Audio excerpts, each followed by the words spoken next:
Hi, I'm Dana. I'm a filmmaker. Come with me to create an entire movie poster mock-up with the newest AI.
This is Mission Control Houston inside the International Space Station Flight Control Room with live mission audio coverage of NASA's SpaceX Crew 9 as they make their way through a 17-hour phasing period en route to a splashdown off the coast of Florida in the Gulf of America near Tallahassee. The quartet of Crew 9, consisting of Commander Nick Hague of NASA astronauts Butch Wilmore and Sunita Williams, and Roscosmos cosmonaut Alexander Gorbanov, would depart the International Space Station after a long-duration mission, completing Crew 9 tasks, the part of Expedition 72. The undocking from space station in their Dragon Freedom spacecraft occurred around at 12:05 a.m. Central Time, and since then executed a series of undocking and departure burns to put them on the proper trajectory to return home to Earth. Anticipated splashdown time is 4:57 p.m. Central, 5:57 p.m. Eastern Time, and we'll continue providing with live mission audio coverage up until 3:45 p.m. Central, and that is when NASA Plus, the agency's website, nasa.gov, as well as social media, will kick back up with live visual and audio coverage. That'll include re-entry and splashdown. For now, this is Mission Control Houston.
Understand. All right. Next, this should have been briefed before you went to sleep, but we do expect sparse TDRS coverage. This is going to be between 1523, that's 1523, and 1609. That is coming up in about 40 minutes.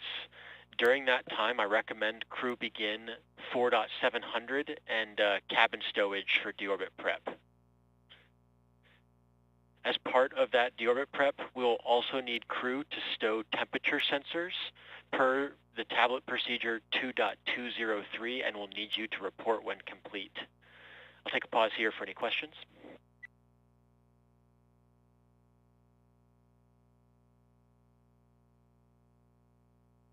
Questions make sense. We're going to have sparse teachers coverage 1723 to 1609. During that time, we'll kick off 4.700, including the temperature sensors stowage, and we'll let you know when those sensors are stowed. All right, sounds good. Next, we are going to try and do the Deorbit Day PMC. We'd like to do it around 15:30. We have about 10 minutes of comm coverage available for that. So if crew desire, we can move that earlier if you want to do it earlier, or if you think more than 10 minutes is going to be required.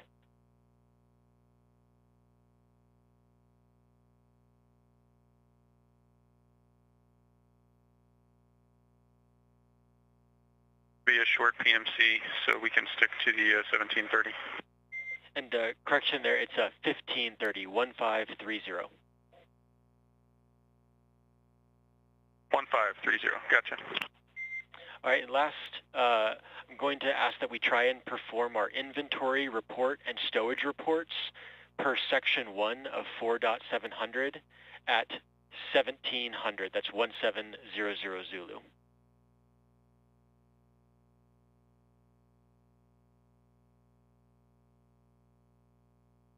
You want our inventory at 1700.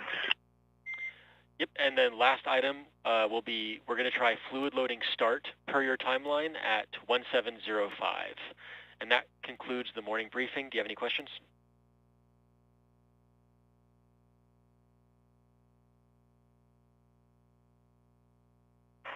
No questions.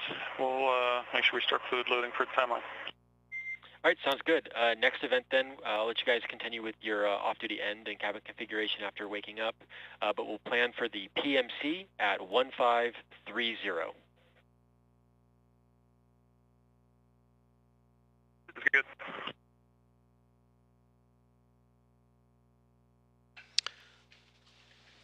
This is Mission Control Houston inside the International Space Station Flight Control Room, where you just heard communications from SpaceX in Hawthorne, California, relaying up to NASA's SpaceX Crew 9 team and Commander Nick Hague, as they have woken up from their off-duty period and will now prepare for the Dragon Freedom spacecraft for deorbit preparations and performing inventory reports in anticipation of their continued phasing, deorbit burn, and anticipated splashdown in the Gulf of America off the coast of Florida near Tallahassee.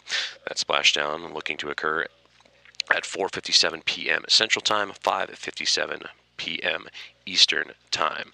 The crew woke up just a few moments ago, and that crew, the quartet of Crew 9, including Nick Hague, who you heard on that communications, along with Butch Wilmore and Sunita Williams of NASA, and Alexander Gorbanov of Roscosmos. They would wake up and radio down to Dragon Communications in Hawthorne, and also had a nice welcome music to bring them on back of a coming home variety. So again, the team is awake inside the Dragon Freedom spacecraft and preparing deorbit prep, along with inventory reports, fluid loading, and the like, in preparation for deorbit activities that will occur later on this afternoon. And the approximate splashdown time of 4:57 p.m. Central, 5:57 p.m. Eastern, off the Gulf Coast of Florida near Tallahassee. We are in mission audio coverage, and we'll begin live on NASA Plus once again, as well as the agency's website and social media, beginning at 3:45 p.m. Central Time, 4:45 p.m. Eastern, and that'll provide coverage of re-entry and splashdown of the crew of Crew 9. Until then, this is Mission Control Houston.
This is Mission Control Houston, live inside the International Space Station Flight Control Room at Johnson Space Center, with live mission audio coverage as we continue to follow the progress of NASA's SpaceX Crew 9 from undocking to the anticipated splashdown later this evening and throughout their 17-hour phasing period. The quartet of Crew 9, consisting of Commander and NASA astronaut Nick Hague, alongside with NASA astronauts Barry Wilmore and Sunny Williams, and Roscosmos cosmonaut Alexander Gorbanov, would depart the International Space Station at 12:05 a.m. Central Time, thus concluding their long-duration stay aboard the orbiting laboratory. They would then go into a sequence of undocking and departure burns to distance themselves from the neighborhood of the space station and put the Dragon Freedom spacecraft in the appropriate trajectory to begin deorbit procedures, and eventually the splashdown targeted for 4:57 p.m. Central Time, 5:57 p.m. Eastern Time. They do have one more burn to go. That is the prop waste burn. That will occur a little less than 5 hours from now, and that will disperse extra propellant inside the Dragon Freedom spacecraft to shed mass before preparing for deorbit. The Crew 9 team is awake. They woke up a couple of moments ago to some wake-up music from the teams in Hawthorne, California, and the SpaceX headquarters, and with their morning briefing will begin deorbit preparations, performing inventory, fluid loading, and more as a part of their early morning tasks, and again, all in preparation for deorbit. Taking a closer look at the Crew 9 team, for Nick Hague and Alexander Gorbanov. Hague, the commander of Crew 9, he and Gorbanov would launch to the International Space Station back in late September, and upon splashdown will complete 171 days in space, and their mission specialists joining them in Butch Wilmore and Sunny Williams. They would launch the International Space Station back in June as a part of the Boeing Starliner spacecraft mission, and will complete 286 days in microgravity. For Hague, he will be completing his third flight and second mission to the International Space Station, and will now, upon adding his 171 days aboard the space station and a part of the Expedition 72 crew, it will have 574 days in outer space for his career. He would participate in one EVA, that was US EVA number 91, in mid-January, and would now have a career total of 25 hours and 56 minutes over 4 career EVAs. For Butch Wilmore and Sunny Williams, they are both completing their third flights and missions to the International Space Station. For Wilmore, his 286 days add to his career total of 464 days, and would participate in one EVA, US EVA 92, also in mid-January, and would now have 5 for his career. And for Butch Wilmore, those 5 totaling 31 hours and 2 minutes. For Sunny Williams, wrapping up her third flight, 608 career days in space. Upon splashdown later this evening, she would participate in 2 EVAs during her time aboard the International Space Station and a part of the Expedition 72 crew, US EVAs 91 and 92. Those were on January 16th and January 30th, respectively, and now has 9 EVAs for her career, totaling 62 hours and 6 minutes, the 4th most ever EVA time, and the most by a woman. So we will continue to provide audio updates on the progress of the Crew 9 Dragon Freedom spacecraft and their return to Earth after their long-duration stay aboard the International Space Station. And again, the anticipated splashdown time, 4:57 p.m. Central, 5:57 p.m. Eastern. We will pick back up with live NASA Plus coverage, as well as extended coverage on the agency's website, nasa.gov, and social media at 3:45 p.m. Central, 4:45 p.m. Eastern, and that coverage will include re-entry and a splashdown for the quartet of Crew 9. For now, this is Mission Control Houston.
This is Mission Control Houston from inside the International Space Station Flight Control Room at Johnson Space Center in Houston, Texas, as we continue to bring you live mission audio coverage of NASA's SpaceX Crew 9 as they make their way through a 17-hour phasing period to an eventual splashdown off the Gulf Coast of America and coast of Florida, just outside of Tallahassee.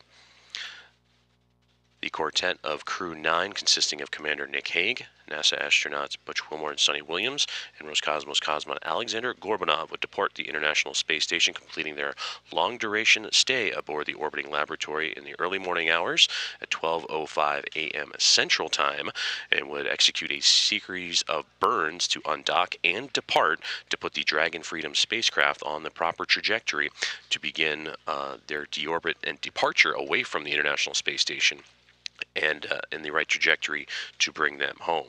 The anticipated splashdown time of Crew 9, 4:57 p.m. Central Time, 5:57 p.m. Eastern Time. For the Crew 9 team is a part of the Expedition 72 team aboard the International Space Station for Nick Hague, alongside with Butch Wilmore and Sunny Williams, all three NASA astronauts, and all three of them will be completing their third flights. For Hague, 171 days in space for him after launching to the International Space Station back in late September, and for his career, 374 days in space. For Sunny Williams, her third flight will culminate now into a career number of 608 days, and she would perform 2 EVAs while aboard the station and a part of Expedition 72, and now has 9 EVAs for her career, with her time... Dragon, SpaceX, ComCheck.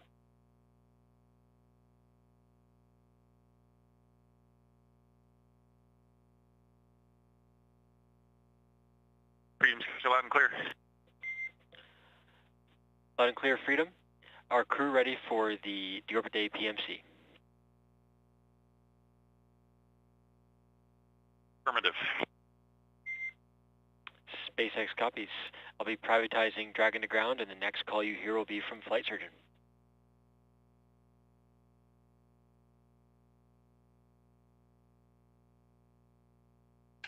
And those conversations you just heard from the core team in Hawthorne, California, the SpaceX headquarters, tracking the progress of NASA's SpaceX Crew 9 team. And on the other side, you heard the commander, Nick Hague, relaying down to the team here on Earth as they continue deorbit preparations. Crew 9 awoke not too long ago, only about an hour and a half ago, and that's when they would begin the morning prep session for deorbit, and they would perform inventory checks, fluid loading checks, and now checking in with the team further at the core in SpaceX in Hawthorne, California.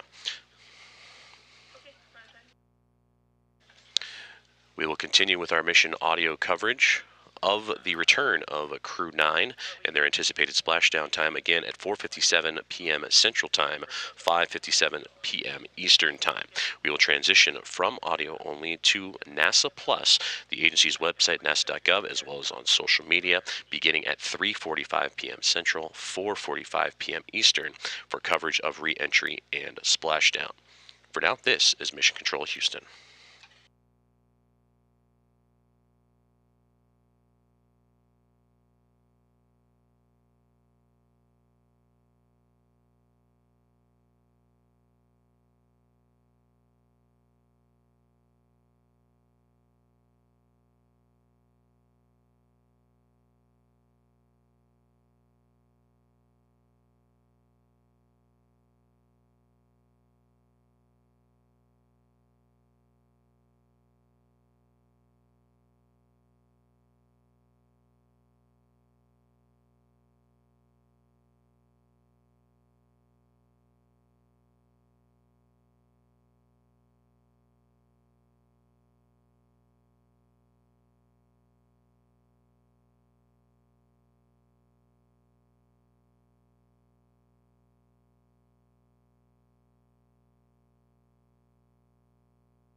Dragon SpaceX.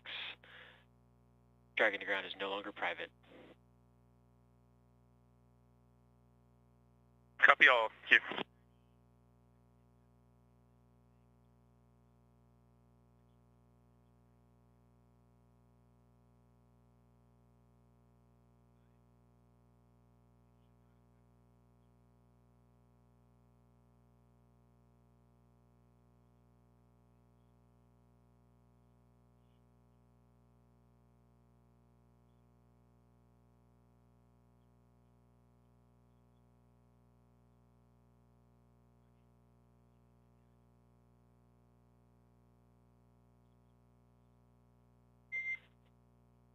Freedom SpaceX, just a reminder, we are 5 minutes away from a 30-minute expected LOS.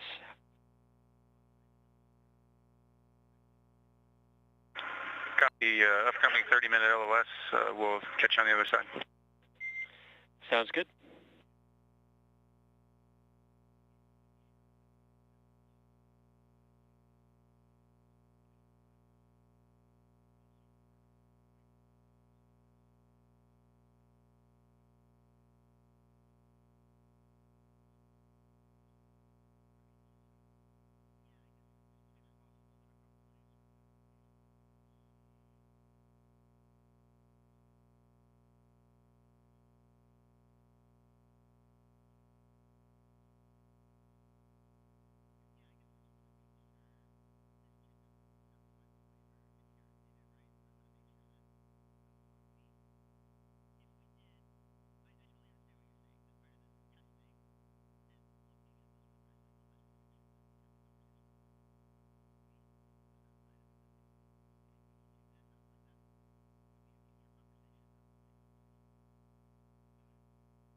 This is Mission Control Houston with live mission audio coverage of NASA's SpaceX Crew 9 as they make their way through a phasing period en route to a splashdown off the Gulf of America and the coast of Florida, just outside of Tallahassee.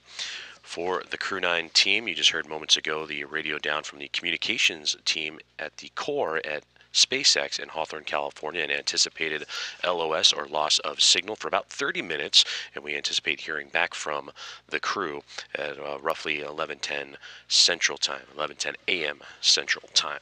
That Crew 9 team aboard the Dragon SpaceX Freedom spacecraft consists of Commander Nick Hague, a NASA astronaut completing his third flight and second to the International Space Station, alongside with NASA astronauts Butch Wilmore and Sunita Williams, also both of them completing their third flights, and first-time flyer and Roscosmos cosmonaut Alexander Gorbanov. The quartet of astronaut and cosmonauts would undock from the International Space Station, completing a long-duration stay above the orbiting laboratory at 12:05 a.m. Central Time, and are currently undergoing a 17-hour phasing period that'll lead up to the eventual splashdown, with the approximate time of 4:57 p.m. Central, 5:57 p.m. Eastern Time. After undocking and backing away from the International Space Station, after a sequence, they would execute a sequence of undocking burns and departure burns, and the next major milestone for the Dragon Freedom spacecraft is the prop waste burn that'll occur about 4 hours and 20 plus minutes from now, and that is to allow for the spacecraft to shed itself of any excess propellant and mass to prepare itself for the deorbit burn, which will follow shortly thereafter. And after the deorbit burn, the Dragon will close its nose cone and prepare itself for the Deorbit Procedures and eventual splashdown off the coast of Florida, just outside of Tallahassee. We will continue to provide audio updates throughout this journey for Crew 9 as they make their way back home to Earth, and we will begin NASA Plus coverage, or pick back up NASA Plus coverage, later on this afternoon, and the agency's website as well as social media, beginning at 3:45 p.m. Central, 4:45 p.m. Eastern, and that coverage to begin re-entry and splashdown. For now, this is Mission Control.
This is Mission Control Houston with live mission audio coverage of NASA's SpaceX Crew 9 return as they make their way through a phasing period after undocking from the International Space Station and their eventual splashdown off the coast of Florida just outside of Tallahassee.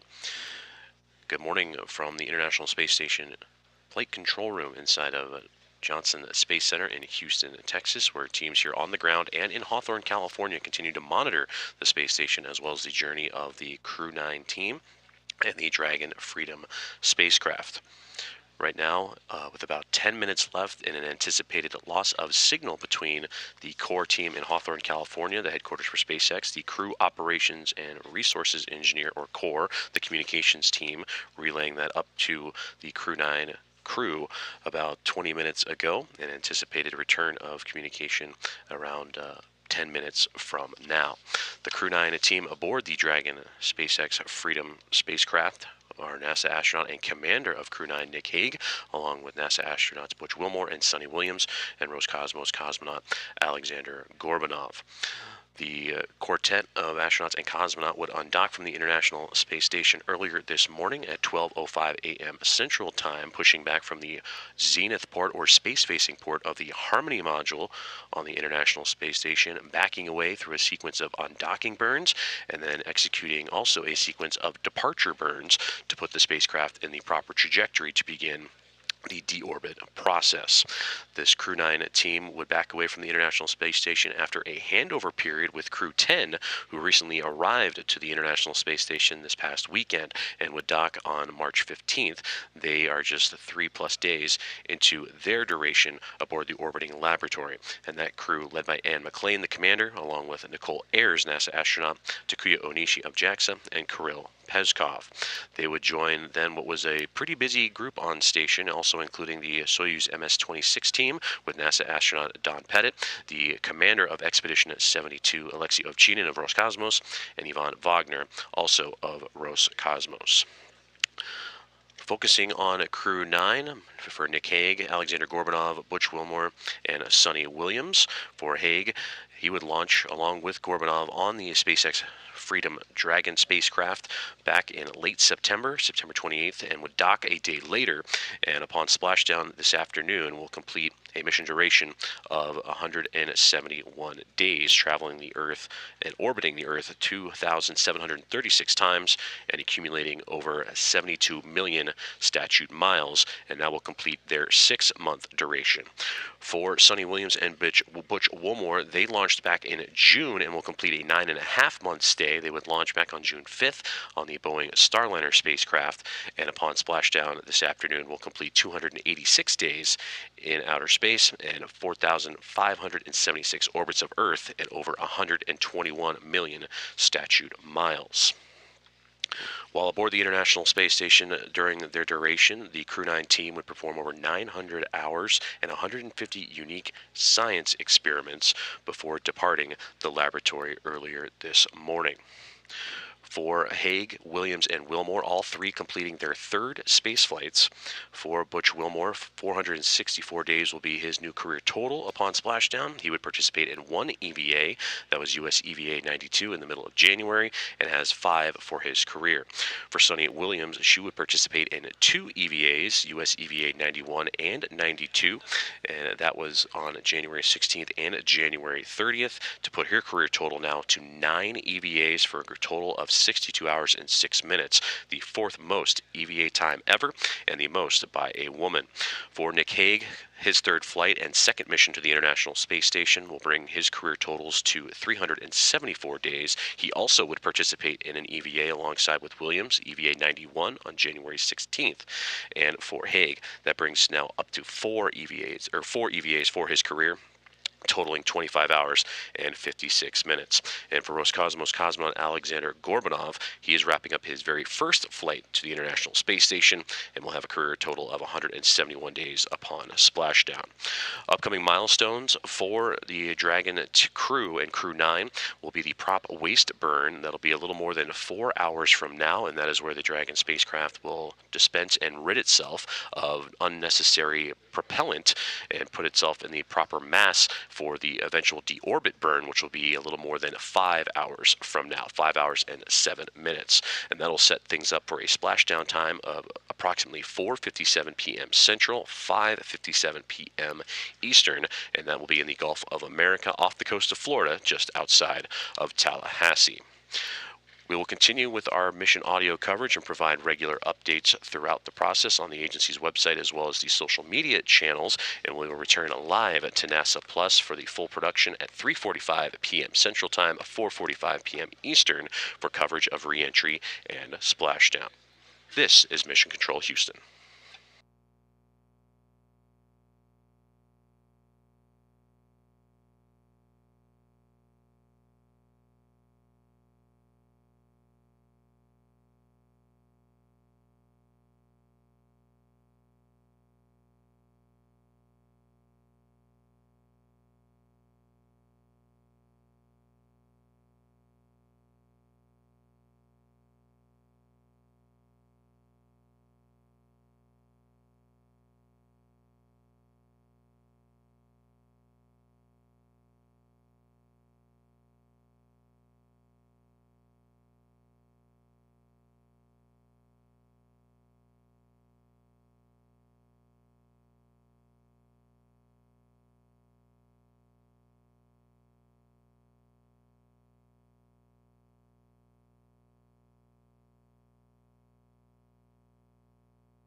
This is Mission Control Houston with live mission audio coverage of NASA's SpaceX Crew 9 as they make their way through a phasing period and return to an eventual splashdown off the coast of Florida just outside of Tallahassee. Hello from the International Space Station Mission Control Center inside Johnson Space Center in Houston, Texas, as we continue to monitor the quartet of the Crew 9 crew and their Dragon Freedom spacecraft led by Commander and NASA astronaut Nick Hague, NASA astronauts Butch Wilmore and Sunny Williams, and Roscosmos cosmonaut Alexander Gorbanov. These four would board their Dragon Freedom spacecraft earlier this morning and receive undocking procedures and back away from the orbiting laboratory at 12:05 a.m. Central Time from the Harmony module and the Zenith port or space-facing port of the International Space Station. The Dragon Freedom spacecraft would execute undocking burns and departure burns to put the craft on the precise trajectory to begin the deorbiting process. They have executed those departure burns and are now awaiting the prop waste burn, which will be about 3 hours and 53 minutes from now, in which the spacecraft will rid itself of excess propellant and reduce mass in preparation for the deorbit burn, which will shortly follow. The splashdown for Crew 9 and the anticipated splashdown zone at 4:57 p.m. Central Time off the coast, Gulf Coast of America in Florida, just outside of Tallahassee. 4:57 p.m. Central, 5:57 p.m. Eastern. For Nick Hague, Sunny Williams, and Butch Wilmore, they are completing their third space flights in their careers. For the commander in Hague, he would spend 171 days in outer space on this most recent mission and a part of Expedition 72, and add to a total of 374 days in his career. He would participate in one EVA venturing outside of the International Space Station, US EVA 91, on January 16th. For Sunny Williams, he would join Nick Hague as a part of that EVA, as well as one other, two for her, US EVAs 91 and 92, and now has her for a career total of 9 EVAs in her career, for a totaling 62 hours, 6 minutes runtime, and that is the fourth most EVA time ever, and the most by a woman. This is her third space flight, 286 days in microgravity this current mission, and 608 days in her career. For Butch Wilmore, also third flight and 286 days as a part of his Expedition 72 time aboard the orbiting laboratory, 464 days in his career, and would participate in one EVA, that was US EVA number 92, that took place back on January 30th, where he and Wilmore would venture out into the vacuum of space for 5 hours and 26 minutes, and would be his fifth EVA of his career. They would board the Dragon Freedom spacecraft earlier this morning and begin those undocking procedures after a handover period with the newly arrived Crew 10 time, as they would arrive to the International Space Station this past weekend, launching on the March 14th and docking on the 15th, and their time aboard the station just a little over 3 days. But with that handover period and able to pass along, that would open up the door for Crew 9 to begin the Deorbit Procedures with pristine weather expected in the Gulf of America. For Crew 10, led by Ann McClain, commander, along with NASA astronaut Nicole Ayers, JAXA astronaut Takuya Onishi, and Roscosmos cosmonaut Kirill Peskov. And joining them and remaining on board the International Space Station are NASA astronaut Don Pettit, and Roscosmos cosmonaut and commander of Expedition 72, Alexei Ovchinin, and Roscosmos cosmonaut Ivan Wagner.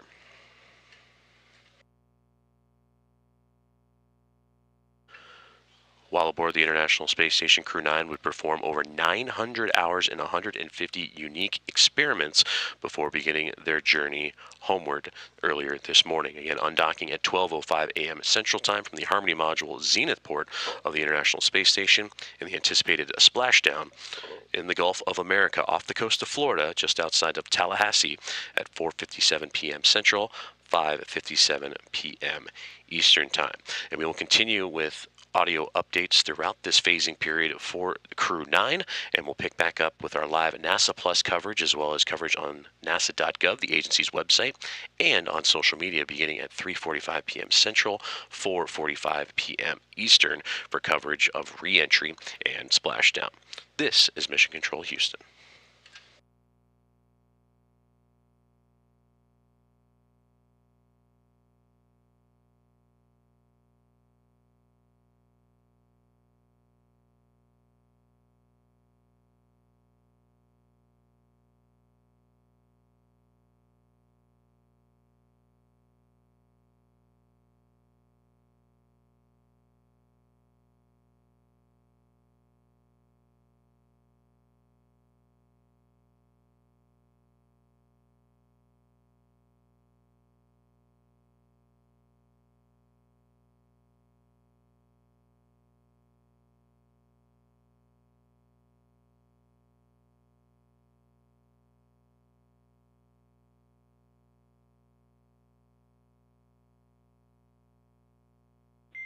Freedom, SpaceX for status update.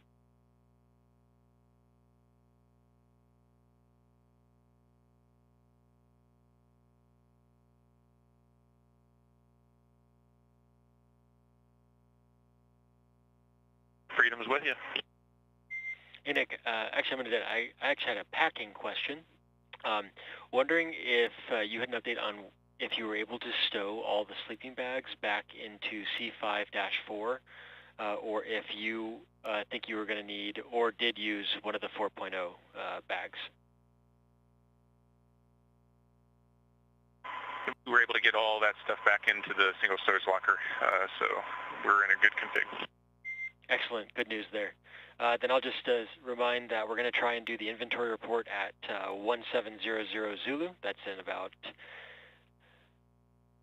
40 minutes from now. And then we do have a ground station right now. We do have cameras external, but if we are welcome back on board, we'll come back on board at any time with cameras. Yeah, I'll let you know. Right now we've got all the lights off and we're looking at stars. I'll let you know when we're finished and invite you back on. Copy, sounds good. Enjoy that. Great communications there from the core in SpaceX in Hawthorne, California, the crew operations and resources engineer communicating with Crew 9, NASA's SpaceX Crew 9 aboard Dragon Freedom as they continue deorbit preparations of the spacecraft and packing up all loose items and stowing properly before re-entering Earth's atmosphere and eventual splashdown at 4:57 p.m. Central Time. And you heard from a commander of Crew 9, Nick Hague, relaying down to the ground of what the crew is currently up to, and that is they are awake. They awoke a couple of hours ago, packed up, and now enjoying the view just outside of the windows of the Dragon Freedom SpaceX spacecraft before, again, beginning the deorbit process. We will continue with our audio coverage of the phasing of NASA's SpaceX Crew 9 as they continue on their journey away from the International Space Station, which they were attached to for multiple months. For Sunny Williams and Butch Wilmore, a 9.5-month stay. For Nick Hague and Alexander Gorbanov, a 6-month long duration mission on the orbiting laboratory.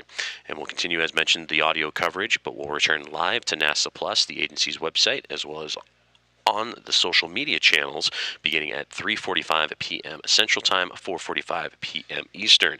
And that will take you right up through re-entry and splashdown, with the splashdown occurring off the coast of Florida in the Gulf, just outside of Tallahassee at 4:57 p.m. Central, 5:57 p.m. Eastern. This is Mission Control Houston.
This is Mission Control Houston, live inside the International Space Station Flight Control Room.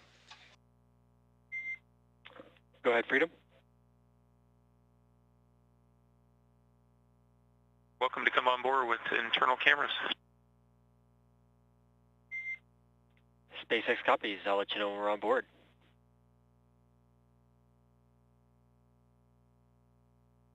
Additionally, per the timeline, I will give you the formal go for deorbit preparation per procedure 4.700.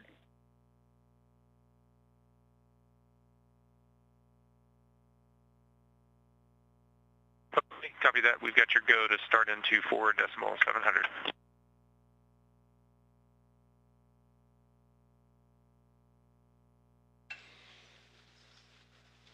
You are listening to live audio there between the SpaceX core, the Crew Operations and Resources Engineer, and NASA's SpaceX Crew 9 and Commander Nick Hague, relaying information of deorbit preparations as Crew 9 undocked from the International Space Station earlier this morning and began their journey, a 17-hour phasing period en route to a splashdown at 4:57 p.m. Central Time, 5:57 p.m. Eastern Time off the coast of Florida. We will continue to bring you live mission audio coverage, and you will periodically hear updates from SpaceX, relaying communications to and from the Dragon Freedom spacecraft and Commander Nick Hague. Nick Hague being joined by Roscosmos cosmonaut Alexander Gorbanov alongside NASA astronauts Butch Wilmore and Sunita Williams, the quartet, beginning their journey home from the International Space Station earlier this morning. As those four would depart the International Space Station at 12:05 a.m. Central Time, departing the zenith port of the Harmony module on the International Space Station, executing a sequence of undocking and departure burns to put the Dragon Freedom spacecraft in the proper trajectory for their return to Earth. For Nick Hague and Alexander Gorbanov, they would launch to the International Space Station on Dragon Freedom back in late September, and upon splashdown later on this evening, will complete 171 days in microgravity. For Butch Wilmore and Sunita Williams, they had an extended stay on the International Space Station and will complete 286 days in microgravity after launching to the orbiting laboratory on the Boeing Starliner back in early June, and would dock a day later to begin their long-duration mission. For Hague, Williams, and Wilmore, all three completing their third spaceflight. SpaceX, I have removed the exterior only camera override, so cameras are back internal, but for your awareness, we do not have a ground station. We'll have a ground station in about 30 minutes, but the exterior camera only override has been removed.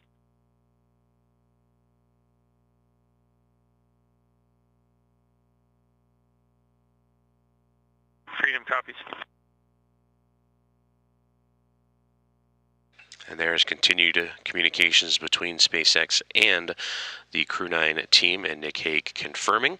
For Hague, again, completing his third flight and second mission to the International Space Station, 171 days with him and Alexander Gorbanov, and for his career, 374 days in microgravity. For Gorbanov, this is his first flight to the International Space Station and will wrap up his 171-day journey. For Butch Wilmore and Sunita Williams, both, again, their third flights to microgravity. For Wilmore and Williams, 286 days aboard station. For Wilmore, 464 in his career, and for Sunita Williams, 608 for her.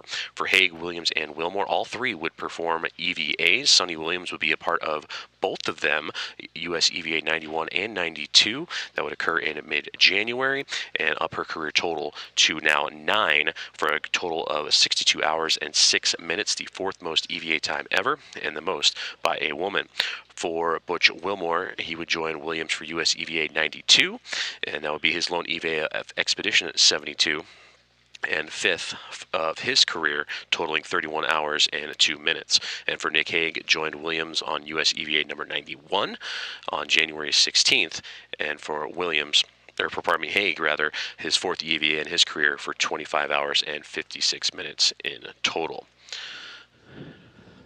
For Crew 9, they would undergo a quick handover period with the newly arrived Crew 10, which would launch to the International Space Station just this past weekend, launching on March 14th and docking on the 15th, and their duration aboard the orbiting laboratory has just eclipsed a little over 3 days. And staying back on station and wishing well to Wilmore, Williams, Haig, and Gorbanov, Anne McLean, and Nicole Ayers of NASA, Takuya Onishi, and Kirill Peskov of JAXA and Roscosmos, respectively, along with NASA astronaut Don Pettit, Expedition 72 Commander Alexei Ovchinin, and Roscosmos cosmonaut Ivan Wagner. Upcoming key milestones for the Crew 9 team. It will be the prop waste burn. That'll be about 3 hours and 18 minutes from now. That'll allow the Dragon Freedom spacecraft to rid itself of excess propellant and put itself at the proper mass to begin the deorbit procedures, which the deorbit burn, which will occur about an hour after the prop waste burn, 4 hours and now 17 minutes away, will put the spacecraft on the proper trajectory for the splashdown, which is coming up on 5 hours and 4 minutes from this moment. And that splashdown again at 4:57 p.m. Central Time, 5:57 p.m. Eastern Time, and we'll continue to provide audio coverage throughout, and we'll pick back up on NASA Plus, the full broadcast, along with NASA.gov, the agency's website, and social media, beginning at 3:45 p.m. Central, 4:45 p.m. Eastern, for coverage of reentry and splashdown. This is Mission Control Houston.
X Freedom for air temperature sensors. Go ahead, Freedom.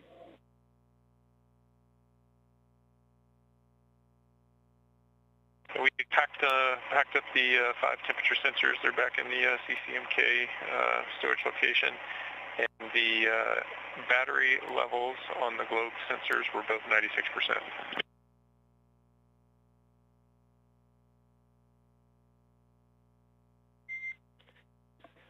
Copy that, Freedom. All sensors are back in the CCMK, and the reported battery levels for both sensors at 96%.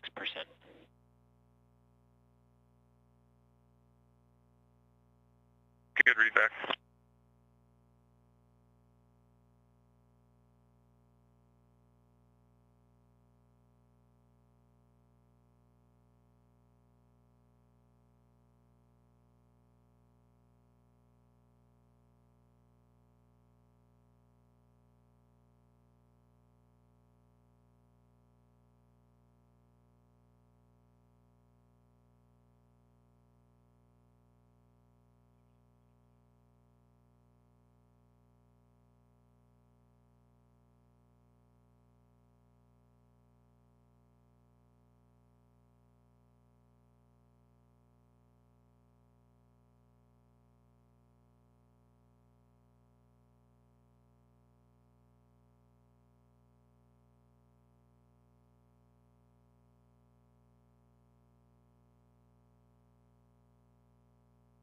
And SpaceX Freedom with food and water inventory when you're ready. And I am ready.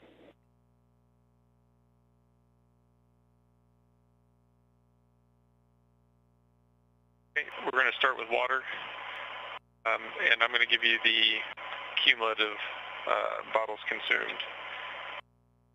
We're back 201, 202, 203, 204, and 205. 5 bottles consumed.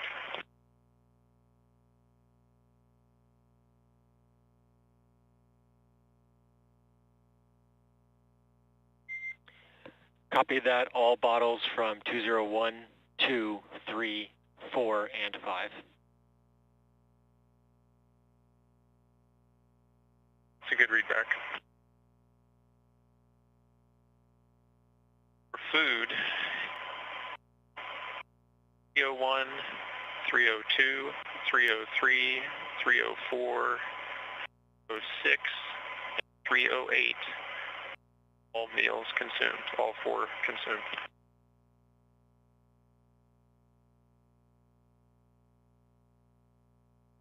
Copy all meals from 301, 2, 4, 6, 8. Did I miss a bag there?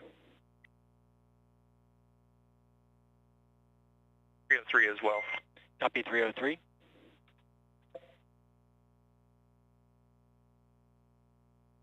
And for bags 305 and 307, 2 each have 2 meals consumed.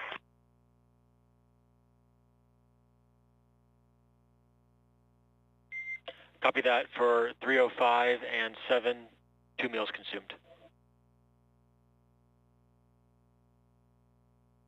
That's it, and that completes the food and water inventory.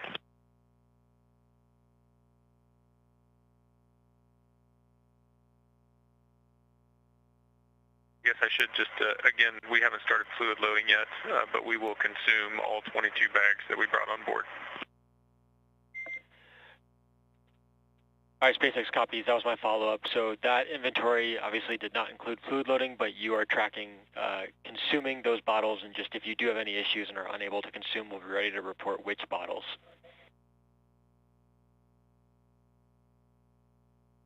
Yep, you got it.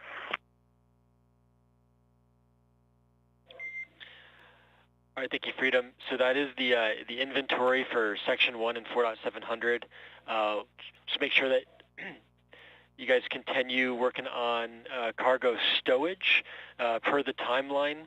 When you do get to Section 2, We've determined that we're going to waive the floater camera inspection. So when you report that the cabin is configured, we'll have a couple follow-up questions, but we won't need to do a floater cam inspection. Copy that.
This is Mission Control Houston inside the International Space Station Flight Control Room at Johnson Space Center in Houston, Texas, as we continue our audio-only coverage of the return of Crew 9 and their Dragon Freedom spacecraft after deorbiting the International Space Station earlier this morning. The Crew 9 crew, led by Commander Nick Hague, alongside NASA astronauts Butch Wilmore and Sunny Williams and Roscosmos cosmonaut Alexander Gorbanov, would depart the International Space Station after a multi-month long-duration stay on the orbiting laboratory, undocking at 12:05 a.m. Central Time from the Zenith port or space-facing port of the Harmony module. From there, they would execute a series of undocking burns and departure burns to put the Dragon spacecraft on the proper trajectory to begin the deorbiting process. And now the next major milestone for the spacecraft is a prop waste burn that'll occur about 2 hours and 52 minutes from now, in which the spacecraft will disperse and rid itself of unnecessary propellant to again align itself with the proper mass to begin its deorbit run. And that deorbit burn is about 3 hours and 52 minutes from now, and leading to the eventual splashdown of the Crew 9 team at 4:57 p.m. Central Time, 5:57 p.m. Eastern Time. For NASA astronauts Nick Hague, Butch Wilmore, and Sunny Williams, the three will be completing their third space flights, respectively. As for Nick Hague, his third flight and second mission to the International Space Station of 171 days during his Crew 9 stay and 374 over his career. For Butch Wilmore, an extended stay for him on the International Space Station, him and Sunny Williams, both 286 days as a part of the Expedition 72 crew, and in total for Butch, 474 days over his career. For Sunny Williams, it'll be 608 days at time of splashdown. All three, both for Hague, Williams, and Wilmore, would participate in EVAs during their time aboard the station and a part of Expedition 72. For Butch Wilmore, he would participate in one EVA, US EVA 92, in mid-January, and now has 5 EVAs in his career that are totaling 31 hours and 2 minutes. For Sunny Williams, she would perform 2 EVAs in her time aboard station, US EVAs 91 and 92, that came on January 16th and January 30th, working with both Wilmore and Hague. And for Williams, those 2 EVAs adding to her career total of now 9, for a total of 62 hours and 6 minutes, the 4th most EVA time ever, and the most by a woman. And for Nick Hague, rounding out the EVAs, he would perform 1 US EVA 91 on January 16th, 2025, and for Hague, now a total of 4 EVAs in his career for 25 hours and 56 minutes. Alexander Gorbanov, this is his first flight to the International Space Station, and he will round out his time in microgravity at 178 days upon splashdown. And that splashdown again, 4:57 p.m. Central Time, 5:57 p.m. Eastern, and we will transition from audio-only coverage to the full production on NASA Plus, nasa.gov, the agency's website, as well as social media, beginning at 3:45 p.m. Central, 4:45 p.m. Eastern for coverage and re-entry and splashdown. The crew aboard Dragon now currently in their deorbit preparations, making sure everything is packaged the way it should be in preparation for, again, the prop waste burn about 2 hours and 50 minutes from now. For now, this is Mission Control Houston.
for internal.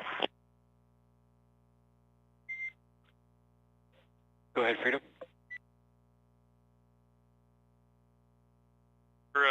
We're into our fluid loading. We're going to start cycling through the commode and then also start working on donning our orthostatic garments and undergarments. So I kindly ask if you could take the cameras external. Performing that now. I'll let you know when we're exterior. Thank you.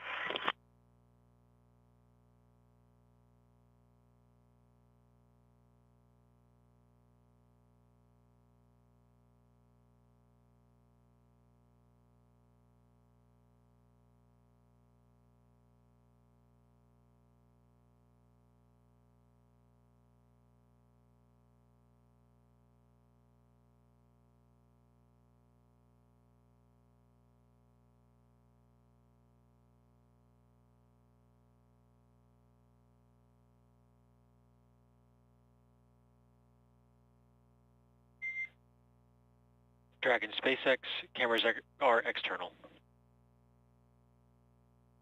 Freedom copies. Thank you.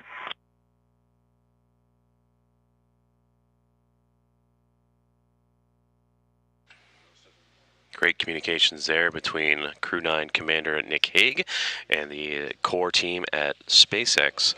The Crew Operations and Resources Engineer and Communication is the Crew 9 team of Commander Nick Hague, alongside with NASA astronauts Butch Wilmore and Sunny Williams, and Roscosmos cosmonaut Alexander Gorbanov continuing for Deorbit Preparations.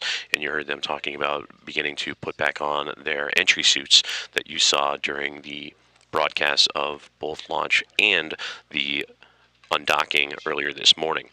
For Crew 9, they are winding down their long-duration stay aboard the International Space Station that saw them undock from the orbiting lab at 2:05 a.m. Central Time. And they would push back with a series of undocking burns and then begin the deorbit process with a handful of departure burns, 4 departure burns in fact, and then a few phase burns later. They would have their Dragon Freedom spacecraft on the proper trajectory moving forward. As we broadcast to you now live, the SpaceX Dragon currently working over Western Europe, and the International Space Station following close behind, crossing over the Atlantic Ocean. The targeted splashdown for Crew 9 this evening, 4:57 p.m. Central Time, 5:57 p.m. Eastern, which will roughly be about 4.5 hours from this moment, and that'll be off the coast of Florida in the Gulf of America. We will continue with our audio coverage up until resumption of our NASA Plus full coverage and the agency's website, nasa.gov, and social media channels beginning at 3:45 p.m. Central, 4:45 p.m. Eastern, and that'll have coverage of re-entry and splashdown. For now, this is Mission Control Houston.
This is Mission Control Houston, coming to you live with mission audio coverage of NASA's SpaceX Crew 9 as they make their return back to Earth after undocking from the International Space Station earlier this morning and currently in a phasing period en route to a splashdown off the Gulf Coast of Florida near Tallahassee.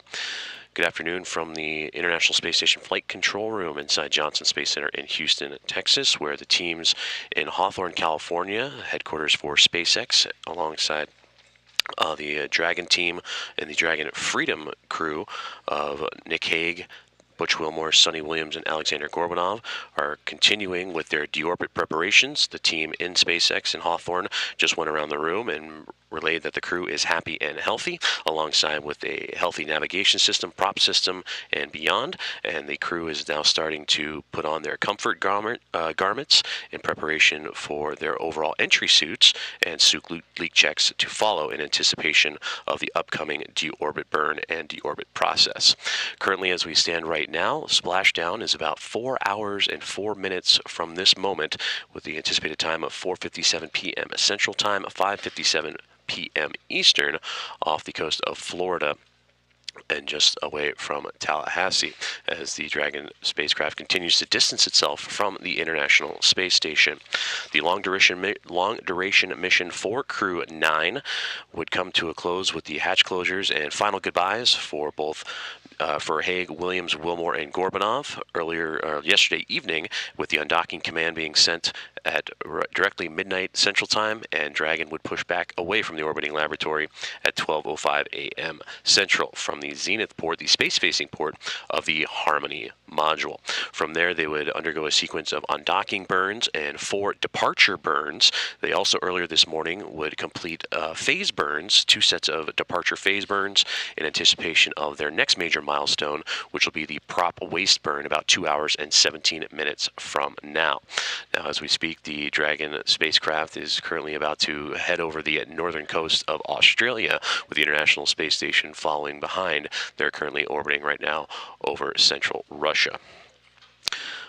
Aboard the Dragon Freedom spacecraft, NASA astronauts Nick Hague, Butch Wilmore, and Sunny Williams, along with Alexander Gorbanov, winding down their mission to the International Space Station. For Hague and Gorbanov, they would head to station on the Dragon Freedom spacecraft and launch in late September, and will now complete a mission of 171 days that'll come to a close at Splashdown. For Butch Wilmore and Sunny Williams, an extended stay for them on the International Space Station, and when the Dragon spacecraft hits the water, that'll complete a 286-day mission for them after launching back in June on the Boeing Starliner spacecraft. For Hague, Williams, and Wilmore, it'll round out their 3rd flight to microgravity, and for Alexander Gorbanov, his 1st flight overall.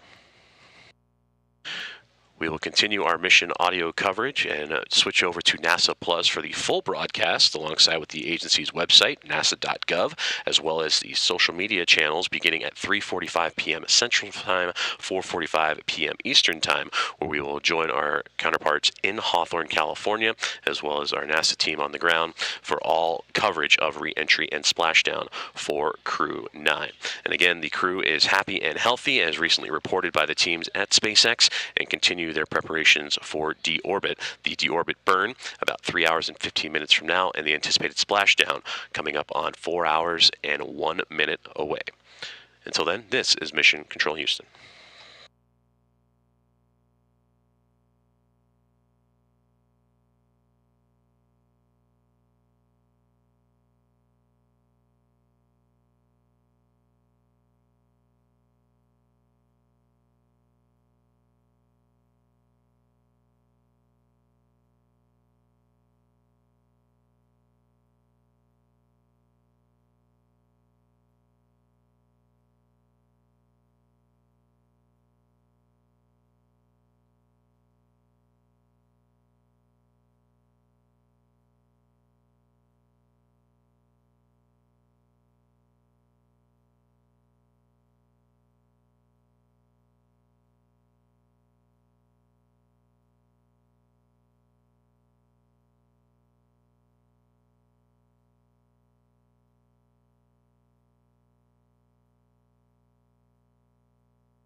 Dragon SpaceX, comm check.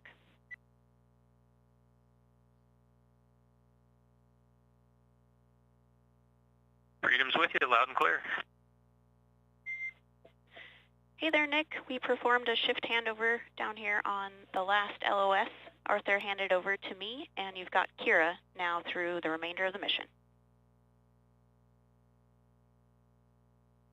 Outstanding. It's going to be a fun way to finish up a long journey for a few people. We are all very excited to bring you guys home today.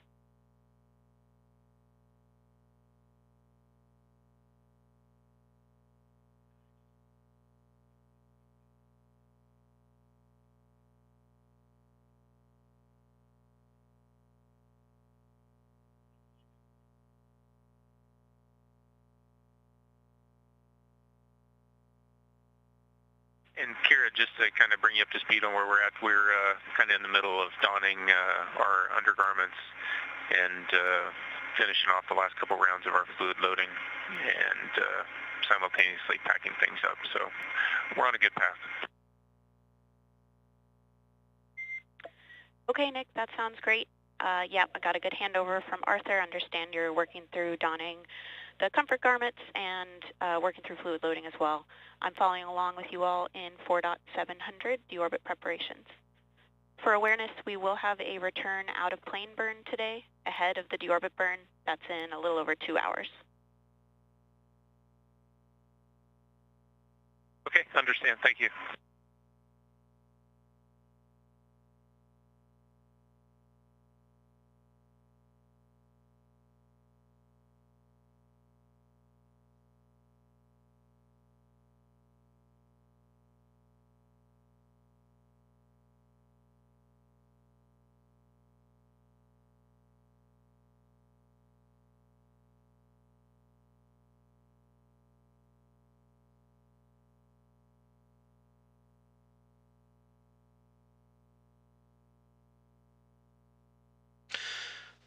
This is Mission Control Houston, where you are hearing live audio conversations between NASA's SpaceX Crew 9 team and Commander Nick Hague, with the team on the ground in SpaceX's core, the Crew Operations and Resource Engineer in Hawthorne, California, in headquarters for SpaceX.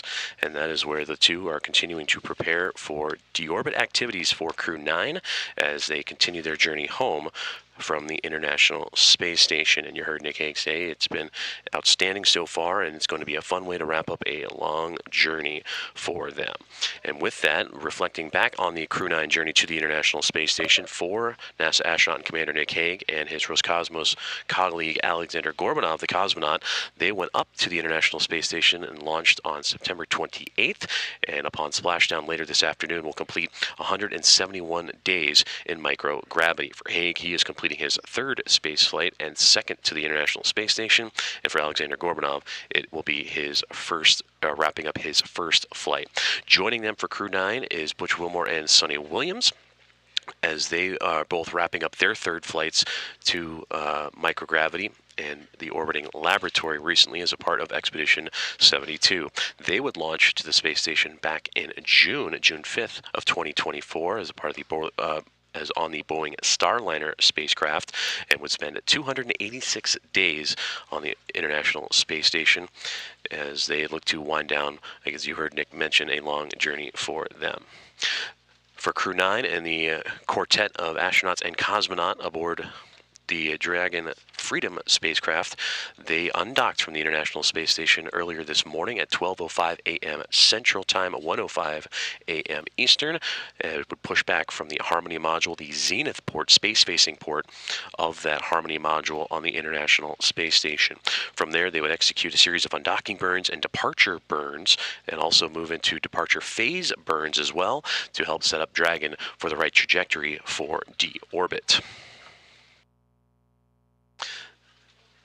As of right now, the Dragon spacecraft currently over the southern portions of the Pacific Ocean, being tailed by the International Space Station, about to cross over the northernmost border of Australia. You heard the crew's right now getting prepared for another burn that's coming up in about 2 hours, 2 hours and 1 minute to be exact, the prop waste burn, and that'll continue to help Dragon set itself up for the right trajectory for the deorbit burn. Now that prop waste burn is when the Dragon spacecraft will dispense any extra propellant, unnecessary propellant, so it has the right mass in preparation for the deorbit burn, which will happen about an hour after that.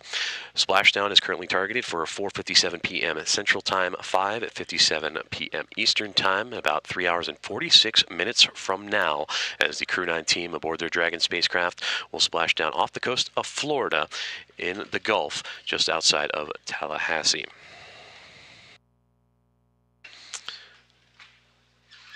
We will continue our audio coverage of the return of Crew 9, and we'll bring back up the full production, including at NASA Plus on the agency's website at nasa.gov and social media channels starting at 3:45 p.m. Central Time, 4:45 p.m. Eastern, and that'll take you through live coverage of re-entry and splashdown. As of now, in the last check-in, the crew is happy and healthy and continues deorbit preparation and their return home to Earth. This is Mission Control Houston.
This is Mission Control in Houston from the International Space Station Flight Control Room at Johnson Space Center as we continue with our live mission audio coverage of the return of NASA's SpaceX Crew 9, including Commander Nick Hague, NASA astronauts Butch Wilmore and Sunny Williams, and Roscosmos cosmonaut Alexander Gorbanov. The quartet of astronauts and cosmonaut are completing a multi-month stay aboard the International Space Station, which they would undock earlier this morning at 12:05 a.m. Central Time from the Zenith Port of the Harmony module earlier this morning to begin a 17-hour phasing period, and over that time they would execute a sequence of undocking and departure burns to put the Dragon Freedom spacecraft on the proper trajectory, and are now awake and currently undergoing deorbit preparations. The crew is happy and healthy and continuing to move closer and closer as the clocks are ticking down here inside Mission Control towards the prop waste burn in about an hour and 48 minutes from now, and then after about an hour from there, the deorbit burn that'll help put Dragon on course for a splashdown about 3.5 hours from this moment. The Crew 9 team aboard the Dragon SpaceX craft, Commander Nick Hague, Butch Wilmore, Sunny Williams, and Roscosmos cosmonaut Alexander Gorbanov, again, all wrapping up their long-duration space flights aboard the International Space Station. For Hague, Williams, and Wilmore, all of NASA, they are closing out their third flight in their careers. For Butch Wilmore and Sunny Williams, they would launch to the International Space Station back on June 5th aboard the Boeing Starliner spacecraft and would be on station for 286 days. For Butch Wilmore, that would add to his career total of 446 days, and for Sunny Williams, 608 days over her 3 flights to microgravity. For Nick Hague and Alexander Gorbanov, they would launch the International Space Station aboard the Dragon SpaceX, the Freedom spacecraft they are on right now, and they would launch at the end of September, the 28th of September, and will be winding down 171 days in orbit. For Sunny Williams and Butch Wilmore, their 9.5-month stay would see them travel 4,576 orbits of Earth and over 121 million miles. For Hague and Gorbanov, 171 days for them, covering over 72 million statute miles. For Williams and Wilmore, they would see the arrival and departure of 8 visiting vehicles. Hague and Gorbanov would see 4 of those 8 in their time aboard the International Space Station. Here, teams on the ground inside the International Space Station Flight Control Room continuing to work. The crew aboard the space station that saw the Crew 9 team depart earlier this morning. That includes NASA astronaut Don Pettit, Roscosmos cosmonaut and commander of Expedition 72 Alexei Ovchinin, and Roscosmos cosmonaut Ivan Wagner, along with the Crew 10 team of NASA astronauts Anne McLean and Nicole Ayers, along with JAXA astronaut Takuya Onishi and Roscosmos cosmonaut Kirill Peskov. They are all currently getting some much-needed rest ahead of a busy day of work ahead of them. As for the Crew 9 team, after departure, they would get some rest as well, but are currently up and working away on deorbit preparations. The team on the ground here inside of the International Space Station Flight Control Room, led by Fiona Antkowiak, flight director of her Mosaic flight team, continuing to monitor all things International Space Station and keeping an eye on that Dragon Freedom spacecraft that is currently under the guidance of SpaceX in Hawthorne, California. All of this to continue to lead us up to the deorbit burn and splashdown about 3.5 hours, 3 hours and 32 minutes from now. Scheduled splashdown time of 4:57 p.m. Central Time, 5:57 p.m. Eastern Time off the coast of Florida, just outside of Tallahassee.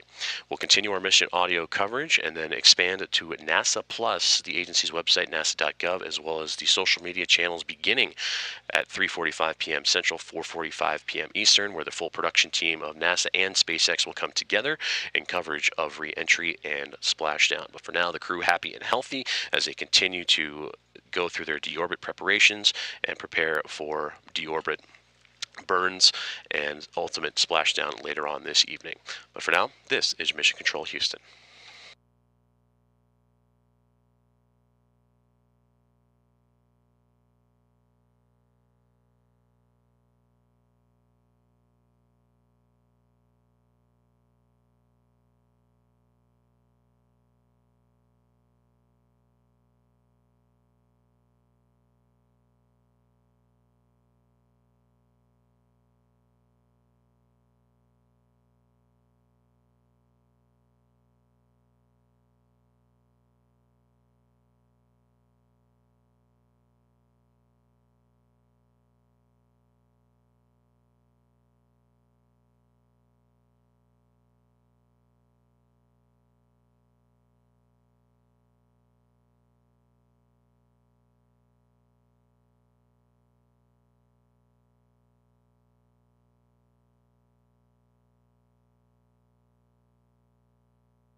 Freedom, SpaceX, less than 3.5 hours to scheduled splashdown time.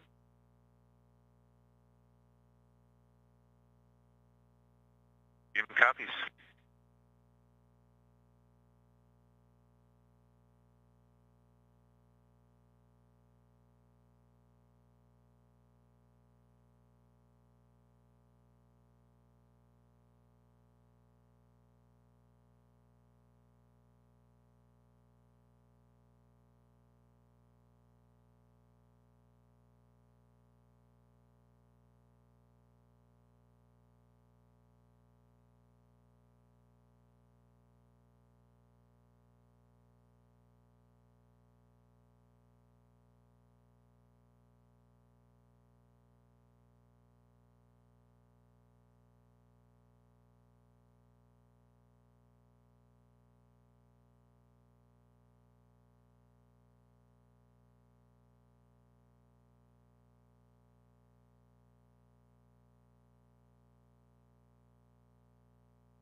Freedom, SpaceX. Status check on 4.700.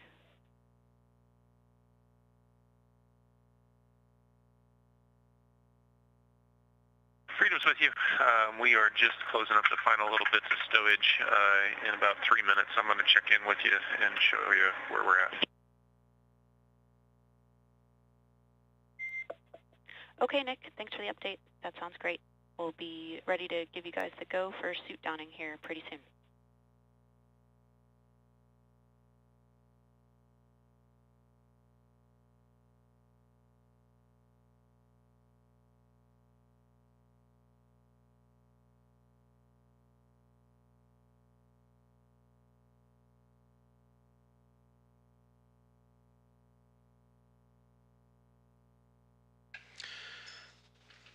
You are listening and watching to live audio coverage of NASA's SpaceX Crew 9 return as they continue their phasing and journey and return home from Earth after a long-duration mission to the International Space Station. Hello from the International Space Station Mission Control Room, Flight Control Room inside of Johnson Space Center in Houston, Texas, as the Crew 9 team of Commander and Pilot Nick Hague, along with mission specialists Butch Wilmore, Sunita Williams, and Alexander Gorbanov, continuing their preparations for deorbit. And you just heard communications between Hague and the core at SpaceX headquarters in Hawthorne, California, the crew operations and resources engineer, as they are closing up the stowage of supplies aboard the Dragon Freedom spacecraft and are getting ready to give the go for suit donning here in just a couple of moments. Those re-entry and ascent suits, essentially, that the crew has been wearing during key operations aboard the Dragon spacecraft. 4.700. Freedom, go ahead.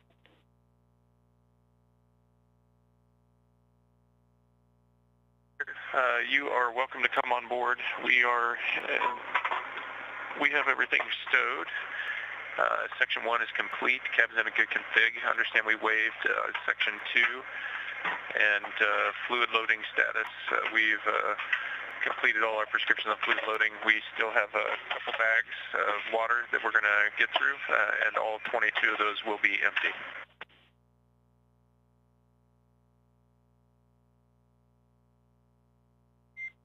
Okay, copy. Section 1 is complete. Section 2 for the floater camera inspection was waived. You are still working through fluid loading. You've completed your prescriptions, but still have 2 bags left that you are going to work through consuming.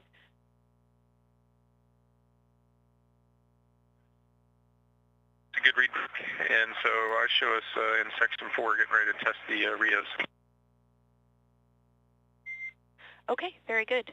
We'll bring cameras back on board, and then we'll move into suit donning after that, and I can take them external again for you.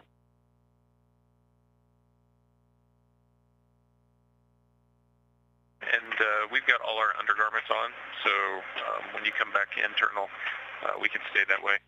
We'll be on to dawn suit. Okay, excellent. We'll bring cameras back on board now.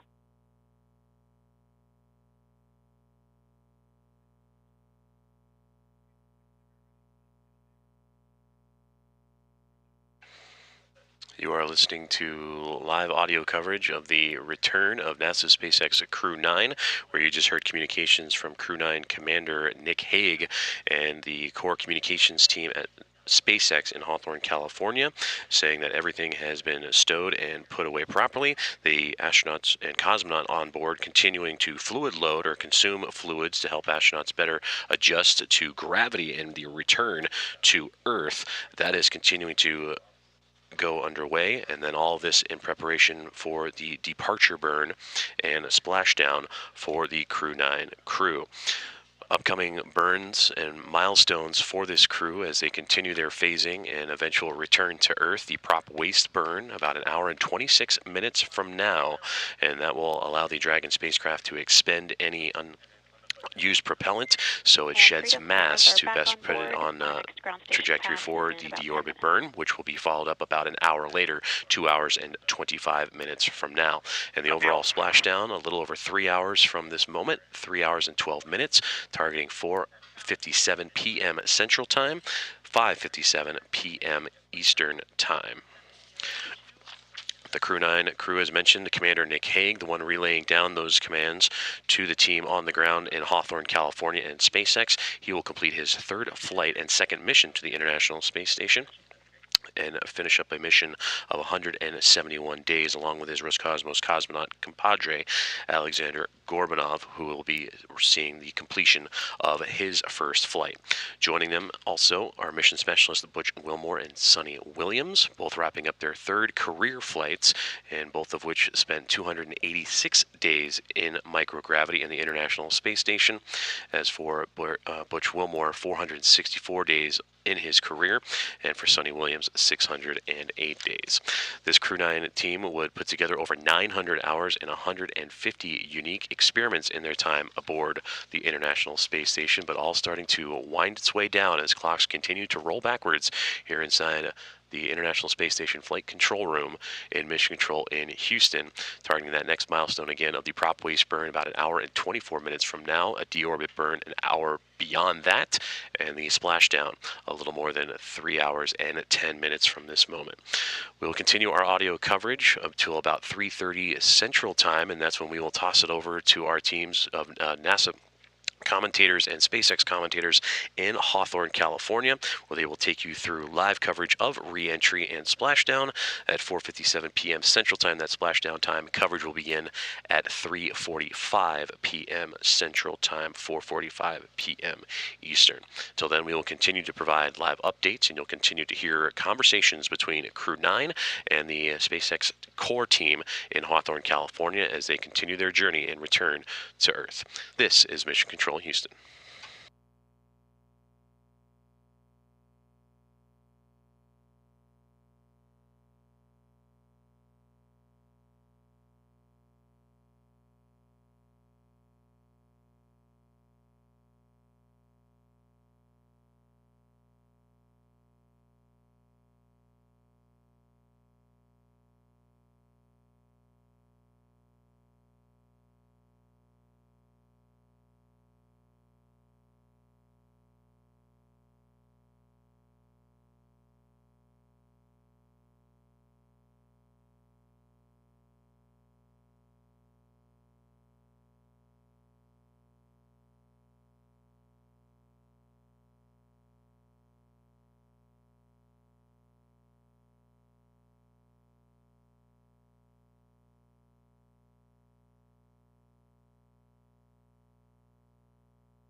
Freedom, SpaceX, you are go for suit donning per procedure 4.010.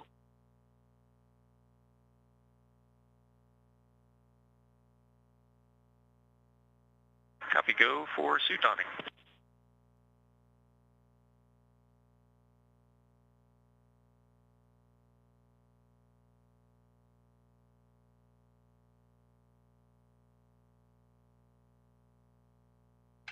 And with that communication between NASA astronaut Nick Hague and the SpaceX core team on the ground in Hawthorne, California. The crew on board the Dragon Freedom spacecraft in Crew 9 is go for suit donning as they continue to prepare themselves for deorbit and splashdown.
This is Mission Control Houston, inside the International Space Station Flight Control Room at Johnson Space Center in Houston, Texas, as we are now inside 3 hours from Splashdown and the return.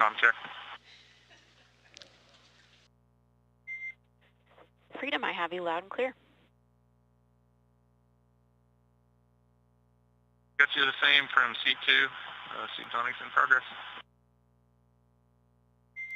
Copy that. I see you in C2, and we just came on board with this ground station pass. Good to see you guys. And perfect timing there, as you just heard communications between SpaceX and the Crew 9 team, led by Commander Nick Hague, as suit donning is in progress. And again, Splashdown now 2 hours and 59 minutes away, as Crew 9 looking to concluding their long-duration mission to the International Space Station.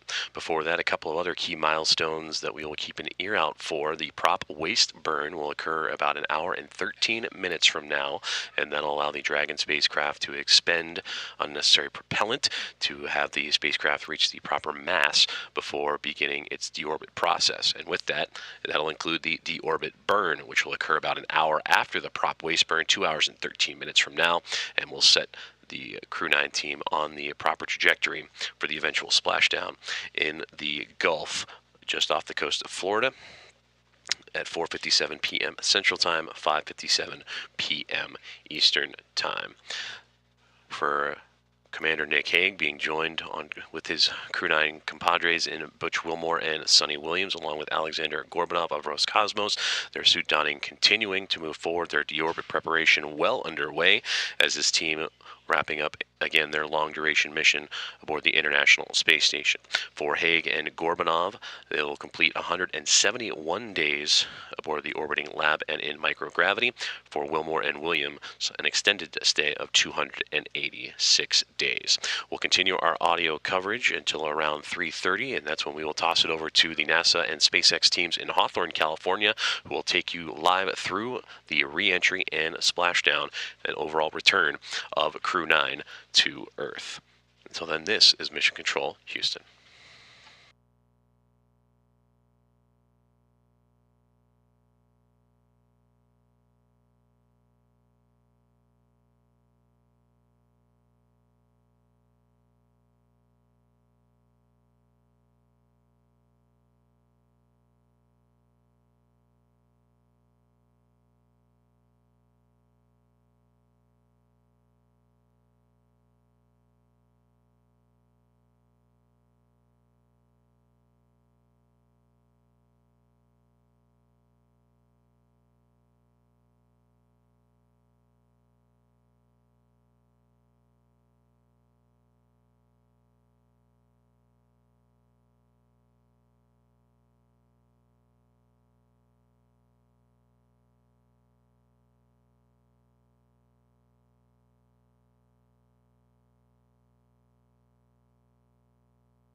Go ahead, Freedom.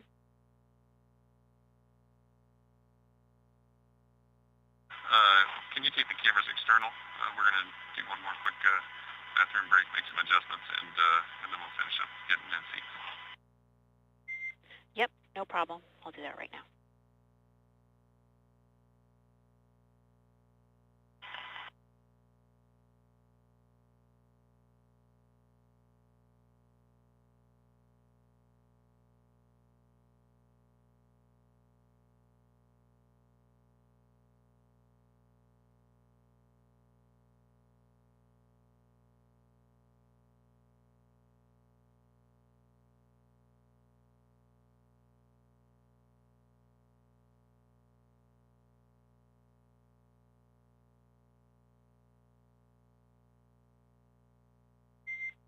And Freedom, cameras are exterior.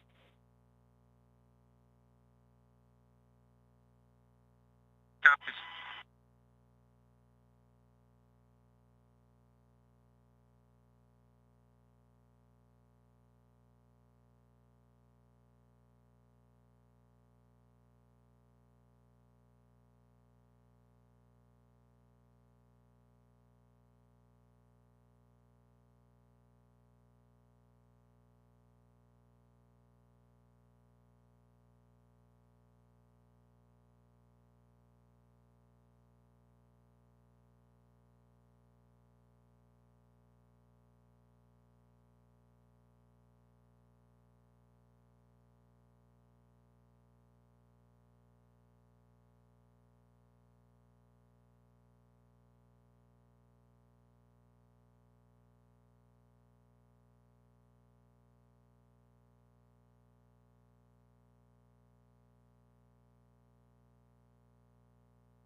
Freedom, SpaceX, be advised in 2 minutes we'll have a 10-minute TDRS LOS.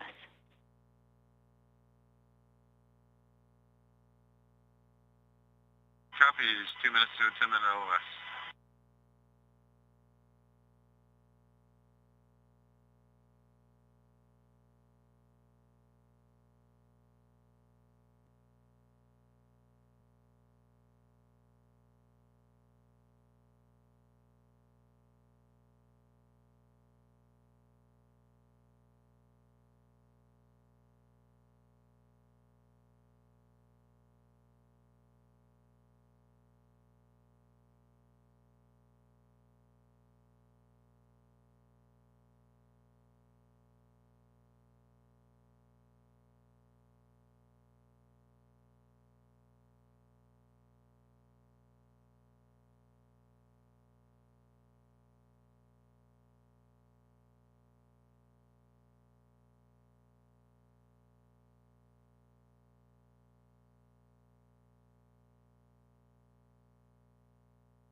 You are following along live with the updates and phasing of the return of NASA's SpaceX Crew 9 and their 4 astronauts aboard the SpaceX Dragon Freedom, including Commander and NASA astronaut Nick Hague, NASA astronauts Butch Wilmore and Sunny Williams, and Roscosmos cosmonaut Alexander Gorbanov. Good afternoon from the International Space Station Flight Control Room inside the Mission Control Center in Johnson Space Center, Houston, Texas, as we have continuously monitored the progress of the Crew 9 team as they undocked from the International Space Station, wrapping up their long-duration mission aboard the orbiting laboratory earlier this morning at 12:05 a.m. Central Time. After a rest period, they would awake earlier this morning around 9:50 a.m. and get right to work with Deorbit Preparations, Stowage, as well as beginning to don their undergarments and current entry suits. And that is what's going to be coming up here in the next few moments, is the pressure checks of those suits en route to what's going to be a couple of key milestones for burns for the Dragon spacecraft. The prop waste burn, now 58 minutes away, and that'll lead to a deorbit configuration and burn that'll be about an hour and 58 minutes away. Splashdown is currently targeted for 2 hours and 45 minutes from now, 4:57 p.m. Central Time, 5:57 p.m. Eastern Time.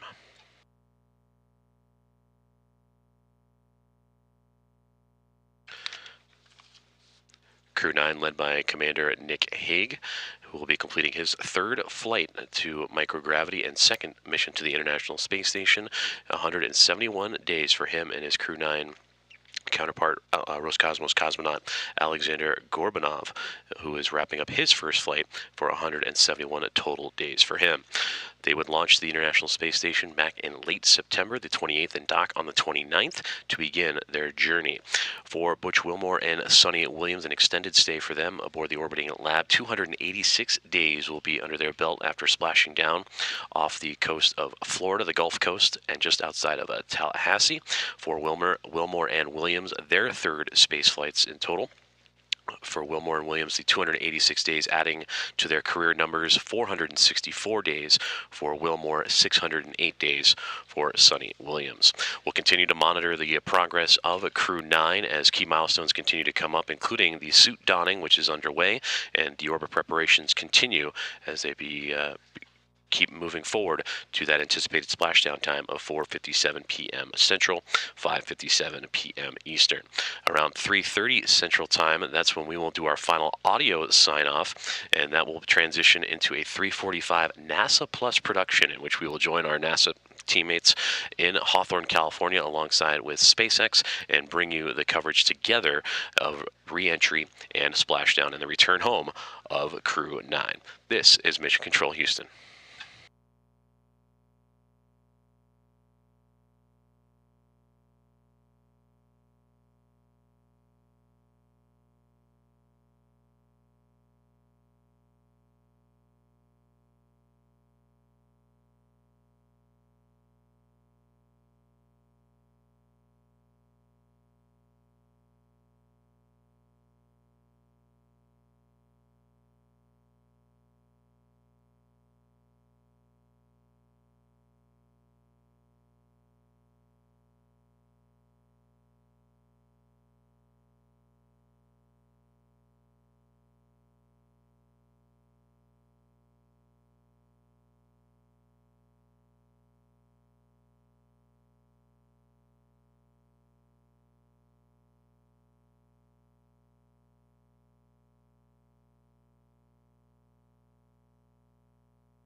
Freedom. Freedom, go ahead. I'm with you.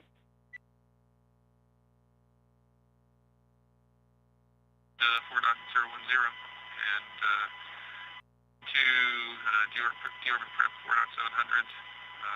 We're holding at the suit leak check, waiting for your go.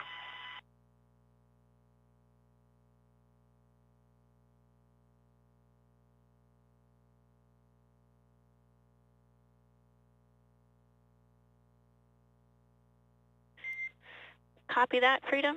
Suit donning is now complete. You're back in 4.700, holding at suit leak checks. That's great timing. I was actually about to give you a call saying that we'd like to deconflict the suit leak checks from the OOP burn, and we're looking to move those up. So it sounds like you guys are ready for that.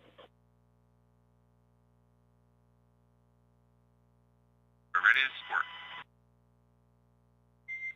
Okay, great. I think we just have a couple more commands to send on our side, and I'll come back to you with the go for that shortly. Stand by. You are listening live to audio of Crew 9 and their journey and return to Earth after undocking from the International Space Station.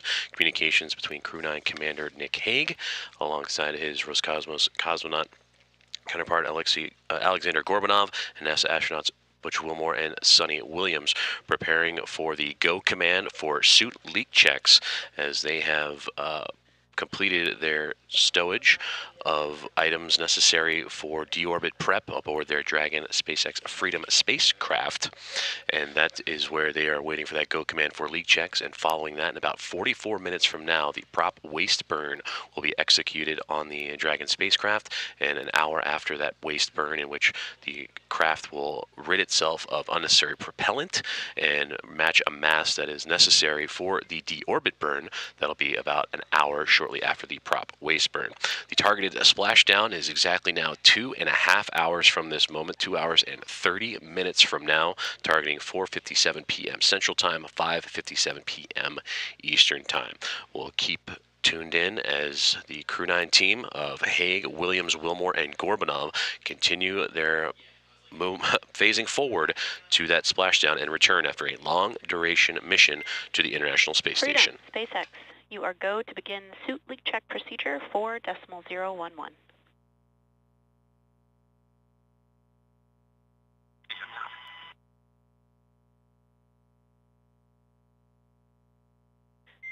And Freedom, let us know when we have permission to bring cameras back on board.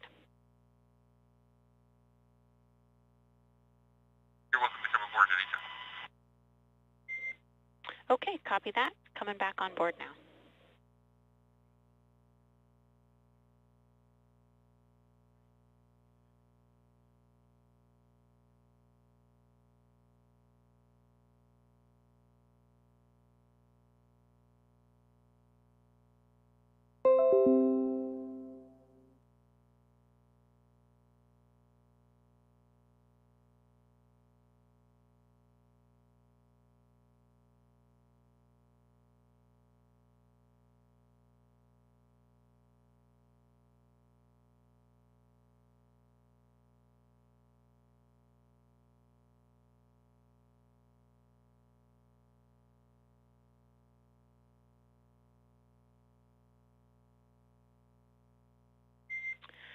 And Freedom, cameras are back on board. Next ground station pass is in about 5.5 minutes.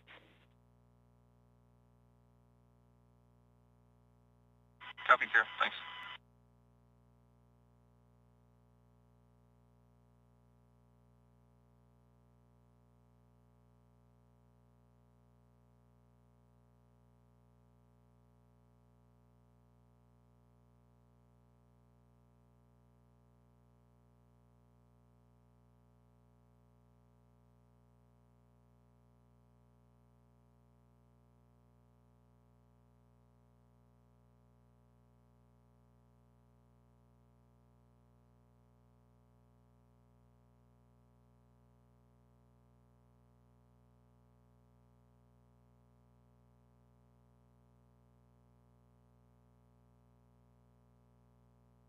And SpaceX Freedom, we're ready to pressurize.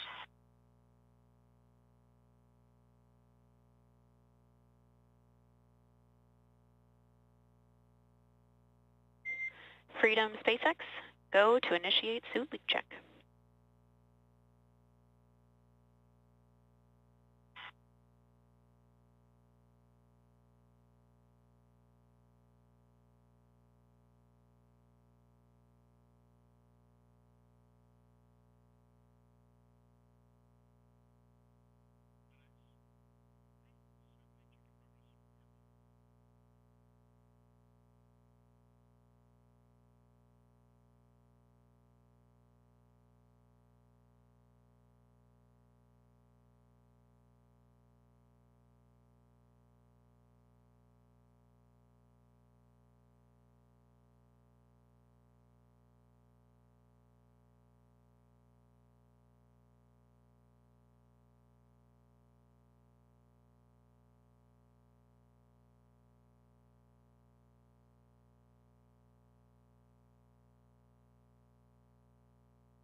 Freedom, we see 4 nominal suit leak checks.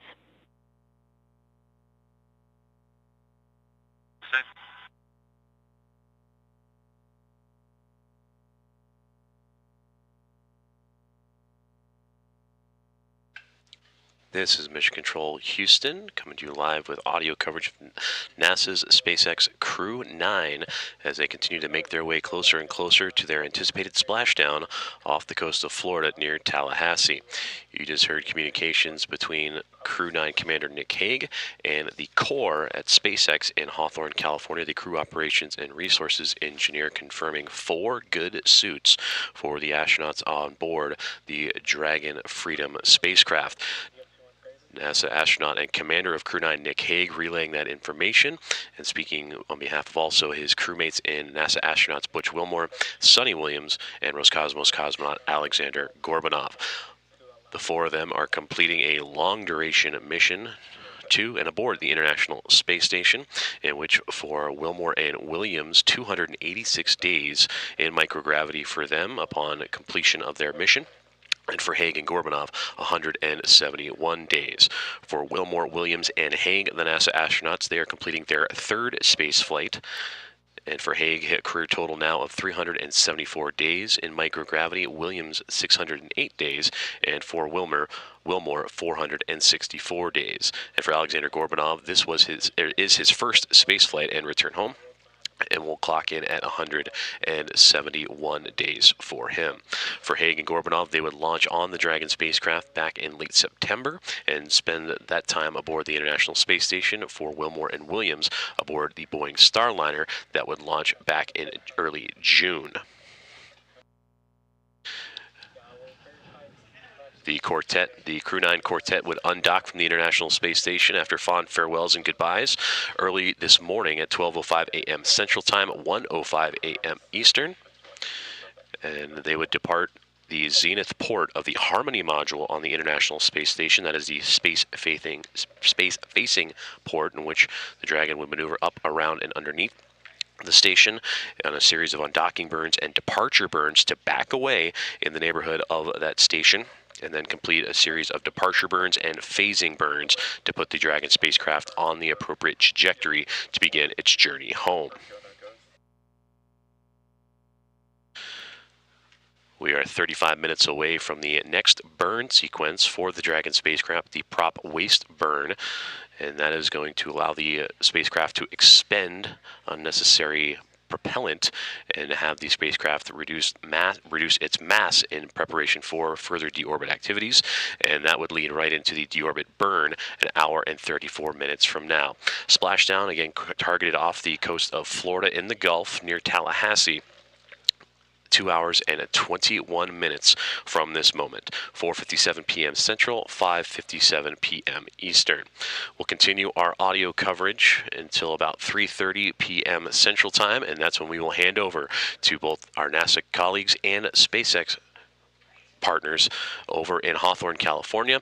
That'll take us live on NASA Plus, the agency's website, nasa.gov, as well as the social media channels beginning at 3:45 p.m. Central, 4:45 p.m. Eastern for all the coverage of re-entry and splashdown. So far, so good, and the crew happy and healthy aboard the Dragon spacecraft. 4 good suits after the recent suit check, and they continue their progress in their journey home to Earth. This is Mission Control Houston.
Freedom, SpaceX. We are go for the upcoming out-of-plane burn in about 25 minutes per your displays.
This is Mission Control Houston, as we are bringing you live mission audio updates of NASA's SpaceX Crew 9 as they continue to make progress in their journey to deorbit and splashdown, completing their long-duration mission to the International Space Station.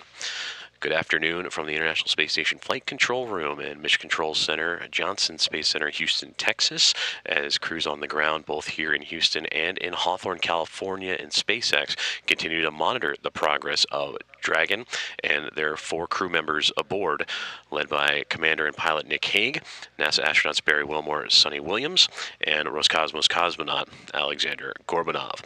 Currently, the Dragon spacecraft is orbiting around Earth and just passing over the South Pacific Ocean, as teams also here in Houston monitoring the International Space Station as it crosses over now the western border of Australia.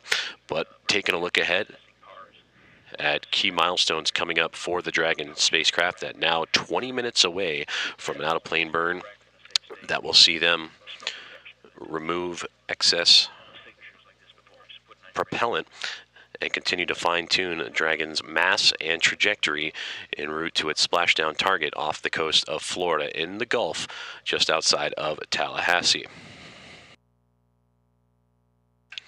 You're hearing communications frequently now, and more so as we get closer to deorbit between Commander Nick Hague and the core at SpaceX in Hawthorne, California. That is the Crew Operations and Resources Engineer, as Dragon under the command and guidance autonomously of that team in Hawthorne, California. For Nick Hague, Alexander Gorbanov, Butch Wilmore, and Sunny Williams, they recently just completed their suit pressurization checks. 4 good suits, so it was good to go, and they were just notified a few moments ago that they are now inside of 20 minutes away from that burn coming up. That burn will then lead into about an hour after that the deorbit burn that'll put Dragon on the path to return home into that splashdown zone, as mentioned, off the coast of Florida, just outside of Tallahassee. Splashdown time 4:57 p.m. Central, 5:57 p.m. Eastern time, and that splashdown a little more than 2 hours and 5 minutes away, as the crew and the countdown clocks continue to roll along in progression of their return back to Earth. For Nick Hague and Alexander Gorbanov, it'll complete a 171-day mission in microgravity and aboard the International Space Station. For Butch Wilmore and Sunny Williams, 286 days for both of them. We will continue to bring live updates through the audio platforms and national social channels up until about 3:30 p.m. Central Time, and that's when we will hand it over to our counterparts and teammates at NASA and SpaceX in Hawthorne, California. That'll bring you live production of the re-entry and splashdown on NASA Plus, nasa.gov, the agency's website, as well as on the social media channels. And again, that'll begin at 3:45 p.m. Central, 4:45 p.m. Eastern. Everything continues to move forward for Crew 9 and their return to Earth. And again, splashdown 2 hours and 4 minutes away. This is Mission Control Houston.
This is Mission Control Houston as we continue to follow along the progress of the Dragon SpaceX Freedom and the Crew 9, the 4 crew members aboard, and NASA astronauts and Commander Nick Hague, astronauts Butch Wilmore and Sunny Williams, and Roscosmos cosmonaut Alexander Gorbanov.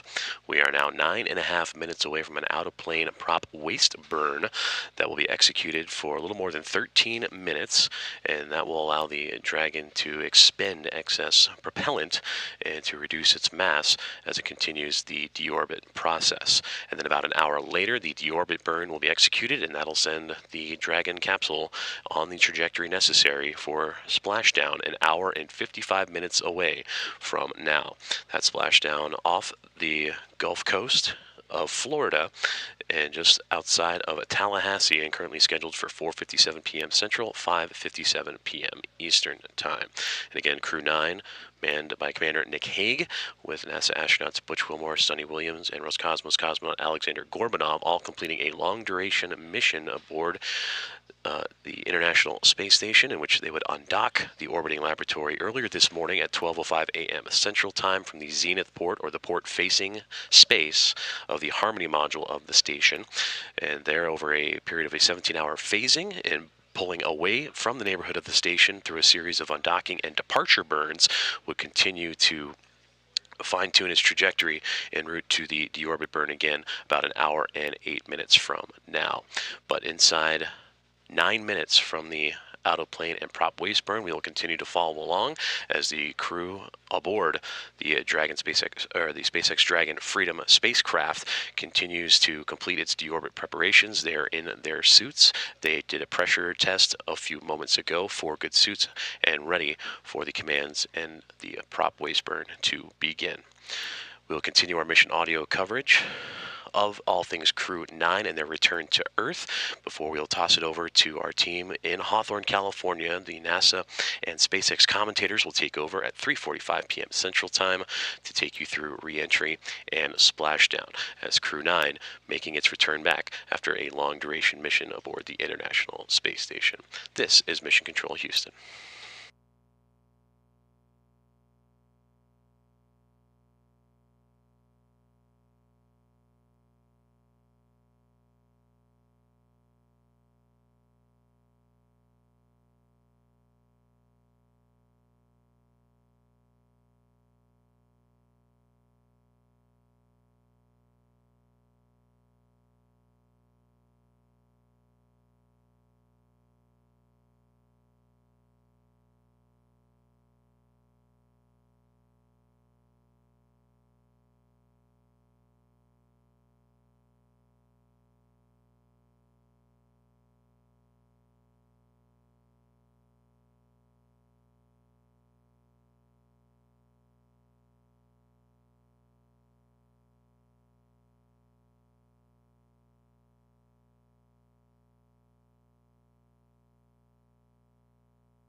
This is Mission Control Houston, as we continue to follow along the progress of NASA's SpaceX Crew 9 mission and their return to Earth, as the prop waste burn is now underway.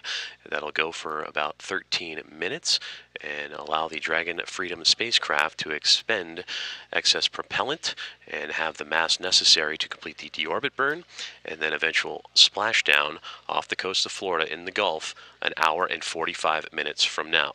Hello from the International Space Station Flight Control Room in Mission Control Center, Johnson Space Center, Houston, as we have been monitoring Dragon's progress since undocking in the early morning hours today, as they undocked from the International Space Station at 12:05 a.m. Central Time and began a 17-hour phasing period that has led us to this splashdown. Crew 9, consisting of Commander Nick Hague, NASA astronauts Butch Wilmore and Sunny Williams, and Alexander Gorbanov of Roscosmos, the 4 astronauts together in that Dragon spacecraft, continuing their journey and about to wrap up their long-duration mission that saw them with extended time on the International Space Station. For Wilmore and Williams, will have spent 286 days in microgravity upon a splashdown. As for Nick Hague and Alexander Gorbanov, they'll complete their mission of 171 days.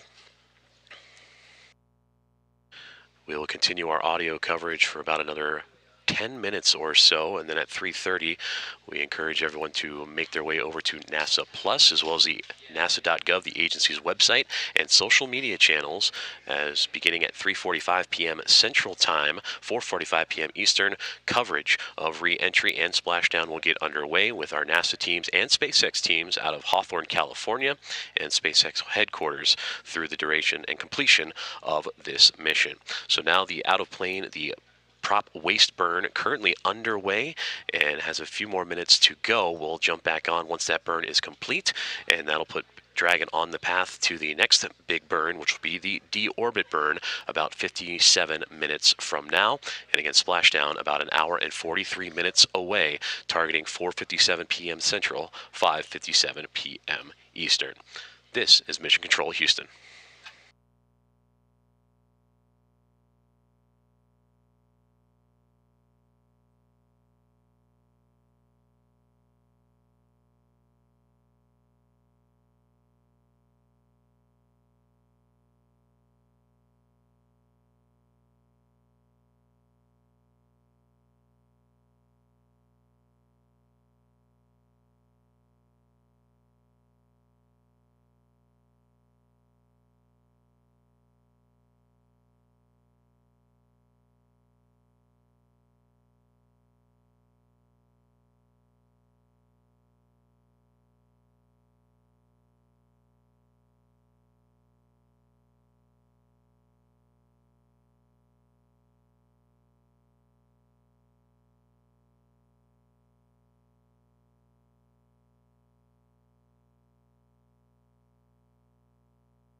Freedom, SpaceX.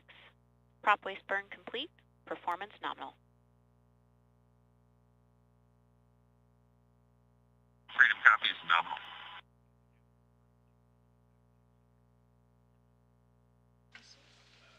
All right, MD off track. This is Mission Control Houston, coming to you live with mission audio coverage as NASA's SpaceX Crew 9 continues to make way on its return trajectory back home to Earth, with Splashdown coming about an hour and 32 minutes from now. You just heard confirmation between the ground teams in Hawthorne, California at SpaceX, the core, the crew operations and research engineer, communicating with NASA astronaut and commander of Crew 9, Nick Hague, that they had a good out-of-plane prop waste burn that lasted a little more than 13 minutes, and now that sets them up for the deorbit burn coming in about 45 minutes from now. On board the Dragon Freedom spacecraft, Commander Nick Hague joined alongside NASA astronauts Butch Wilmore, Sunita Williams, and Roscosmos cosmonaut Alexander Gorbanov. After a long-duration mission aboard the International Space Station for Wilmore and Williams, 286 days in microgravity. For Nick Hague and Alexander Gorbanov, 171 days will be coming to a close, and again about an hour and 31 minutes from now, with the targeted splashdown of 4:57 p.m. Central Time, 5:57 p.m. Eastern Time. This will be our last audio update, and we encourage those that have been tuned in on the NASA social channels to move on over to NASA Plus, or you can follow along on the NASA YouTube channel as well, the agency's website at nasa.gov, and social media beginning at 3:45. We will team up the NASA teams and SpaceX for joint coverage of reentry and splashdown. That is 3:45 p.m. Central Time, 4:45 p.m. Eastern Time, as Commander Nick Hague, Butch Wilmore, Sunita Williams, and Alexander Gorbanov entering that last leg before the deorbit burn and eventual splashdown and return home for Crew 9. This is Mission Control, Houston. Jim is with you. All right, we are 37 minutes out from deorbit sequence start and an hour and a half from splashdown. Through splashdown, I'm tracking no deltas to your crew timeline larger than a minute, so you can expect those times to be accurate. We're not tracking any issues on board Dragon. Recovery vessel Megan is standing by off the coast of Tallahassee, and we're tracking no issues on the boat. Weather out there continues to look excellent. Winds are just under 4 knots, waves just over 1 foot with an 8-second period.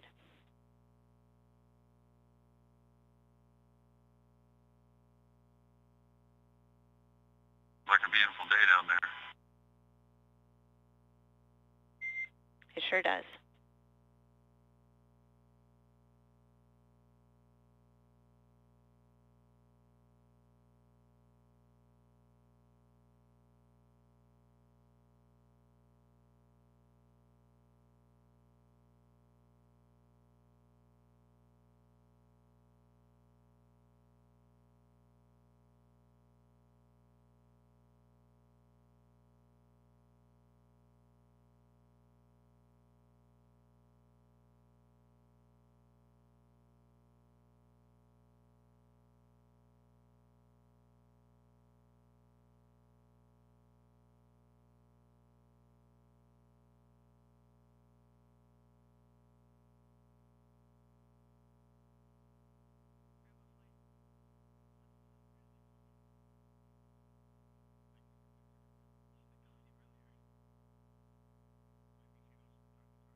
Freedom, SpaceX. SpaceX is go for deorbit entry and landing. Deorbit sequence start in 30 minutes.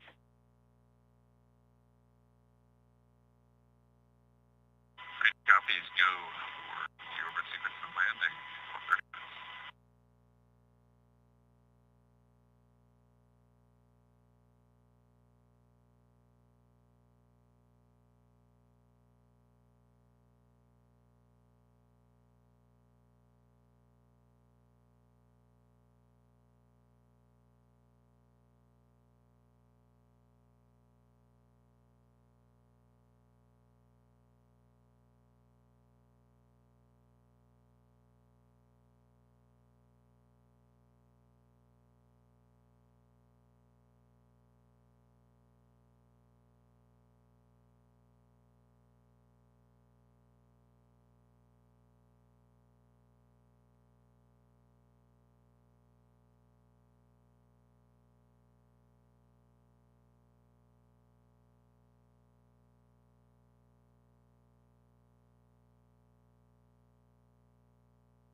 Freedom, SpaceX.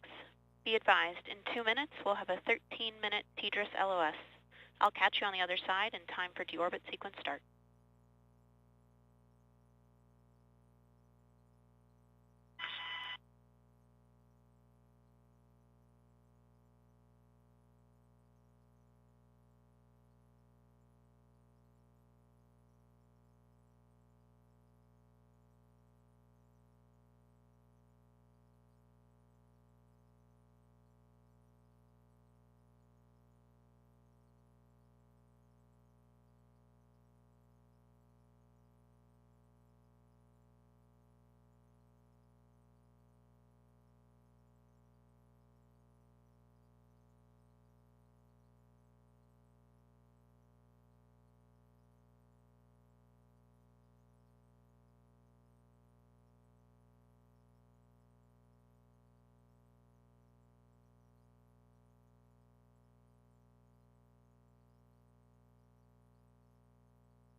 Good afternoon and welcome to our live coverage of the NASA SpaceX Crew 9 mission as it returns to Earth. Dragon Freedom departed the International Space Station at 1:05 a.m. Eastern.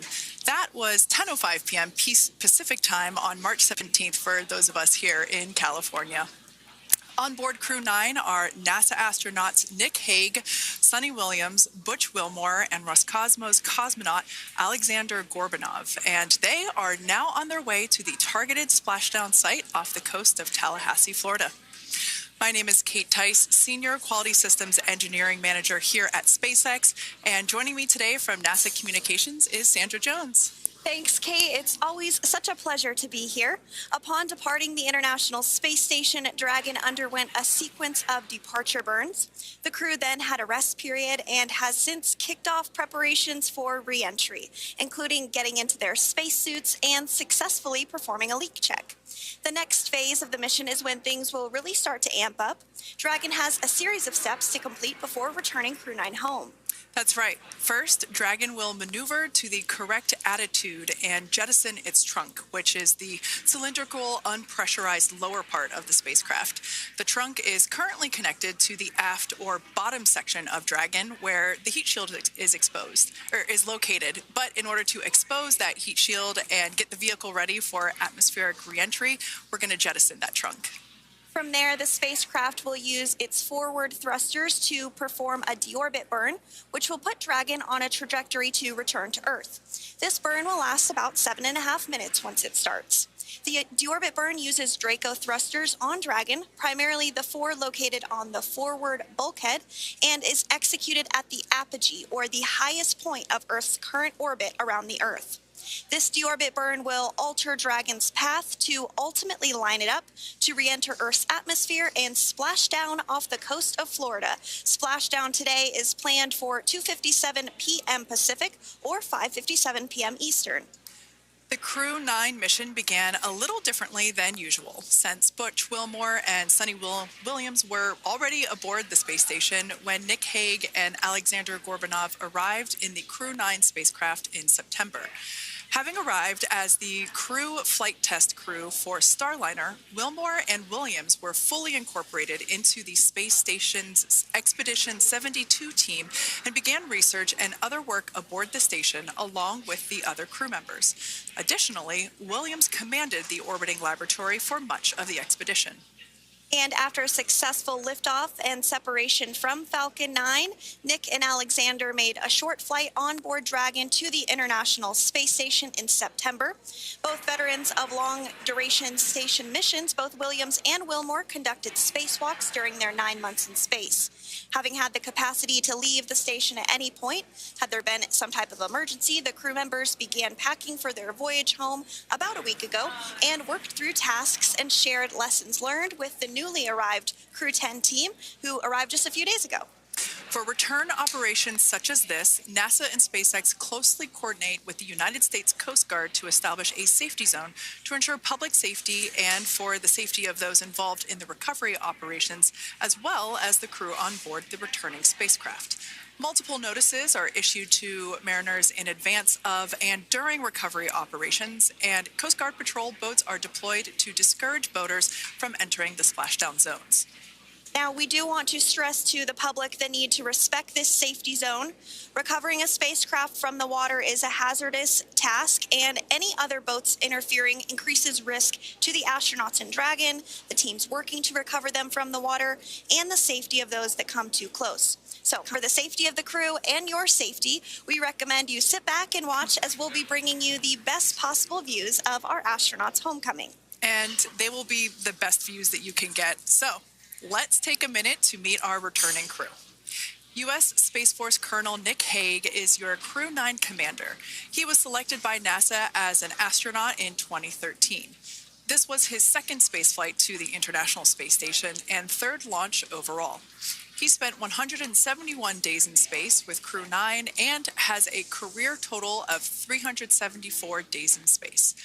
During his mission, he completed a spacewalk with astronaut Sunita Williams.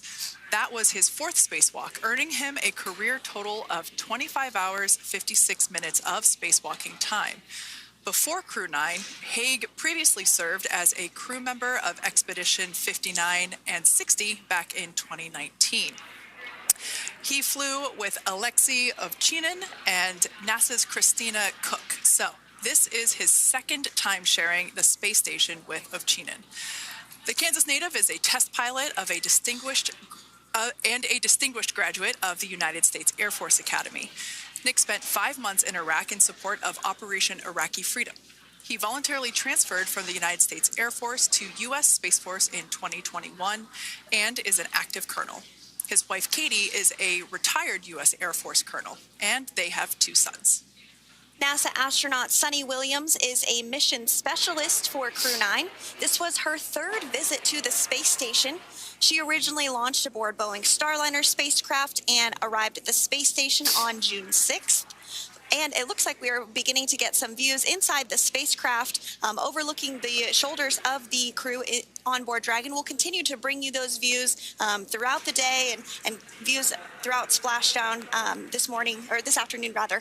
But to jump back into a little bit more about Sunny, she became an Expedition 71-72 crew member, and she logged 286 days in space on this mission. But she actually has a total of 608 days in space, the second most time in space by a U.S. astronaut. Former NASA astronaut Peggy Whitson ranks first for the U.S. with 675 days in space. She conducted 2 spacewalks and has completed 9 over the course of her career for a total of 62 hours and 6 minutes of spacewalking time. She ranks 4th on the list of cumulative time spacewalking by a female astronaut. And she has flown on 4 different spacecraft types, including the Space Shuttle, Soyuz, Starliner, and now Dragon. Previously, she served on Expedition 14 and 15 in 2006 and 2007, and again with Expedition 32 and 33 in 2012. She's a retired U.S. Navy captain and is a proud graduate of the U.S. Naval Academy. NASA astronaut Butch Wilmore is also serving as a mission specialist today. This is his 3rd spaceflight and, just like Sunny, logged 286 days in space. He conducted 1 spacewalk and completed 5 over the course of his career, earning him a total spacewalking time of 21 hours, 2 minutes. He's flown on 4 different spacecraft types throughout his career: the Space Shuttle, Soyuz, Starliner, and now Dragon. Previously, the Mount Juliet, Tennessee native served on STS-129 in 2009 and Expedition 41 and 42 from 2014 to 2015. Wilmore is also retired, a retired captain in the U.S. Navy. And Alexander Gorbanov is a 3rd mission specialist serving on today's mission. Crew 9 was his very first spaceflight to the space station, earning him a total of 171 days in space over the course of his career. Gorbanov, along with Nick Hague, saw the arrival of 4 visiting vehicles and saw the departure of 4 as well. The duo orbited the Earth more than 2,700 times during their mission. Before his cosmonaut selection in 2018, Gorbanov worked as an engineer for a rocket space corporation and helped support cargo spacecraft launches from the Baikonur Cosmodrome in Kazakhstan. To prepare for upcoming events, Dragon is currently doing a couple of things autonomously. First, it's isolating the thermal control system fluid loops from the radiator. This system is what will help keep the internal temperature of Dragon very comfortable for Nick, Sunny, Butch, and Alexander during the re-entry phase. Dragon is also initiating separation of the claw mechanism, which will terminate data, power, and fluid connections between the spacecraft and the trunk in preparation for that trunk separation that I mentioned earlier. Now, as we saw before, we are hoping to get more views inside of the Dragon capsule. We will bring those, of course. We want to see more of our 4 crew members. But now a bit more of the Dragon Freedom capsule. It has flown on several missions for NASA. It first launched April 27th, 2022. To the International Space Station on NASA's SpaceX Crew 4 mission. It was subsequently used for 2 private spaceflight missions to the space station for Axiom Space, Axiom Mission 2 in May 2023, and Axiom Mission 3 in January of 2024. And of course, Crew 9 launched last year, is September 28th. So yeah, a little bit about the Dragon Freedom capsule. Here, a view that we have once again between the shoulders of Commander Nick Hague, who is on the left-hand side of your screen there, and Mission Specialist Alexander Gorbanov there on the right. That's right, Kate. And the next major milestone that we're looking ahead towards this afternoon is claw separation. We're targeting that claw separation at 2:05 p.m. Pacific time this afternoon, so less than 10 minutes from now. Continuing to get some views inside Dragon Freedom. To the far left there is NASA astronaut Butch Wilmore, and as you can see, the crew is suited up in their space suits. They are suited up in what we call dynamic phases of flight. So when they launch, when they dock, when they undock, when they return back for splashdown. We might hear some call-outs on the loops about putting their visors down. That will happen just prior to deorbit burn. And you'll hear us pause when some of those communications happen. That's because we want to make sure that we are relaying the best information to you all, and so that you hear it as well.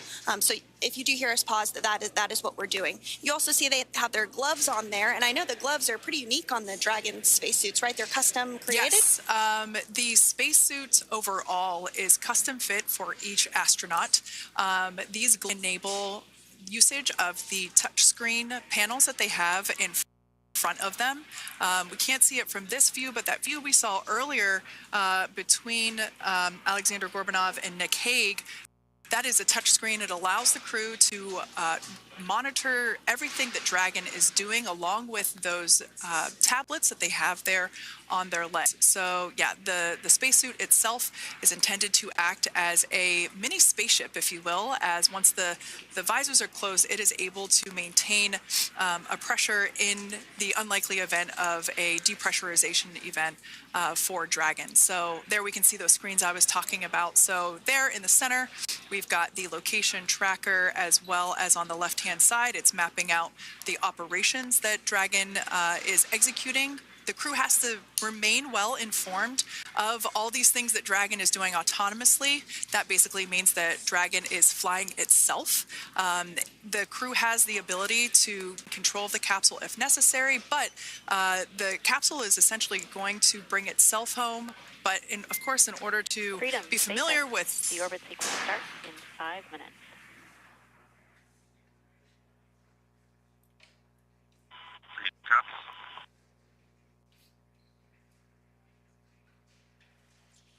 So we did hear that call out for the Deorbit sequence start to begin here in 5 minutes. That call from the ground came from the core, or Crew Operations Resource Engineer here in Hawthorne, Mission Control just behind us, and that went up to Commander Nick Hague. He's going to be doing the majority of the communications during the flight downhill today through Splashdown, and they'll be communicating with the core all along the way. Now, we did mention that they are flying on Crew Dragon Freedom. The naming of spacecraft has gone all the way back to the very beginning of this human spaceflight program. This is a nod to Alan Shepard naming his spacecraft Freedom 7 during the Mercury program. And so the crew that first flew up on Freedom a few years ago had the opportunity to name this Dragon, and they named it Freedom. That was Crew 4 that was the first flyers on this spacecraft. It's also flown for Axiom Mission 2 and 3, and then, of course, today for Crew 9 as well. Yeah, actually, fun fact about this particular capsule, of those 4 missions that Sandra just mentioned, we have seen daytime splashdowns for 2 of those. Today will mark the third daytime splashdown. So there's something lucky about this particular capsule that gets daytime splashdowns. Nighttime is great because we can see even more clearly the capsule streaking through, but I personally love the daylight views because we really get even better views of the recovery team operations during that phase of the mission. Yes, absolutely. And if you follow along with our missions, you'll know that sometimes weather is a watch item when it comes to undocking and splashdown. We do splashdown in the water, so we want to ensure that parameters like wave heights and wind speeds and precipitation, lightning, all of that is looking good for the crew and the safety of those recovery personnel. And today the weather is just pristine. We got off of space station on the very first attempt. So I'm joking around and saying that it was because it was St. Patrick's Day and we got really lucky with the weather. I wouldn't disagree with that. Speaking of weather, we will be hearing from core probably around 2:20-ish.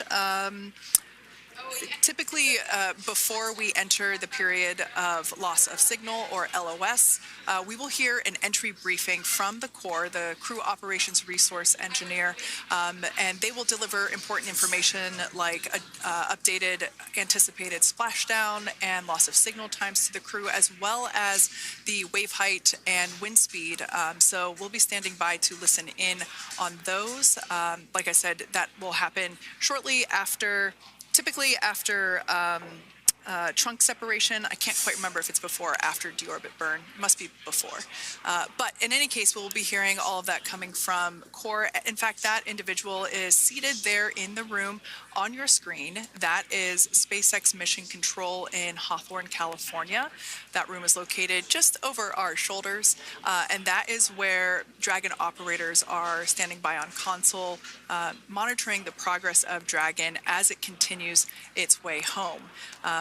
It's been, at the point of splashdown, it'll be about 17 hours since Dragon undocked from the International Space Station.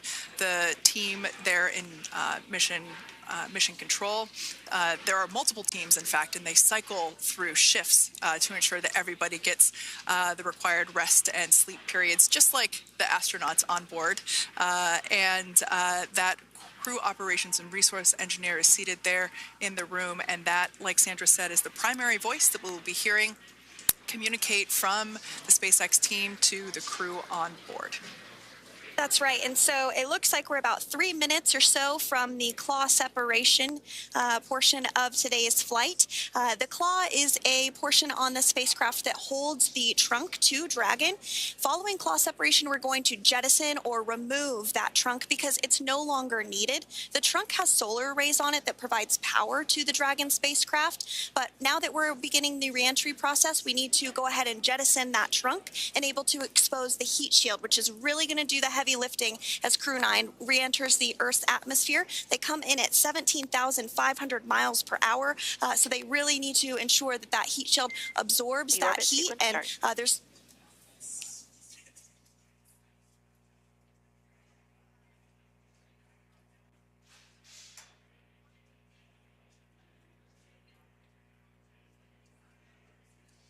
And so we did just get communications there that the deorbit sequence start has begun. So here in just a couple minutes from now, we expect to hear information or a call back about the claw separation having begun. And again, that kicks off that trunk separation portion that I was discussing to remove that, expose the heat shield, and then eventually we'll have the deorbit burn, and we'll continue to walk you through all of these milestones as we approach them ahead of our splashdown at 2:57 p.m. Pacific time this afternoon off the coast of Tallahassee, Florida. Yeah, we're very excited to bring the Crew 9 crew home. Sandra, we were talking about the trunk separation. That trunk is on a trajectory that will re-enter in the atmosphere and break up upon that re-entry. The heat shield itself is one of my favorite parts of the Dragon capsule. It is the workhorse of the re-entry phase. It will work to protect the Dragon capsule and the crew members on board during the re-entry phase as the temperatures outside of the capsule build up to, I believe, about 3,000 degrees Fahrenheit in excess of. And meanwhile, the interior of Dragon stays a very comfortable temperature. That heat shield does a lot of the work, and we'll see that plasma build up on the exterior of the capsule. As a result of the plasma that builds up, we will lose communications with the crew. This is known as loss of signal, or LOS. This is roughly a 10-minute period on average, even less than. I believe today it is probably about 6 or 7 minutes long. It kind of depends on the mission, and it happens for every Dragon capsule that re-enters the atmosphere. Due to that plasma buildup, we're not able to communicate or command the capsule, so we stand by while we wait to regain communication after we pass through that period of loss of signal and get what's known as AOS, or acquisition of signal. Continuing to stand by for claw separation, and then we'll look towards trunk separation. It'll be just about a minute or so after that. That happens pretty rapidly in succession. Some of our milestones will take a little bit longer throughout the day. For example, we will have a deorbit burn after that will take about 7.5 minutes and helps get Dragon set up in the right trajectory to splash down in the Gulf off the coast of Florida. So continuing to stand by for claw separation.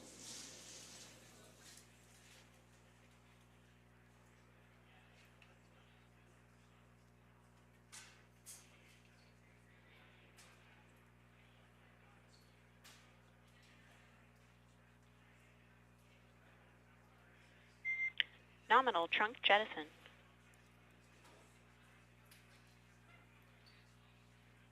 Copy. All right. Great news there. That trunk has been jettisoned from the Dragon capsule. So the claw was separated. That's the mechanism that connects the telemetry and power between the Dragon capsule and the trunk. In order to expose the heat shield underneath Dragon, we had to jettison that trunk, and so we just got confirmation that that has happened. So that is great news. Basically means that telemetry is looking good, and that the nitrox system is primed for cabin and suit cooling, and the heat shield, like I said, is now exposed and ready for atmospheric re-entry. The trunk served its purpose by gathering energy from the sun through its solar cells and converting that to battery power. Since we separated the trunk, we can't generate any more new power, but we really don't need to since we're coming home and Dragon has enough battery power already stored. Now up next, The final steps that Dragon will perform prior to re-entry: the slew, or the maneuver to deorbit burn attitude, and then the deorbit burn itself. This deorbit burn is the last time that the forward Dracos, which are the 4 thrusters located on top of the spacecraft under the nose cone, it's the last time that they will ignite. The deorbit burn will place Dragon on a precise trajectory to return to the splashdown zone off the coast of Florida, off the coast of Tallahassee, Florida, and that will last about 7.5 minutes once it starts. And so deorbit burn is targeted for 2:11 p.m. Central Time, so about 2 minutes from now. As we mentioned, it's going to last about 7.5 minutes, again, helping to get Dragon into the precise trajectory to ensure that splashdown occurs in the area that was calculated and where the recovery team is already in place, ready to support splashdown operations today. The recovery vessel Megan is the ship that is going to be utilized today, and we also have what is called fast boats that go out first to check the spacecraft and make sure everything is looking good before the recovery vessel Megan approaches. So that whole recovery process takes about an hour, I would say, from the time the crew splashes down to the time they're on the boat and the crew gets out of the capsule, and we'll continue to bring you live coverage through every step of the way today as Crew 9 returns home. Indeed. Now, let's take a little bit of a closer look at Dragon. One of the great things about being close to the space station is that we can use space station cameras to look at Dragon. But now that Dragon is on its way home, we don't have those external cameras. So here's an animation of what the capsule looks like. We've got the pressurized section, the capsule on the top, and the trunk, or the unpressurized section, on the bottom. That's where those solar panels that we manufacture in-house are located, soaking up the energy from the sun and turning it into power for the capsule. At the very top of the capsule is the nose cone. That is where the Dracos, the forward Dracos, are located. That nose cone is currently open, not closed like we saw in that animation. Once we get through the final maneuverings for the re-entry phase, we will close the nose cone capsule just before Dragon begins its atmospheric entry to protect that forward hatch there located along with those forward Dracos. So go ahead. Oh, that's right. I was going to mention that the nose cone does open shortly after launch, and it remains open the entire time that Dragon is docked to the International Space Station. So as an example for this particular spacecraft, Freedom, since September when it docked to the International Space Station, remains open that entire time, and here shortly it will close for the very first time since September. So quick recap of what Dragon has done in recent history here. We basically began preparations for re-entry known as the Deorbit Sequence. So Dragon released the trunk. As we said before, we separated the claw, we released the trunk. It next will slew to the deorbit burn attitude. Slew basically meaning maneuver, so it will position itself correctly to execute that deorbit burn. We want the heat shield side to be facing forward, or first, if you will. We want that to be the leading edge of the Dragon capsule, as that heat shield is meant to basically be an ablative material for the heat that it will incur. Once we complete that deorbit burn attitude slew, we will initiate the deorbit burn itself. That will last for several minutes, expecting that to be to start here any moment now, actually, and then it will go until about 2:18 p.m. Pacific time or 5:18 p.m. Eastern time. And I did hear confirmation that that deorbit burn is underway. As we mentioned, it's about a 7.5-minute burn. So within the last 10 minutes, Dragon has jettisoned its trunk and initiated the deorbit burn just seconds ago. As mentioned earlier, for those operations, NASA and SpaceX closely coordinate with the United States Coast Guard to establish a safety zone to ensure public safety and for the safety of those involved in the recovery operations, as well as the crew on board the returning spacecraft. Multiple notices are issued to the mariners in advance of and during recovery operations, and Coast Guard patrol boats are deployed to discourage boaters from entering the spacecraft, the splashdown zones. So we do want to stress to the public the need to respect this safety zone. Recovering a spacecraft from the water is a hazardous operation, and any other boats interfering increases the risk to not only the astronauts in Dragon, but the teams working to recover them from the water and the safety of those that may come too close. So for the safety of the crew, which you see there on your screen, your safety, we recommend you sit back and watch as we'll continue to bring you the best possible views of our astronauts' homecoming. Yeah, as I mentioned earlier, this deorbit burn is the last time that we will utilize our 4 forward Draco thrusters. Forward basically meaning at the top of the Dragon capsule. Dragon Freedom has not yet entered the Earth's atmosphere. This deorbit burn is what will line the vehicle up and put it on its final trajectory to the landing site right off the coast of Tallahassee, Florida. So basically, it is the last burn that the Dragon spacecraft executes and is what really locks it in for that precise landing. As you can see on your screen right now, Nick, Sunny, Butch, and Alexander are using their screens to keep tabs on the burn duration, the Draco firings, and trajectory details such as entry angle, spacecraft perigee, and how much distance remains until deorbit burn termination. As I mentioned earlier, Dragon is flying itself. So all the crew has to do is stay strapped into their seats and keep tabs on things. Although I must say, if I had one of those window seats, it would be pretty difficult to restrain myself. Now, with Nick, Sunny, Butch, and Alexander ready to deorbit and splash down back on Earth, they will be heading to one of 8 targeted sites supported by SpaceX and NASA. All of these sites are located off the coast of Florida, either in the Gulf of America or the Atlantic Ocean. Spreading the supported sites across multiple locations helps maximize the return opportunities for this mission and future crews, lowering the chance that we'll have to wave off due to bad weather. For those of you following along, you'll know that today's splashdown marks our final Dragon recovery on the East Coast. After 6 great years of successful recovery operations off the East Coast, we'll be moving all Dragon recovery operations back to the West Coast. And as always, NASA and SpaceX jointly select our splashdown location. And for today, the prime recovery site is off the coast of Tallahassee, Florida. The selection process works with a lot of different variables, including the space station's orbital trajectory or path that it follows, what landing sites are available and have favorable weather, how much free flight capability Dragon has for the trip home, and the sleep schedules for the returning crew members, as well as, of course, the big one, the weather.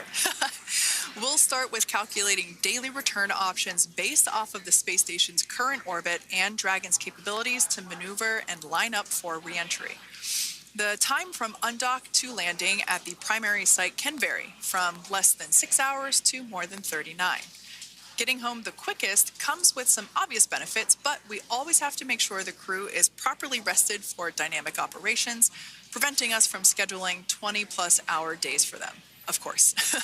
Trajectory and ballistic experts provide the daily opportunities that would line up Dragon with the 7 landing zones and split them into what we call ascending and descending opportunities.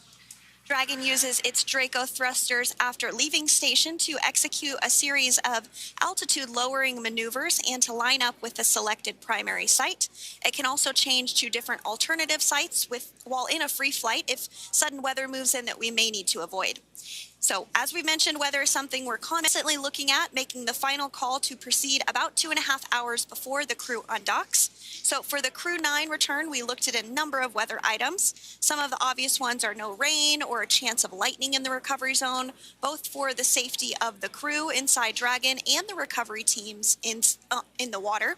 And we're also looking for wind speeds to be less than 15 feet per second, or about 10 miles per hour, and relatively calm seas so that we can safely execute recovery operations, which includes landing a helicopter on the recovery ship to fly Nick, Sunny, Butch, and Alexander back to Florida. Once Dragon began flying today, we had a number of additional checkpoints to either proceed towards the primary site, head to the alternate, or select a new zone based on real-time weather data. These checks happened all the way up until we were in the final hours before the deorbit burn, which has just about a minute or so left in it. And this is the last burn in the trip home that commits Dragon to re-entering the Earth's atmosphere. Now, we are currently waiting to conclude the deorbit burn. We've got less than a minute until that finishes. We will expect to hear a call out for nominal burn, which will confirm completion of that deorbit burn for Dragon Freedom. We can see images there from the touchscreen display panels that the crew utilizes in flight. We can see the visualization of exactly which one of the four forward Draco thrusters are firing. That's why you have kind of like a strobe effect there.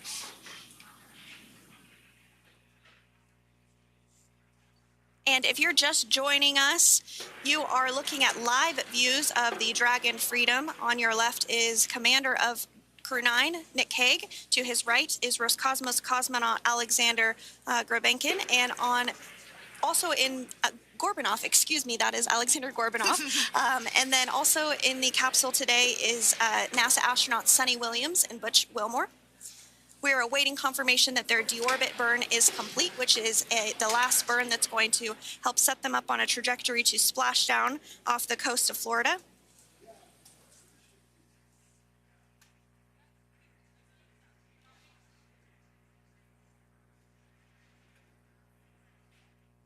All right, excellent news there. We heard the words we were looking for, nominal burn. So that means that that deorbit burn was successful and nominal, meaning as expected. And we're now beginning to close the nose cone in preparation for atmospheric reentry.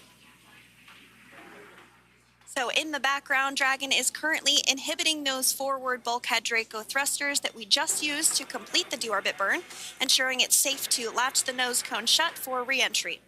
Also, the vehicle has initiated the nitrox suit purge, which will help keep Nick, Sunny, Butch, and Alexander cool and comfortable during reentry, which is coming up in about 20 minutes from now.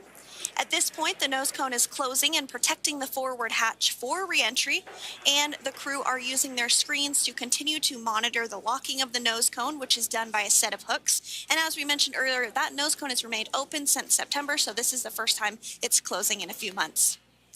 Yeah, that's absolutely right. Now, we will be expecting, as I mentioned before, an entry brief from SpaceX Core. Again, that's the crew operations resource engineer who is seated in that room that you see there on your screen. That entry brief will provide updated times for anticipated splashdown as well as the loss of signal or period of LOS. That briefing will also give us information such as wind speed and wave height at the expected splashdown location. But all in all, everything has been great today. All events have been executed on time as expected, and we are looking forward to a splashdown of the Crew 9 crew at about 5:57 p.m. Eastern Time or 2:57 p.m. Pacific Time. Between now and then, things are going to start moving quite quickly. In fact, if anything, this will have seemed like the slower part of the reentry phase. We're going to go through, like I said, that period of loss of signal or LOS. That period is a few minutes long where we are unable to communicate or command the capsule due to the plasma that builds up on the exterior of the capsule. That period, like I said, lasts for a couple minutes. You will start to hear SpaceX Core hail the Crew 9 crew a little bit earlier than expected because we, in the past, have actually regained communications a couple minutes earlier than initially anticipated. So we'll go through that period of loss of signal, that entry period, that specifically when the Dragon spacecraft is re-entering through the atmosphere, approximately at about 18,000 feet when the capsule is traveling at 350 miles per hour. We will see our first views of parachutes for the day. It's one of my favorite moments of return sequences is when we get to see the drogue parachutes. We'll see the drogues come out. Those drogues will help slow the vehicle down to about 119 miles per hour.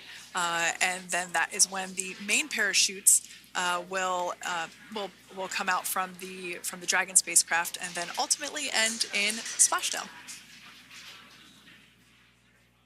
And we are hearing confirmation that the nose cone is closed and everything was nominal or as expected with that closure. So as we begin the second half of entry, Dragon is now beginning to inject cooled nitrox into the air being delivered to the spacesuits worn by Nick, Sunny, Butch, and Alexander. Again, this is what will allow the crew to remain comfortable while external temperatures reach 3,500 degrees Fahrenheit as they re-enter the Earth's atmosphere. So the heat shield is pointing forward, leading Dragon to the landing site. Yeah. Now, speaking of the heat shield, Dragon's primary heat shield is comprised of PICA 3.0, which stands for Phenolic Impregnated Carbon Ablator. The first-gen PICA was initially developed by NASA for studying and sampling comets within our solar system. SpaceX partnered with NASA to develop PICA X, which was the second-generation product used on all Dragon 1 cargo resupply service missions that resupplied the International Space Station on 20 missions. PICA 3.0 was developed specifically for use on Dragon 2 crew and cargo with enhanced structural and thermal capabilities that allowed the heat shield to be even more effective in the way that it utilized the ability to make that heat ablevate as it goes through the Earth's atmosphere.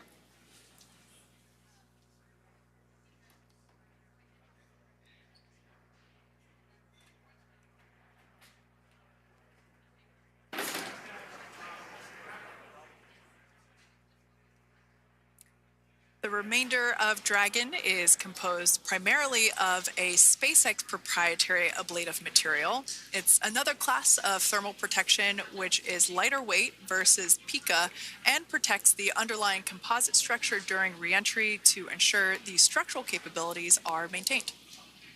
While Dragon will experience temperatures well over 3,000 degrees during peak reentry conditions, the characteristics of the thermal protection system coupled with the environmental control and life support system in the pressurized interior will ensure that Nick, Sunny, Butch, and Alexander stay cool and comfortable during all phases of reentry through Splashdown.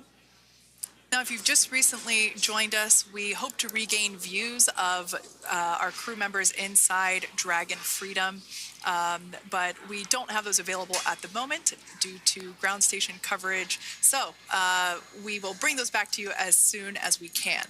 Now, after Dragon Freedom has re-entered the Earth's atmosphere, a series of parachutes will deploy to slow the crew's descent. First will be the 2 drogue parachutes, followed by the 4 main parachutes, and those will guide Dragon to its first contact with Earth since it launched back in September. Dragon will automatically deploy these parachutes when different pressure and positioning sensors on the spacecraft detect that they're at the right speed and altitude. Vehicle velocity at drogue deploy is approximately 350 miles per hour, and they deploy at about 18,000 feet. Now, when the vehicle velocity at main deploy is approximately 119 miles per hour, and they deploy at about 6,500 feet. When Dragon splashes down in the water, the vehicle velocity will be about 16 miles per hour, so you can really see how those parachutes help to slow down the crew inside the capsule. The highest G-load the crew is expected to experience today is about 3 to 5 Gs. Yeah, when you think about really fun roller coasters, they're about in that range. So I'm sure that our crew on board will be well equipped to experience those Gs. It's nothing for them. They go through much more intense training. And so we are continuing to make our way through a number of milestones today. We did have trunk separation. Nose cone is secure for entry.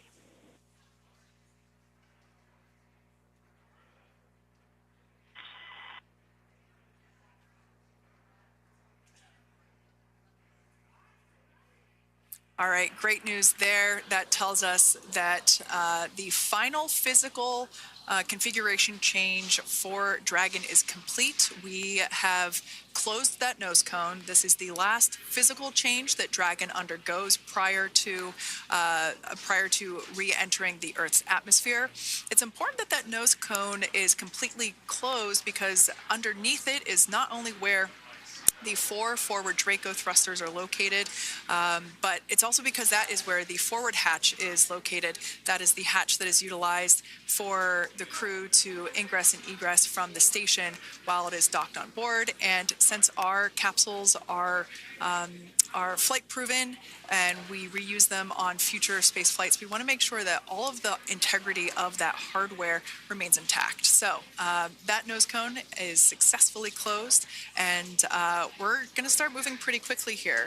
As I mentioned before, we'll go through loss of signal. We'll get that signal back several minutes later, and then we'll see the parachute action. Yep, and then that's all ahead of Splashdown off the coast of Florida. We're targeting Tallahassee as our splashdown zone today at 2:57 p.m. Pacific time this afternoon. Now, you did mention the call to the crew. They'll do some additional calculations following that burn and potentially let us know if that splashdown time has changed at all. But right now, we are continuing to target 2:57 p.m. And you can see there on your screen a path of where Dragon will be re-entering today. So if you are in the southern tip of Mexico, you might have the opportunity to see Dragon. Because it's a daytime splashdown, you probably won't have too great of views, but potentially you'll have the opportunity to get a glimpse of it there. Once again, Dragon operators, they're monitoring the progress of Dragon through this re-entry phase. That is SpaceX Mission Control, located here in Hawthorne, California. That is also where the crew operations and resource engineer is seated. That person is the voice that we have heard multiple times and will continue to hear as the primary point of contact to the crew on board Dragon Freedom. We will also hear the voice of Commander Nick Hague. Basically, after we hear the Corps communicate something, we will hear Nick Hague indicate that they copy, that they heard the message well, some sort of recognition that the message was received. And if you joined us yesterday for our coverage during the undocking, we were communicating through something that's called a big loop. We do that when we're in integrated operations with the international sequence. Report when ready to copy.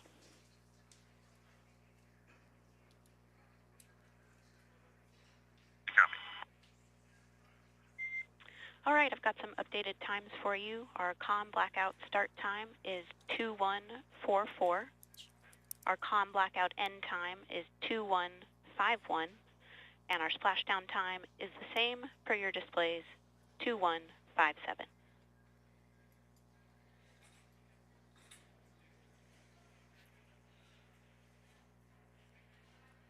Okay.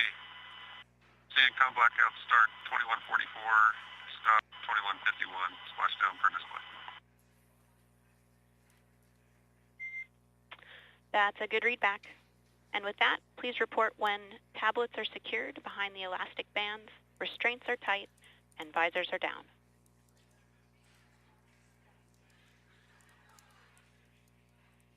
Copy, woke up.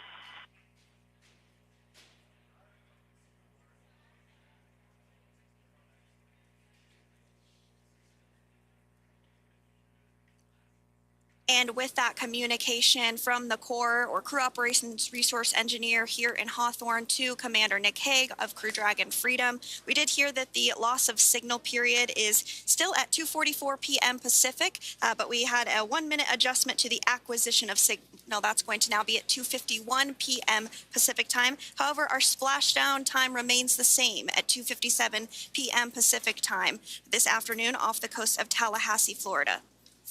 So all good news there as Dragon continues to make its way home with the Crew 9 crew.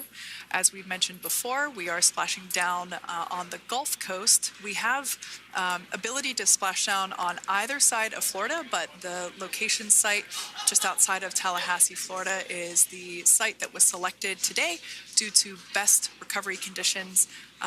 And as Sandra mentioned before, weather is always a watch item, but everything is looking great for that particular recovery location. So I'm sure once we start getting views from the recovery vessel, I have a feeling it's going to be a pretty beautiful afternoon.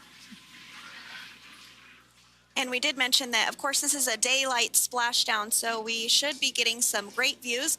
We do have a couple of spacecraft called the WB-57, which are high-altitude planes that NASA utilizes during splashdown operations. Those are en route and going to be tracking the capsule as it makes its way through the atmosphere and should be providing some good views for us. Kate and I were just chatting about how we haven't had a daytime splashdown in a little while, so we're looking forward to the views along with you. Yeah.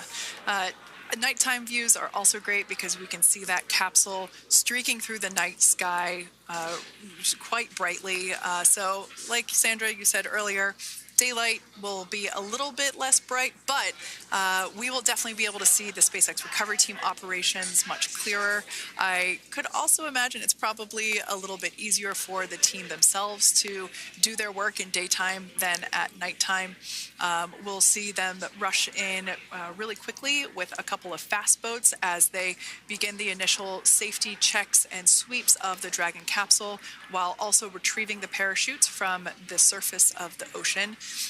The recovery vessel, the main recovery vessel, will continue to make its way closer to the Dragon capsule. It is stationed a couple miles away from the actual recovery location, the splashdown location, for obvious safety purposes. So it takes a little while for that vessel to make its way over, but once it's closer, we'll have even better views of those recovery operations.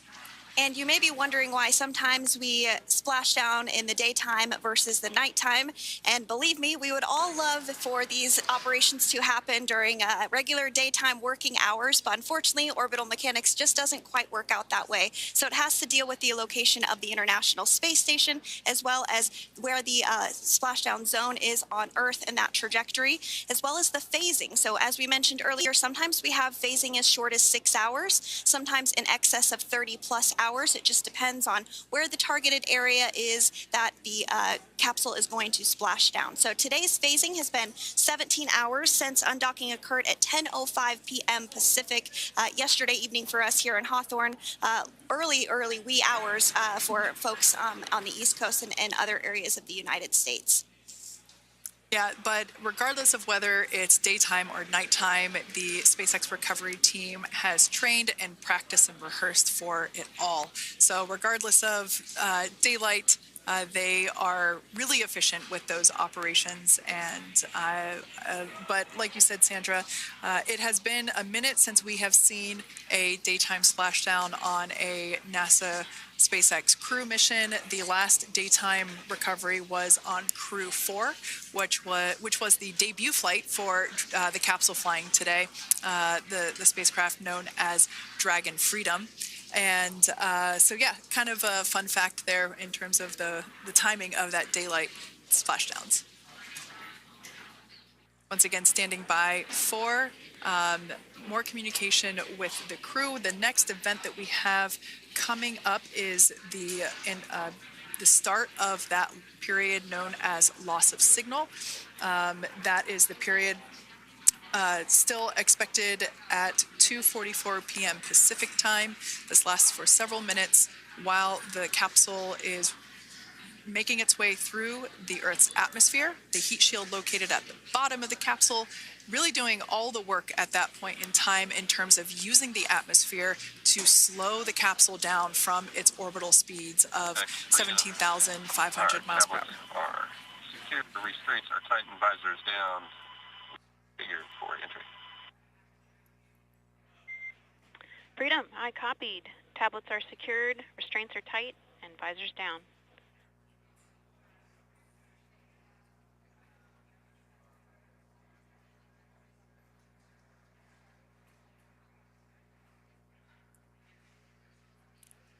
All right, great news there in terms of continuing to make progress. That back and forth communication we heard was just letting Core know that per their instructions, Crew 9 has now put away everything that was necessary in order to begin the re-entry, including those tablets that were located on their legs. Those are now stowed away. They've tightened that safety harness that we see there, and the visors are now down. So with all that being said, let's take a minute to meet our returning crew. U.S. Space Force Colonel Nick Hague is your Crew 9 commander. He was selected by NASA as an astronaut in 2013. This was his second spaceflight to the International Space Station and third launch overall. He spent 171 days in space with Crew 9 and has a career total of 374 days in space. During his mission, he completed a spacewalk with astronaut Sunny Williams. That was his fourth spacewalk, earning him a career total of 25 hours, 56 minutes of spacewalking time. Before Crew 9, Hague previously served as a crew member of Expedition 59 and 60 back in 2019. He flew with Alexei Ovchinin and NASA's Christina Cook. So this is his second time sharing the space station with Ovchinin. The Kansas native is a test pilot and distinguished graduate of the United States Air Force Academy. Nick spent 5 months in Iraq in support of Operation Iraqi Freedom. He voluntarily transferred from the United States Air Force to U.S. Space Force in 2021 and is an active colonel. His wife, Katie, is a retired U.S. Air Force colonel, and they have 2 sons. NASA astronaut Sunny Williams is a mission specialist for Crew 9. This was her third visit to the International Space Station. She originally launched aboard Boeing Starliner spacecraft and arrived at the space station on June 6th. Following the agency's decision to return Starliner uncrewed, she became an Expedition 71 and 72 crew member, where she logged 286 days in space on this mission. But Sunny has a total of 608 days in space, the second most time in space by a U.S. astronaut. Until predicted comm blackout. We'll see you on the other side at 21:51.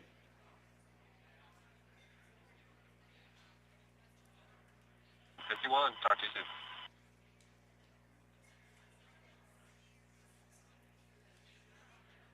And with that call out from the Crew Operations Resource Engineer to Commander Nick Hague, letting them know that everything is looking good ahead of the loss of signal period. We will see the crew on the other side of the loss of signal period at 2:51 p.m. Pacific time this afternoon. Continuing on about Sunny Williams, who has a total of 608 days in space, the second most time in space by a U.S. astronaut. Former NASA astronaut Peggy Whitson actually ranks first for the U.S. with 675 days in space. Sunny conducted 2 spacewalks and has completed 9 over the course of her career for a total of 62 hours, 6 minutes of spacewalking time. She ranks 4th on the list of cumulative time spacewalking by a female astronaut, and she has flown on 4 different spacecraft types, including the Space Shuttle, Soyuz, Starliner, and now Dragon. Previously, she served on Expedition 14 and 15 in 2006 and 2007, and again with Expedition 32 and 33 in 2012. She's a retired U.S. Navy captain and is a proud graduate of the U.S. Naval Academy and was the first astronaut to run a marathon in space. Pretty awesome stuff. Now, NASA astronaut Butch Wilmore is also serving as a mission specialist today. This is his 3rd spaceflight and, just like Sunny, logged 286 days in space. He conducted 1 spacewalk and completed 5 over the course of his career, earning him a total spacewalking time of 21 hours and 2 minutes. He's flown on 4 different spacecraft types throughout his career: the Space Shuttle, Soyuz, Starliner, and now Dragon. Previously, the Mount Juliet, Tennessee native served on STS-129 in 2009 and Expedition 41 and 42 from 2014 to 2015. Wilmore is also a retired captain in the U.S. Navy. Next up is Alexander Gorbunov, who is the 3rd mission specialist serving on today's mission. Crew 9 was his first space flight to the space station, earning him a total of 171 days in space over the course of his career. Gorbanoff, along with Nick Hague, saw the arrival of 4 visiting vehicles and saw the departure of 4 as well. The duo orbited the Earth more than 2,700 times since September. Before his cosmonaut selection in 2018, Gorbanoff worked as an engineer for a rocket space corporation and helped support cargo spacecraft launches from the Baikonur Cosmodrome in Kazakhstan.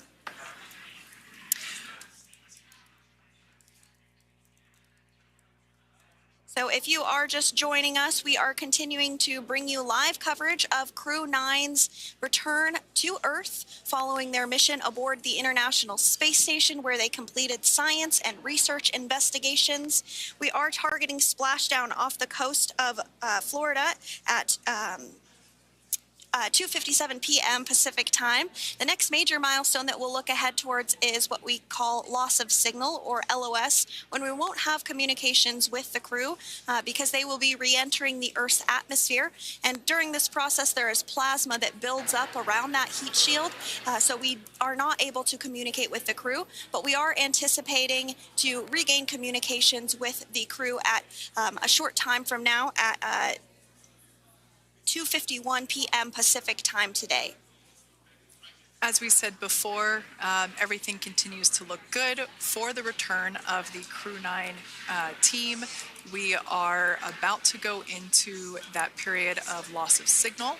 Once we get views of the crew inside the capsule, once again, we will be sure to bring those to you. But that period of time is when plasma is building up on the exterior of the capsule, generating heat in excess of 3,500 degrees Fahrenheit. So we are unable to communicate or command the spacecraft at that time. And that includes, unfortunately, video feeds as well. So as soon as we get the views back inside Dragon, we will bring those to you. But until then, we are going to stand by and continue to monitor the progress of Dragon. Like Sandra just said, we are anticipating the blackout period to begin at 2:51 p.m. Pacific time, 5:51 p.m. Eastern time. This will last for several minutes. It's not super exact, even though we are predicting acquisition of signal, or AOS, to come back at 5:51 p.m. Eastern time. In the past, we have regained communication sometimes a little bit earlier than that, so we'll probably start to hear Core begin to hail Crew Dragon a minute or two prior to that anticipated acquisition of signal.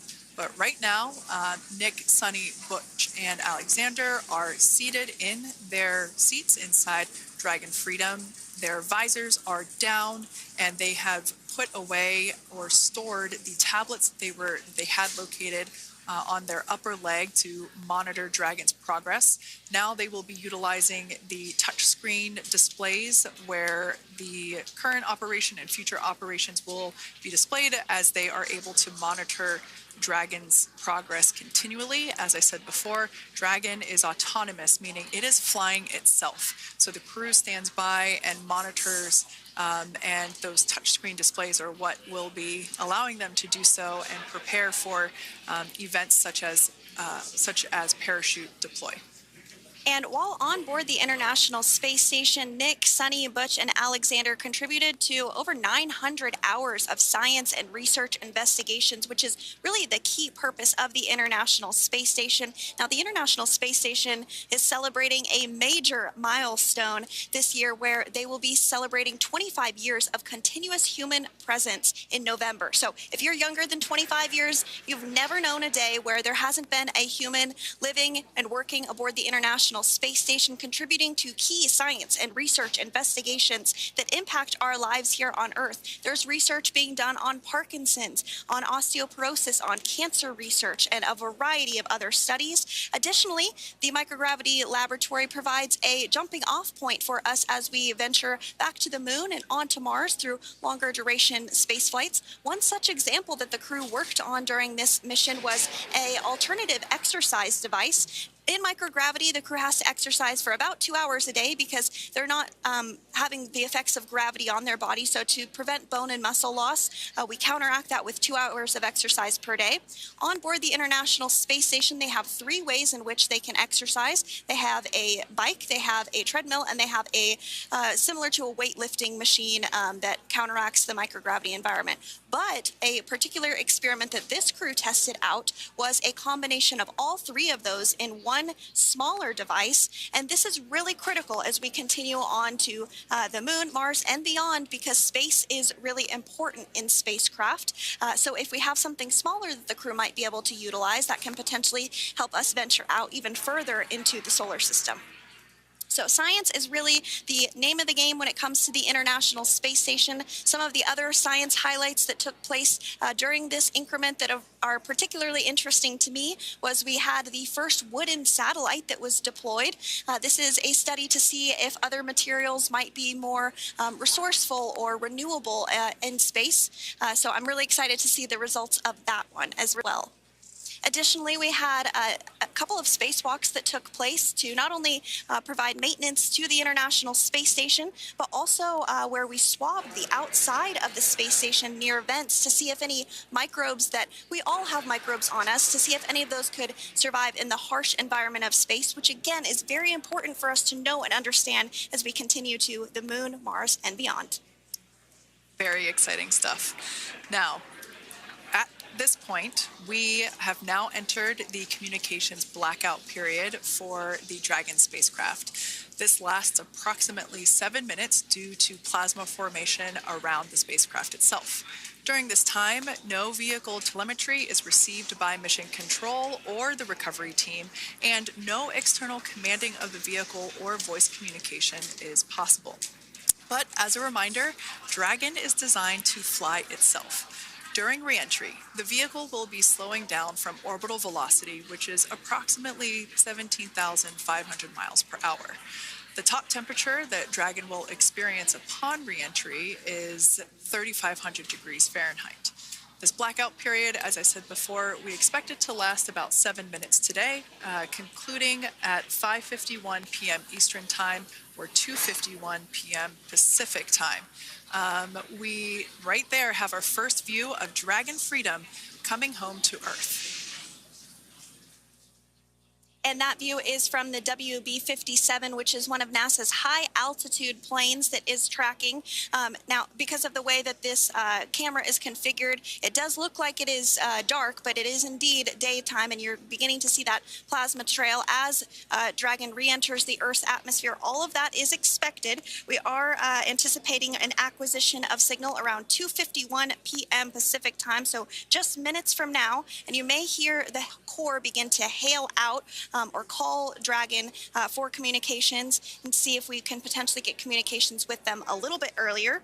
Following this, we'll have 2 events in rapid succession. We'll have the drogue parachutes deploy at 2:53 p.m. Pacific, followed by the mains just 1 minute later at 2:54 p.m. Pacific Time, ahead of a splashdown at 2:57 p.m. Pacific Time off the coast of Tallahassee, Florida.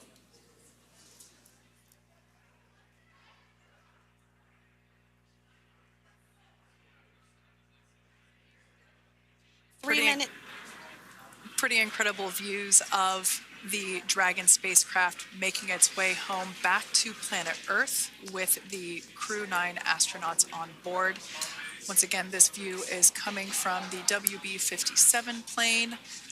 That heat shield we can see doing magnificent work as it works to SpaceX contract.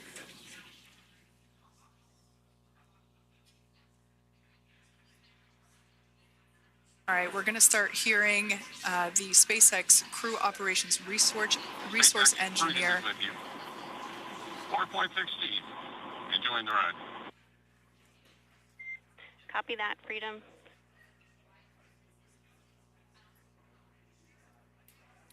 Great news there from Commander Nick Hague reporting back. Expect automated chute deployment. Freedom copies.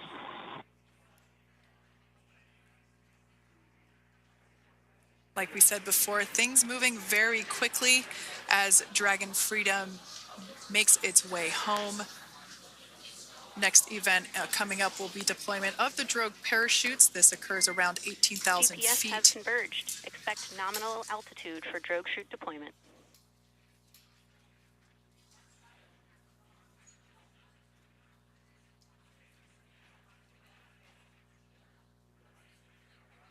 We're about 2 minutes away from deployment of those drogue parachutes. Now the heat shield is continuing to work to slow the vehicle down. That entry period, the Dragon spacecraft went from orbital velocity about 17,500 miles per hour down to about 350 miles per hour. So it really gives you a sense of why that plasma builds up on the exterior of the capsule, thanks to the heat shield and the work that it does. Those drogue parachutes will slow it down from 350 to about 119 miles per hour. We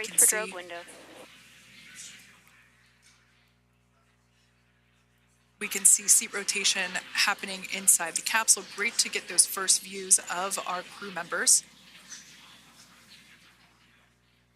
Once again, the capsules are going about 350 miles per hour when the drogues are deployed.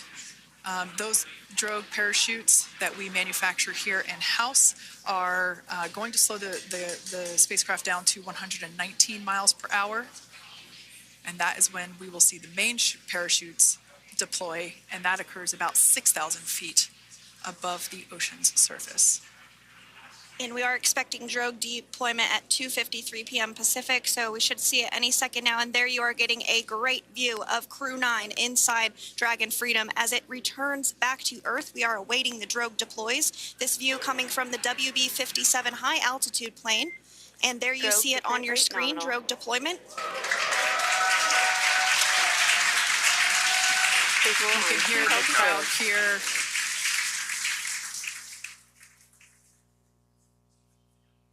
The crowd here very excited as Dragon Freedom continues to make its way back to planet Earth.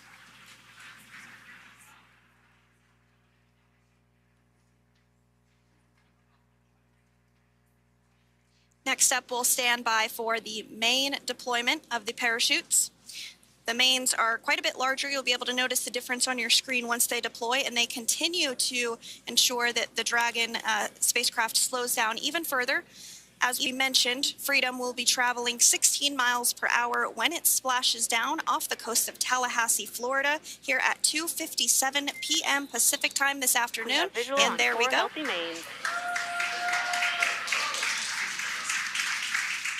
That view was from inside.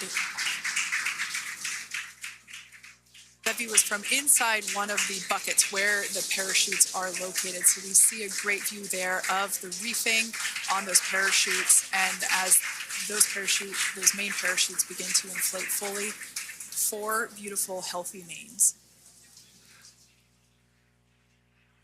Now awaiting visuals of Splashdown. We'll start to hear Commander Nick Hague. As we heard right there, Commander Nick Hague will be calling out the altitude of the Dragon capsule from here on out. Landing in water is simpler and provides more margin against unlikely parachute issues. You can see those parachutes continuing to slow the Dragon capsule down.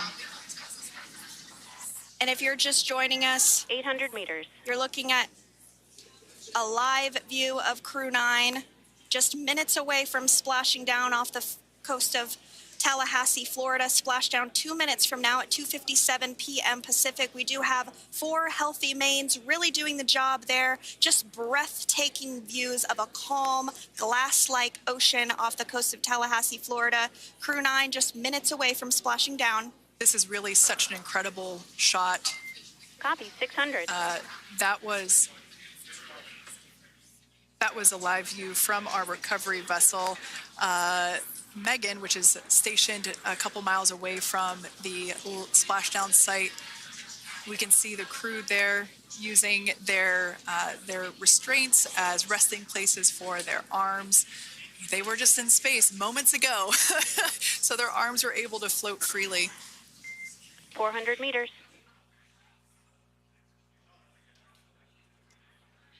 The This is a gorgeous bluebird day here that we have for the splashdown of Crew 9. It's incredible to think that the Dragon capsule just minutes ago was going over 17,000 miles per hour, and now gently coasting to a soft splashdown. Copy, 200 meters. Brace for splashdown.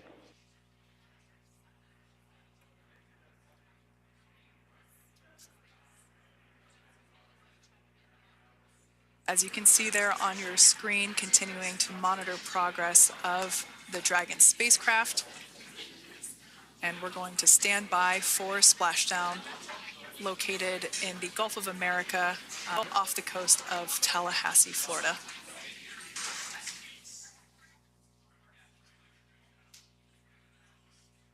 And splashdown, Crew 9 back on Earth.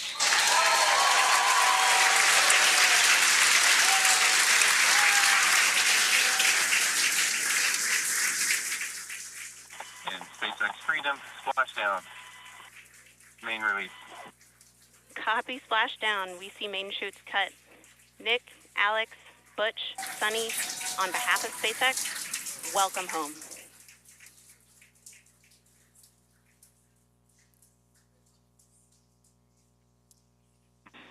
Is an amazing, what a ride.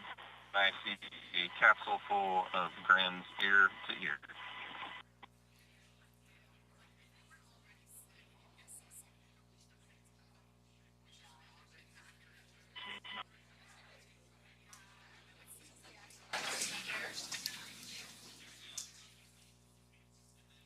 And as you can see on your screen, we have visual confirmation of splashdown. Dragon Freedom has returned home, and NASA astronauts. Are in progress. We'll report back when recovery personnel are en route.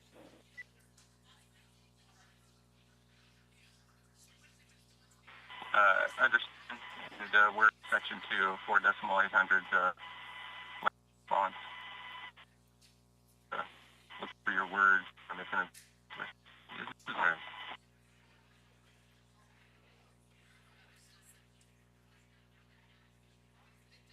In the distance, we can see the recovery vessel Copy, making its way. Section 2 for the environmental assessment in 4.800. That is not necessary today.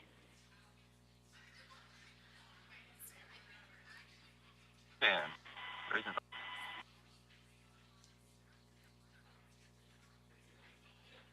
So we will continue to have communications between the Corps and Nick Hague, the commander of Crew Dragon Freedom, which just splashed down 2 minutes ago off the coast of Tallahassee, Florida. Dragon Freedom has returned home with NASA astronauts Nick Hague, Sunny Williams, Butch Wilmore, and Roscosmos cosmonaut Alexander Gorbanov. They're back on Earth after approximately 17 hours of a return journey from space.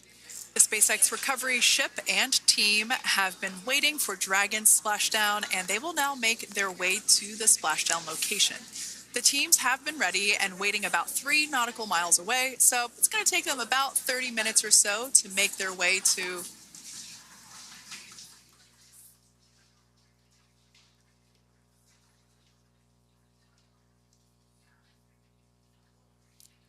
It's going to take about 30 minutes for the recovery team to make their way over to Nick, Sunny, Butch, and Alexander, who are still seated and secured inside that Dragon spacecraft there on your screen.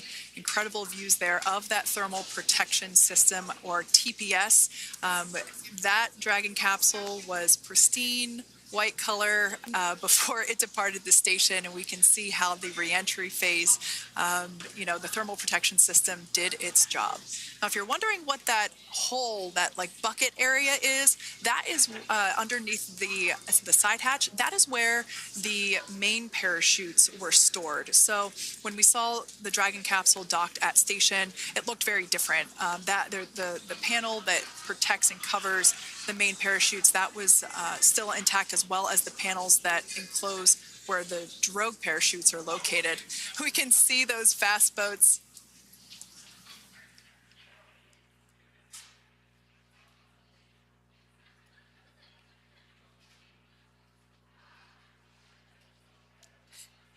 We can see those fast boats. We weren't kidding when we said they were fast. While it does take about 30 minutes for the main recovery vessel to make its way over to the capsule. These fast boats will be doing a couple of things simultaneously.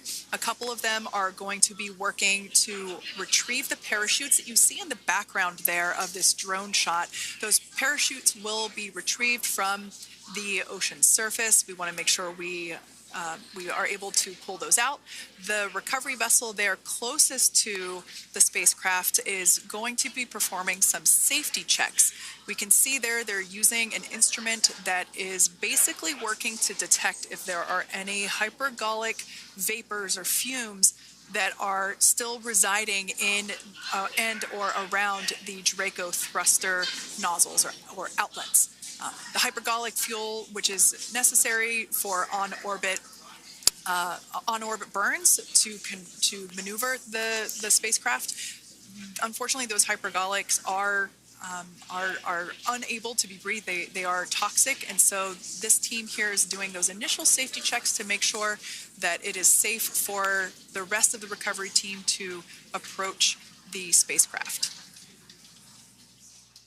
They're also checking to make sure that any residuals from the pyros are safe and are not going to cause any issues. We can see the team working their way around the spacecraft to do these basically these sniff tests on all of those Draco thrusters. And as we continue to await the recovery of our Dragon spacecraft with NASA astronauts Nick Hague, Sunny Williams, Butch Wilmore, and Roscosmos cosmonaut Alexander Gorbanov inside, Dragon has autonomously completed several steps to safe itself following splashdown. We are continuing to see Dragon in what is known as stable 1 configuration. That's kind of the ideal configuration following splashdown. It's upright, and the Dragon capsule is in the right configuration for it to be hoisted into the recovery vessel Megan, which you do see a little ways off in your screen approaching. Dragon will continue to remain live on air with you through that recovery process, all the way through the point where the crew is extracted from the Dragon spacecraft. Now, if you are just joining us, the mission has gone smoothly so far. Dragon successfully splashed down off the coast of Tallahassee, Florida at 2:57 p.m. Pacific, 5:57 p.m. Eastern Time this afternoon. Approximately 17 hours prior to splashdown, Dragon autonomously undocked from the International Space Station, completed a series of departure burns, jettisoned its trunk section, and performed its final burn, the deorbit burn. This placed the Dragon spacecraft on a trajectory toward Tallahassee, Florida. Dragon successfully re-entered the Earth's atmosphere, followed by deployment of its parachutes to slow the spacecraft down to a gentle splashdown.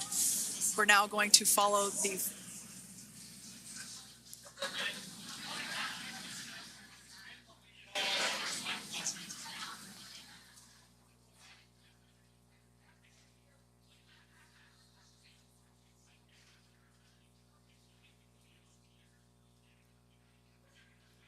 And so what we did just hear there was communications that those hypergol checks were complete. They didn't find any of that upon those checks, so we'll continue to move through the timeline. Next up is a process called rigging, which you see happening right now on your screen. This is when a SpaceX recovery personnel actually works to climb aboard the capsule and work through procedures ahead of lifting onto the nest of the recovery vessel Megan. We heard it's going to be about 25 minutes or so until that lift actually takes place.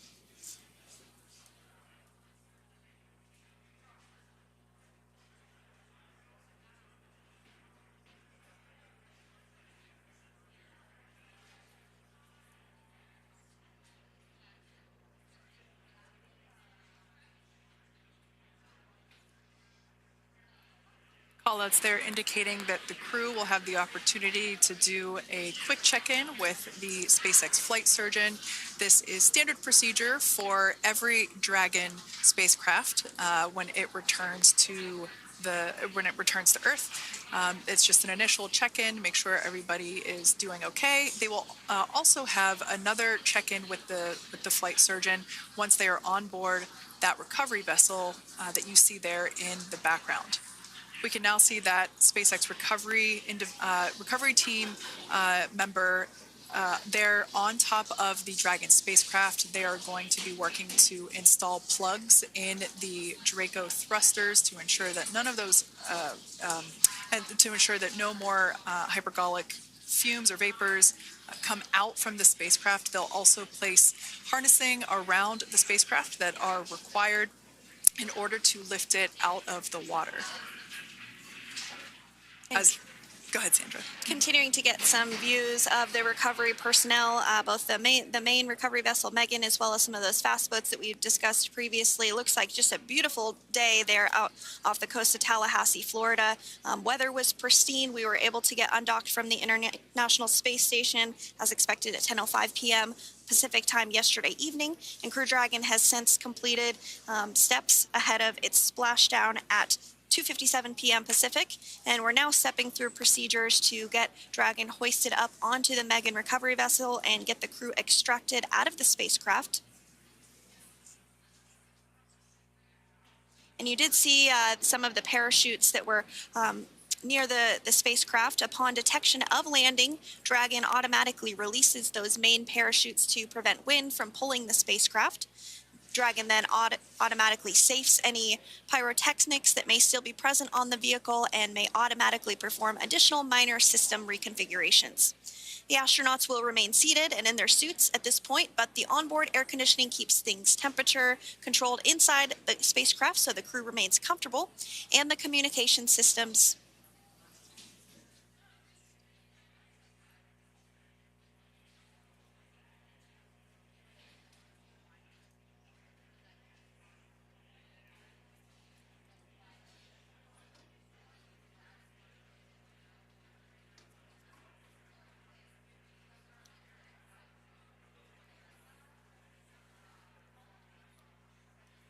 As we saw there on the screen, we have a couple of fast boats in the recovery fleet that have quickly moved into the splashdown location. They are being followed by one of the main recovery vessels, which will move into position upwind of the spacecraft. The two fast boats have very specific roles. Excuse me. The first approach is focused on immediate safety inspection, as we saw. They do this for spacecraft integrity and checking for any presence of those hypergolic propellant vapors. And this ensures that it is safe for the recovery vessel to approach Dragon. Once Dragon is cleared for full approach, as we heard is the case today, the team begins rigging the spacecraft for water recovery by the recovery ship. The second fast boat is responsible for parachute recovery and also serves as a redundant boat to the first one that makes the initial approach to the Dragon spacecraft. As we saw a little bit earlier, we were also able to see one of the recovery team members get on a jet ski to help gather up the parachutes that were automatically detached from the Dragon spacecraft upon splashdown. And it will take a little over 10 minutes for the recovery crew to complete their safety checks. Once complete, the team will begin preparing Dragon to be lifted. And as you see, they are preparing for that to take place at this point. As part of the preparation for this lift, one member of the recovery team has climbed on top of the spacecraft already so they can attach Dragon's hoist rings and connect to the lifting lines. It will take us less than an hour to raise Dragon to the recovery boat and remove the crew from the spacecraft. After medical checkouts, the crew will return to land within 4 hours by helicopter. And if no additional medical assistance is needed, the crew will board a waiting NASA plane and depart for Houston.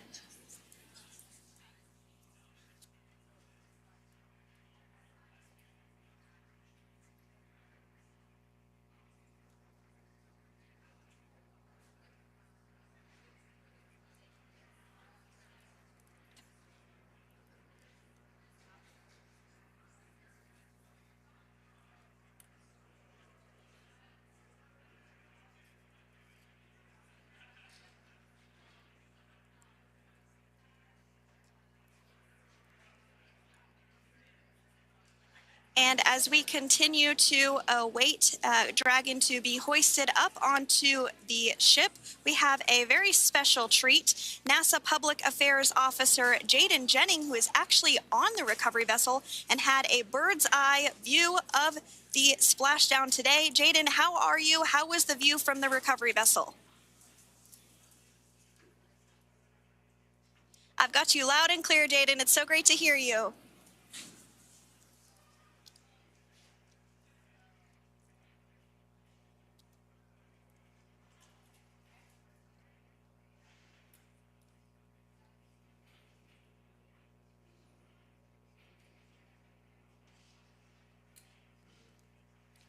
Thanks so much, Jaden. We did just have some communications letting us know that we'll have about a 5-minute period where we won't be able to hear from the crew. So please go ahead, tell us, how was the view from the recovery vessel?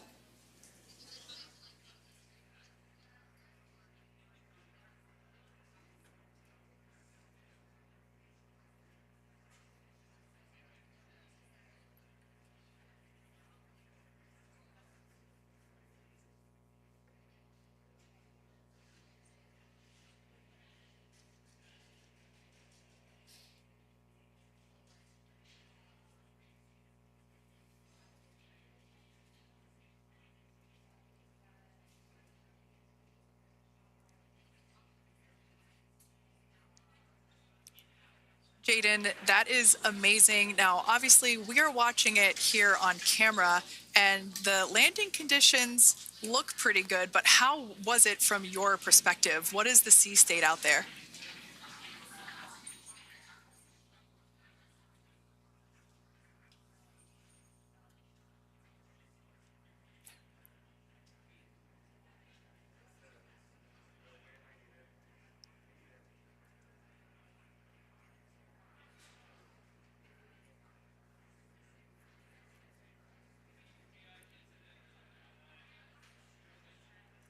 Thanks so much, Jaden. It certainly looks like a beautiful day. Can you tell us a little bit about the journey of the recovery forces to get to this point?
That is such great news. I'm so glad that you're able there to experience it in person. Now, can you tell us a little bit about what's next to retrieve the crew for the recovery personnel on board?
And Jaden, if you did just want to go ahead and let us know what is next to retrieve the crew, we are continuing to get some great views on our screen, but I know you have an even better view yourself.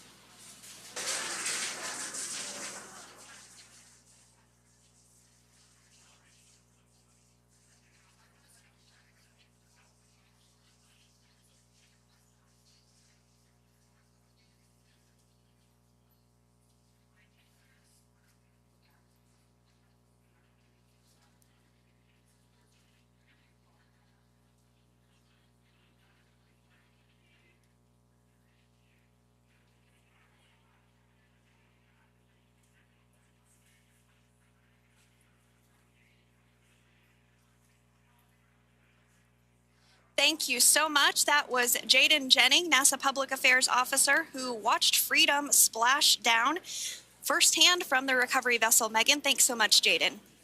So we are continuing to get these great views on our screen here of Freedom. As we mentioned, it splashed down at 2:57 p.m. Pacific time off the coast of Tallahassee, Florida. The recovery personnel are continuing to step through procedures to hoist Dragon onto the recovery vessel Megan there, which is now coming into view. You can see just how close Megan is at this point, and that's that helicopter pad that Jaden was just discussing, where the crew will fly off of onto the coast of Florida, and then eventually they'll fly back to Houston. Just underneath that helicopter pad is that translation deck where we will see the nest once it is loaded up with the Dragon spacecraft on board. The nest will be translated to the forward end of the recovery vessel, and that is where our Crew 9 team members will egress from the Dragon spacecraft. Now, here on your screen, we can see dolphins, actually, who want to come and play with Dragon. Now, one of the fast boats there in place, working to assist the recovery team member. It's incredible. I just love these views. We really see them even better in daytime, but just seeing the recovery team work in tandem to step through each step, to step through each operation. You know, obviously they're getting quick assists from the honorary part of the recovery team, those dolphins in the water there. Now, the recovery team member that is crawling around the Dragon spacecraft. Earlier we saw a view where it was like a spider monkey pose. We can see that individual now standing in the bucket where the main parachutes were stored while Dragon was on orbit. Obviously, those main parachutes were utilized for splashdown today. They were deployed and cut from the Dragon capsule, and one of the other fast boats of the recovery team working to pull those out of the water. Now, the recovery team member that is there working on top of the Dragon capsule. Earlier, we saw that person performing safety checks. Now we can see some harnessing being placed around the capsule. This harnessing is what will be used to lift the Dragon capsule out of the water and onto the recovery vessel. Wow, we got a cute little pod of dolphins. It wasn't just one or two. I mean, that water just looks beautiful. We had ideal splashdown parameters today. Obviously, wave height, ne'er a concern. The weather is beautiful, as Jaden mentioned, in the 60s, sunny.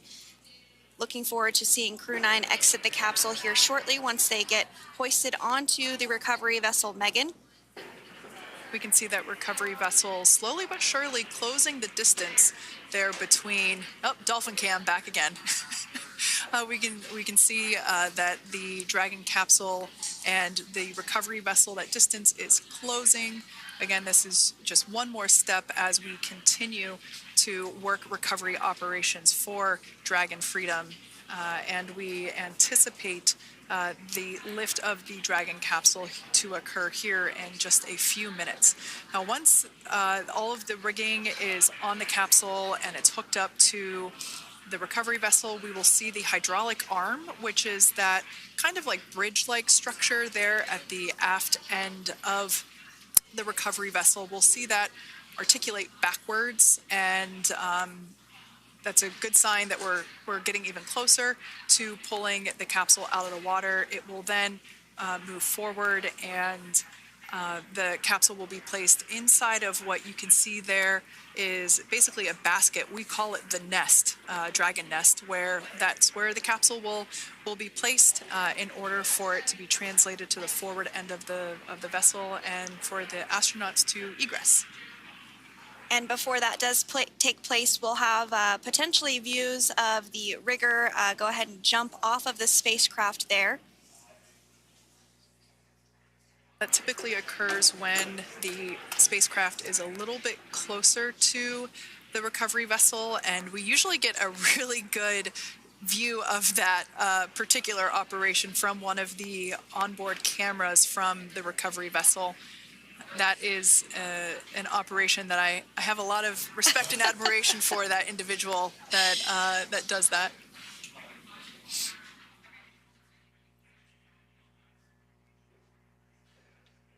So again, Dragon continuing to get closer and closer to the recovery vessel Megan. You see some of those ropes now coming into view as well. If you are just joining us, Crew 9 splashed down off the coast of Tallahassee, Florida at 2:57 p.m. Pacific time with NASA astronauts Nick Hague, Butch Wilmore, Sunny Williams, and Roscosmos cosmonaut Alexander Gorbunov. They're now working through procedures to hoist this spacecraft up onto the recovery vessel Megan. We just saw that hydraulic arm get lowered into the lifting position. That arm will be the mechanism that is utilized to lift Dragon up and out of the water and into the nest located there at the aft end of the recovery vessel. And the recovery vessel being used today is, as we mentioned multiple times, is named Megan, but that's actually after NASA astronaut Megan MacArthur, who flew on Crew 2 a couple of years ago.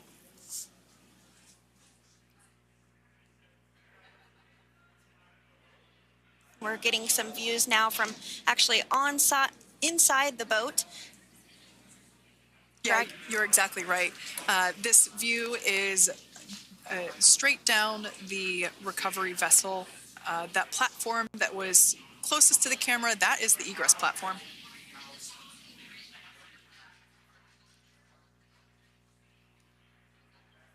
Great news there from SpaceX Core.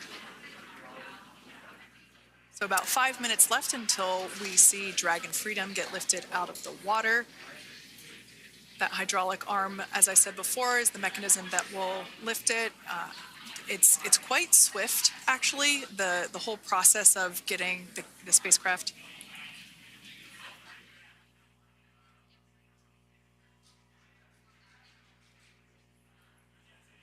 There it goes, Dragon Freedom being lifted out of the water and onto our recovery vessel, Megan.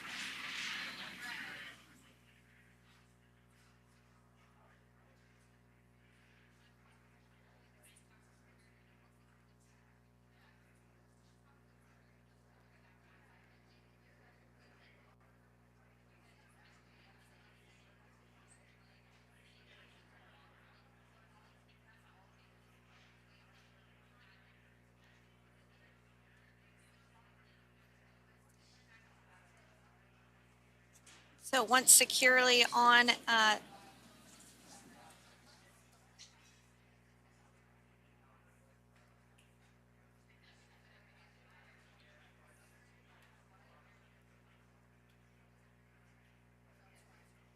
Great news there, letting us know that Dragon Freedom has been successfully recovered from the water's surface. If you've just joined us, we had an on-time splashdown at 5:57 p.m. Eastern Time, and we can now see that the water recovery operations are continuing to progress. The nest where the Dragon spacecraft is located is going to get moved forward. This will happen after one of the recovery crew members does some checks, and we'll also see some hosing. Obviously, the spacecraft splashed down in salt water. Salt water is corrosive, and we want to try and rinse out as much of the salt water as possible to reduce that corrosion on the metallic structures. So we can see some guidance there being provided, really steering the spacecraft properly into the Dragon's nest.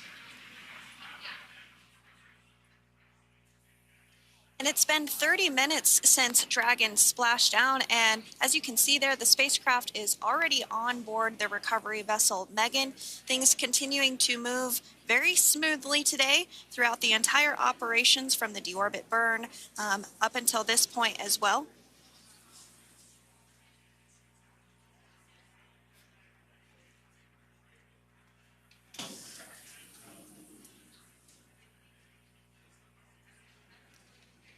And with that, the team is just going to adjust the Dragon spacecraft a bit so that it's in the right position ahead of translating up a little bit closer ahead of the side hatch. So the team is now going to step through the procedures to ensure that that takes place. While Dragon does fly itself autonomously, it clearly is unable to park itself autonomously. We want to make sure that the Dragon capsule is properly seated there in that nest.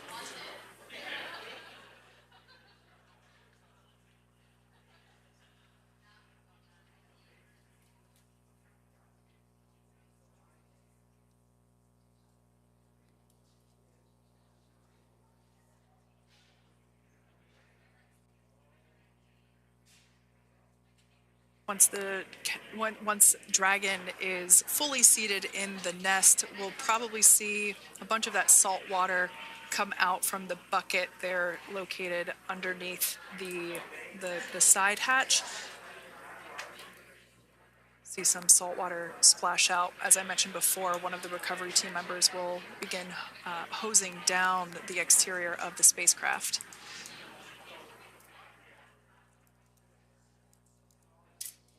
So you are continuing to get some great live views on your screen of Crew 9, which includes NASA astronauts Nick Hague, Sunny Williams, Butch Wilmore, and Roscosmos cosmonaut Alexander Gorbanov, who splashed down off the coast of Tallahassee, Florida, 2:57 p.m. Pacific time this afternoon. Now working to get that spacecraft situated in the nest. Just making some final adjustments and tweaks to ensure that it's nice and secure.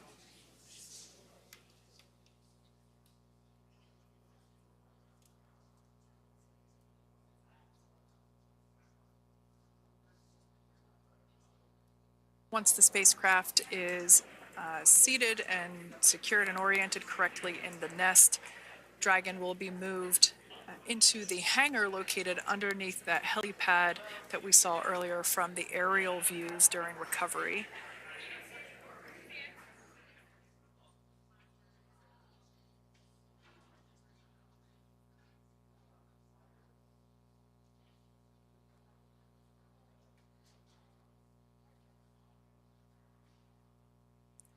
Call out there telling us that the recovery team is doing the second round of those hypergolic sweeps. This helps ensure that everyone, all the recovery team members that are located basically right where this camera is located on, towards the forward end of the recovery vessel, that they will all be safe once the spacecraft is translated forward. So we're just doing some additional steps to make sure that the hypergolic propellant that is utilized for maneuvering the Dragon capsule while on orbit, making sure that none of those vapors are still present on the exterior of the capsule. That's right, and there are a variety of individuals on board the boat that help with recovery operations. Not only do we have the recovery personnel that you see here, but we also have a doctor that will check out the crew members as standard procedure. As with any spacecraft that is returning from space, we always perform a medical check with the crew. So you will see the crew come out of the capsule and be placed on stretchers, just like with the Soyuz landing and with all of our Dragon splashdowns. That is the nominal procedure.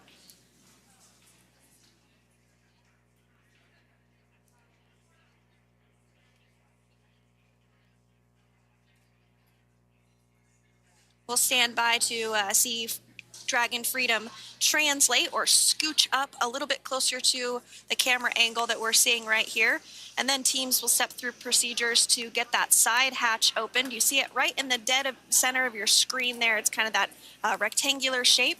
It has not been opened since Crew 9, which include Nick Hague and Alexander Gorbanov, launched back in September from the Kennedy Space Center in Florida. So that will be the very first time that hatch is opened. Once docked to the International Space Station, crew enter through the top hatch, which was where the nose cone is now closed. That's the hatch that they actually utilize to go ahead and get inside the International Space Station.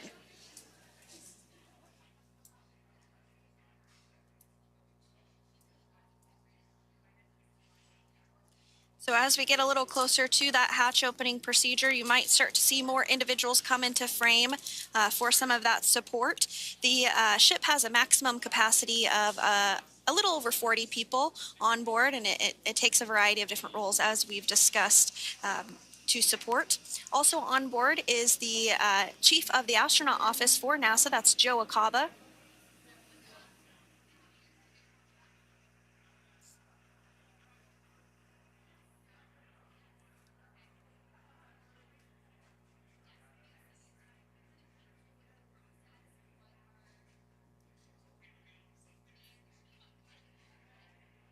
Now, while we are standing by for translation of the Dragon spacecraft to the platform there, the recovery platform that we see in the foreground, it is important to note that Nick, Sunny, Butch, and Alexander will be getting assistance from the recovery teams while exiting the spacecraft. This is the same process for any returning long-duration crew members. As you could imagine, returning to a gravity environment can wreak havoc on our vestibular system, which is responsible for maintaining balance and motion. Of course, safety is our #1 priority with this operation, so we'll see the crew members helped out of the spacecraft one by one, and they will be assisted the few feet to the medical quarters aboard the boat. And on board Dragon are 3 veteran space flyers. That includes Nick Hague, the commander, as well as Butch Wilmore and Sunny Williams. Alexander Gorbanoff is completing his very first space flight on this mission, and he completed 171 days in space along with Nick Hague.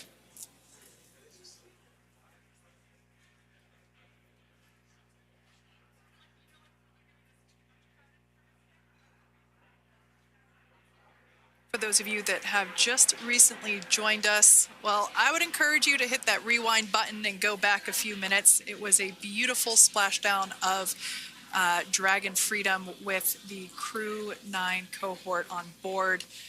They had an on-time splashdown at 5:57 p.m. Eastern Time, 2:57 p.m. Pacific Time. We can see that the spacecraft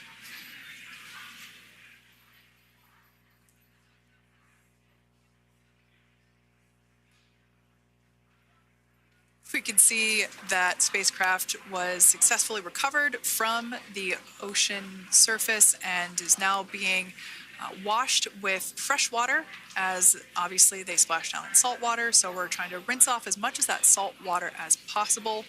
And we can see the spacecraft continuing to move closer and closer to that recovery deck.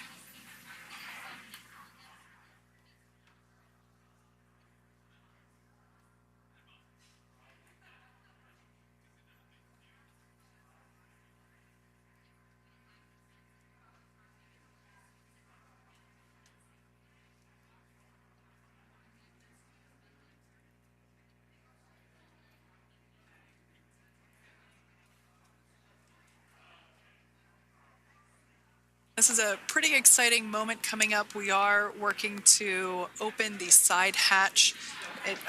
One thing that may not be obvious from, just looking at the spacecraft here is that this side hatch that we're about to open, the last time it was open was when this spacecraft was at the launch pad.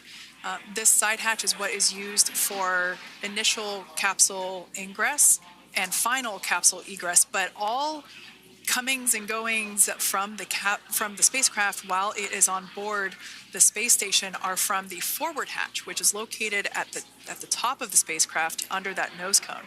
So this is a pretty exciting moment because it will be the crew's first breath of fresh air since boarding their ships at the start of their journeys last year. And the very first person that will have the opportunity to say hello to the crew once that hatch is open is a SpaceX medical recovery personnel representative. Then we'll see procedures take place to remove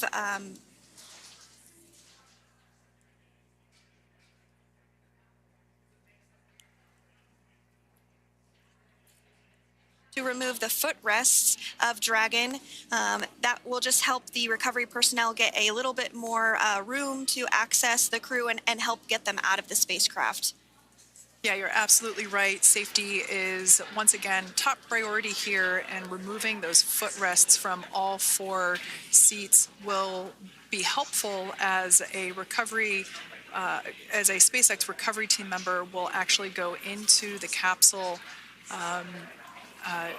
into Dragon Freedom to help the crew members unbuckle and stand up, and essentially we'll also see a fun little slide be put in place to help the crew members exit the spacecraft safely. So yeah, we're going to remove all 4 of those footrests to basically give a little bit more working room inside the spacecraft. That's right, and we did hear the go for that hatch opening, so we're just a couple minutes away from being able to see that, and then we might be able to get the chance to see a couple of views inside of the Dragon and see the crew following their splashdown. Now, opening that side hatch isn't quite like opening, the door to your car. We have to depress the seal around the side hatch, as well as, we'll now see them open that side hatch up.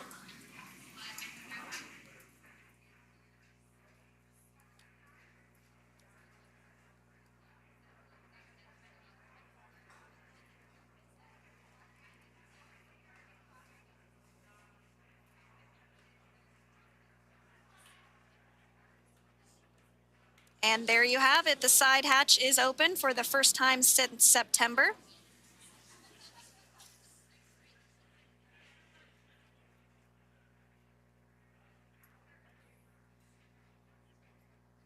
We can see some of the protective equipment there that was brought into frame that will help protect the edge of the side hatch, one, from any potential damage. Oh, we can see the recovery crew member there taking photos of the side hatch seal. This is part of the standard operation for recovery. These photos will get saved into our procedure. We'll then install that protective frame around the side hatch. This helps to ensure that the side hatch itself, the edges of it, incur no damage while crew members are coming out from the spacecraft.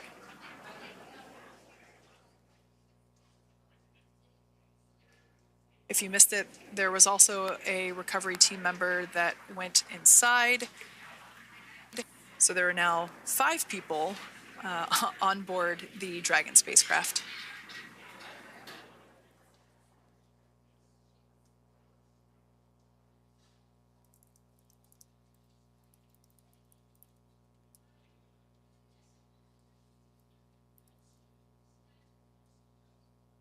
And if you are just joining us, it has not yet even been an hour since Crew 9 splashed down off the coast of Tallahassee, Florida at 2:57 p.m. Pacific time. The crew is now on board the recovery vessel Megan, and the hatch is open.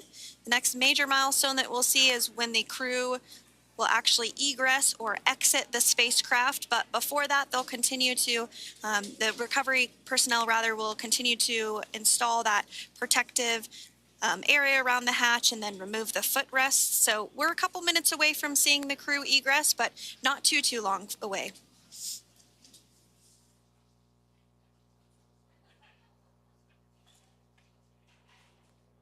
We'll probably see those footrests being handed out here in the near future, as I mentioned before. Oh, of course, we got to get a well-documented photo of the moment.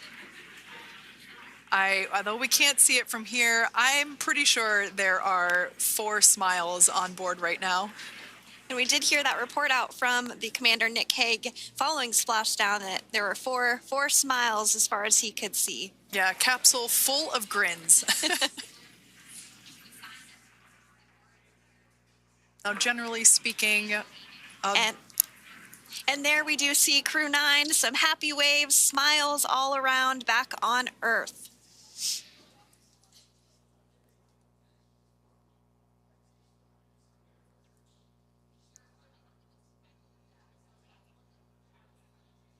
Generally speaking, we have the individuals in the 2 center seats of the spacecraft exit first. You might hear us refer to this as the exit process as egress. It's just another term for exiting the spacecraft. Generally speaking, we most of the time have the 2 center seats egress first, as it makes moving around inside the capsule a little bit easier.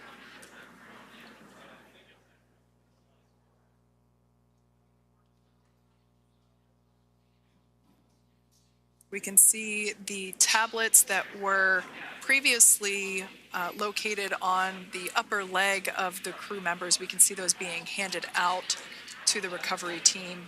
Those were taken off prior to the entry phase, to spacecraft reentry. Those had to be stored and secured prior to dynamic operations.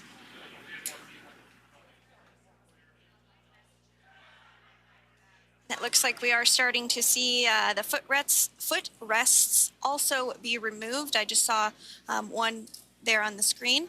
There are 4, of course, 1 for each crew member.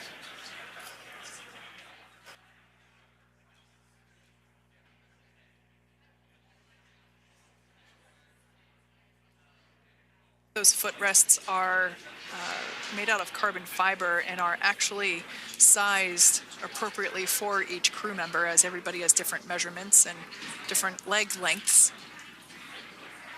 Same goes for the armrests and the bucket length of each seat. We size those appropriately for the crew members and to ensure their comfort and safety. I believe we just saw the little ramp that is used to help slide the crew members out from inside the spacecraft. And once the crew does exit Dragon Freedom, they will be placed on to a stretcher to go to a medical bay for medical checkouts. This is standard procedure for all Dragon spacecraft flights that Splashdown crewed, as well as for our Soyuz spacecraft that land in Kazakhstan.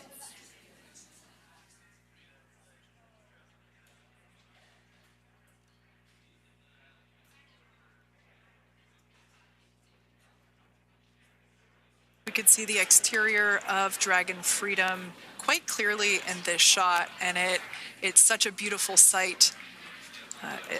I personally prefer the capsule when it has some of that charring from atmospheric reentry. It is the signature sign of a capsule that has returned to Earth.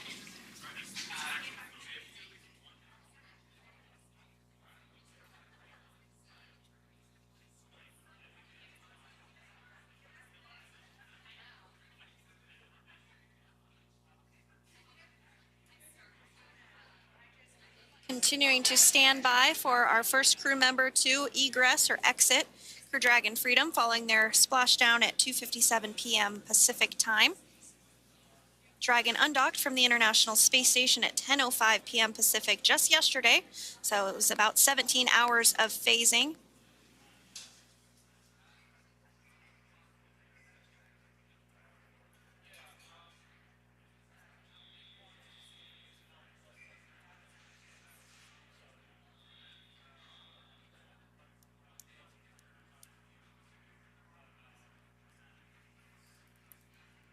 And while on board the International Space Station, Crew 9 contributed to 900 hours of science, over 150 research experiments and investigations, making great use of the microgravity lab of the International Space Station, which celebrates 25 years of continuous human presence this November.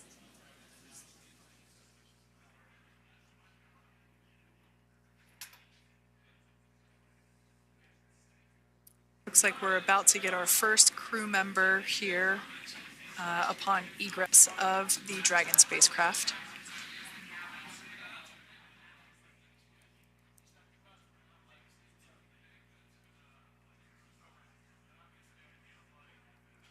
So we are standing by for that egress. Outside of Dragon, you do see one of those stretchers. This is the expected procedure, as the crew will be taken to medical facilities following their exit from Dragon.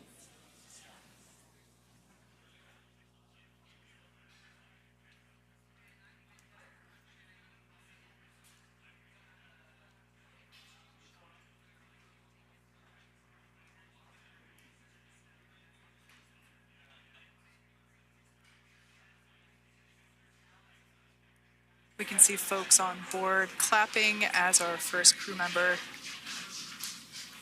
And that is NASA astronaut Nick Hague commander of Crew 9, now out of Crew Dragon Freedom. Some smiles, thumbs up, and a wave. Can't get any better than that. Yeah, that is one happy camper, that's for sure. As we said before, it is standard procedure for all of our long-duration crew members to receive assistance upon egressing from the spacecraft. We basically help them move off of the recovery deck and into the private medical quarters for their initial consultation with the SpaceX flight surgeon. So we'll see that take place for all 4 of our crew members today.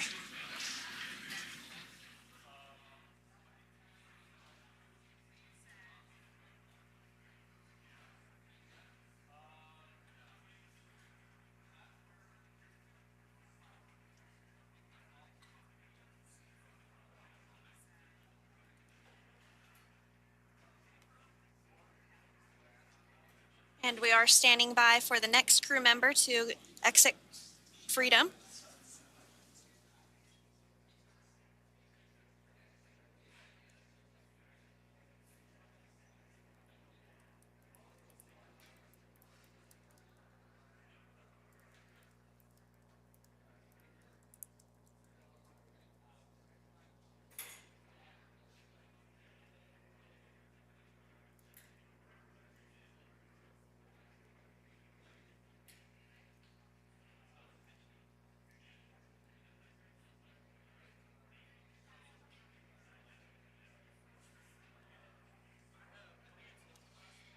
Next up out of the capsule, we expect Roscosmos cosmonaut Alexander Gorbanov. His first space flight. Spent 171 days in space alongside NASA astronaut Nick Hague. Looks like we're getting some cheers and clapping on board as Alexander is slid down the little ramp and placed into the mobility aid. Once again, big smile.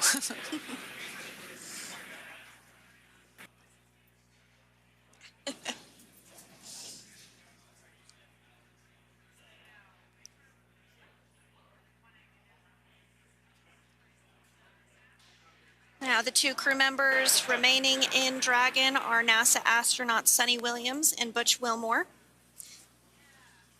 They completed 286 days in space.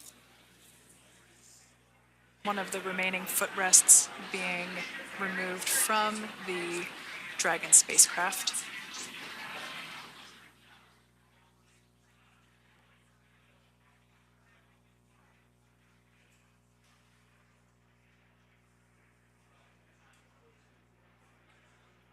As I said before, we generally try to have the crew members that are located in the 2 center seats aboard Dragon, and we like to have them egress first if possible, as it creates a little bit more movable working room inside the spacecraft. There is a recovery crew member inside that is helping all of our Crew 9 crew egress or exit from the spacecraft.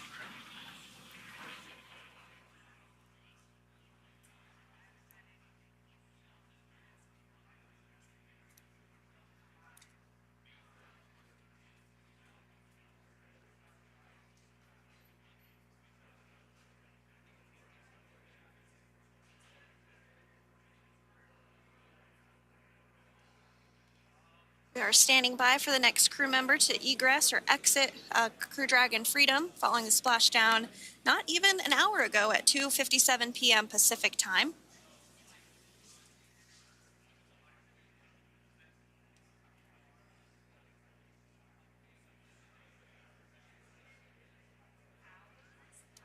Really have the recovery operations down pretty quick at this point.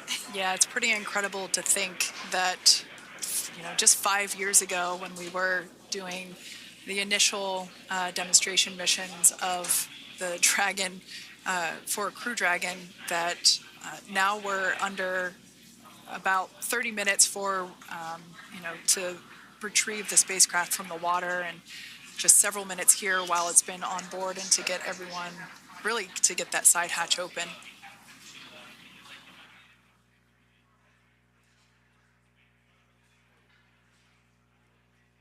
For those of you that have just recently joined, the Dragon had an on-time splashdown. Looks like we're getting our next crew member here. That is none other than Sunita Williams. Big smile, big waves. She, like her other crew members, now will be assisted onto the mobility aid.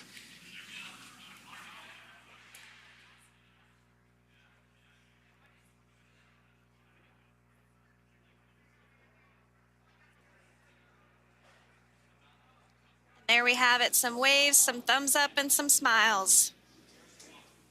Definitely seems to be a theme among all recovery operations.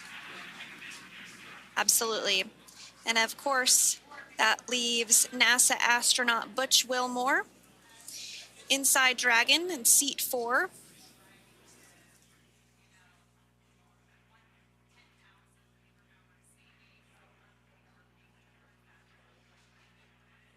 We're getting some views of him now as he egresses or exits the spacecraft.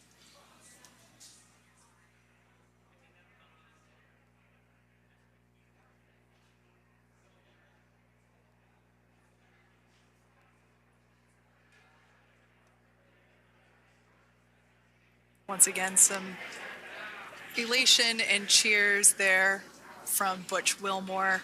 As we mentioned before, returning to Earth coming from a microgravity environment can wreak havoc on the body. So it is customary and just standard procedure for all of our long-term space residents to get assistance once they are back on board the recovery vessel.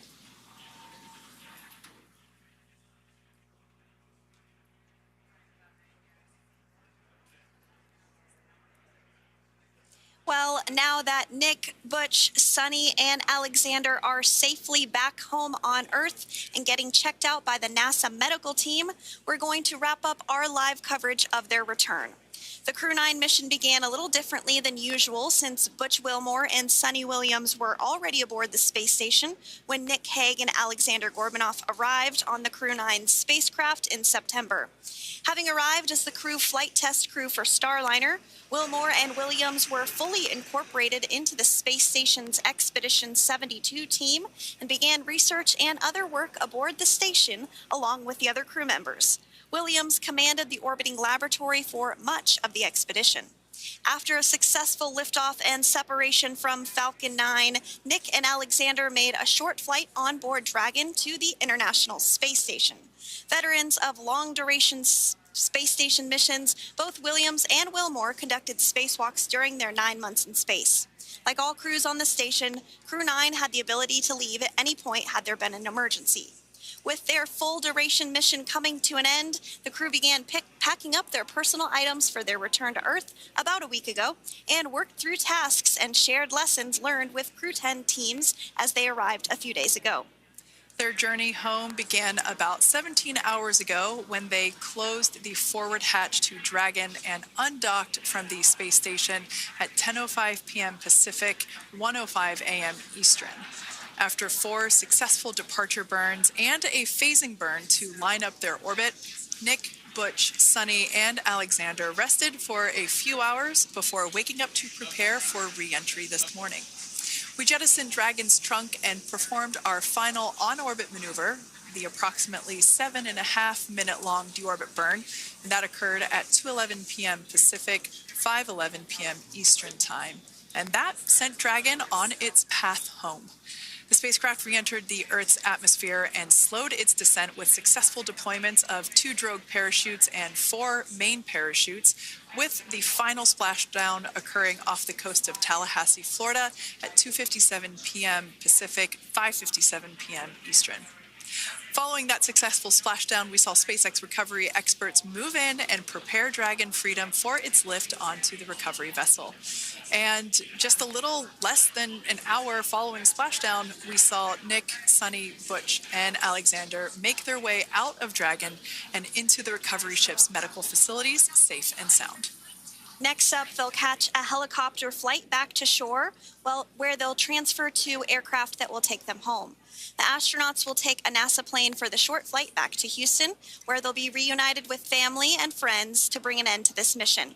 It's been an honor and a privilege to share their journey with all of you as we continue this new era in human spaceflight. Return today marks the end of the direct handover we executed after successfully launching the Crew 10 mission to the space station just last week on Friday, March 14th. Thank you, as always, for joining us for tonight's coverage of the splashdown of Crew 9. Remember to follow SpaceX on X and NASA online and on social media for updates for the very latest on crew and cargo flights to and from the International Space Station. And we'll continue to share the progress of Nick, Sunny, Butch, and Alexander on social media as they travel back home. We do also have a post-splashdown media briefing coming up at approximately 4:30 p.m. Pacific, 7:30 p.m. Eastern, where leadership will share a final update as we conclude this successful mission. So, from all of us at NASA and SpaceX, welcome home, Crew 9. So long.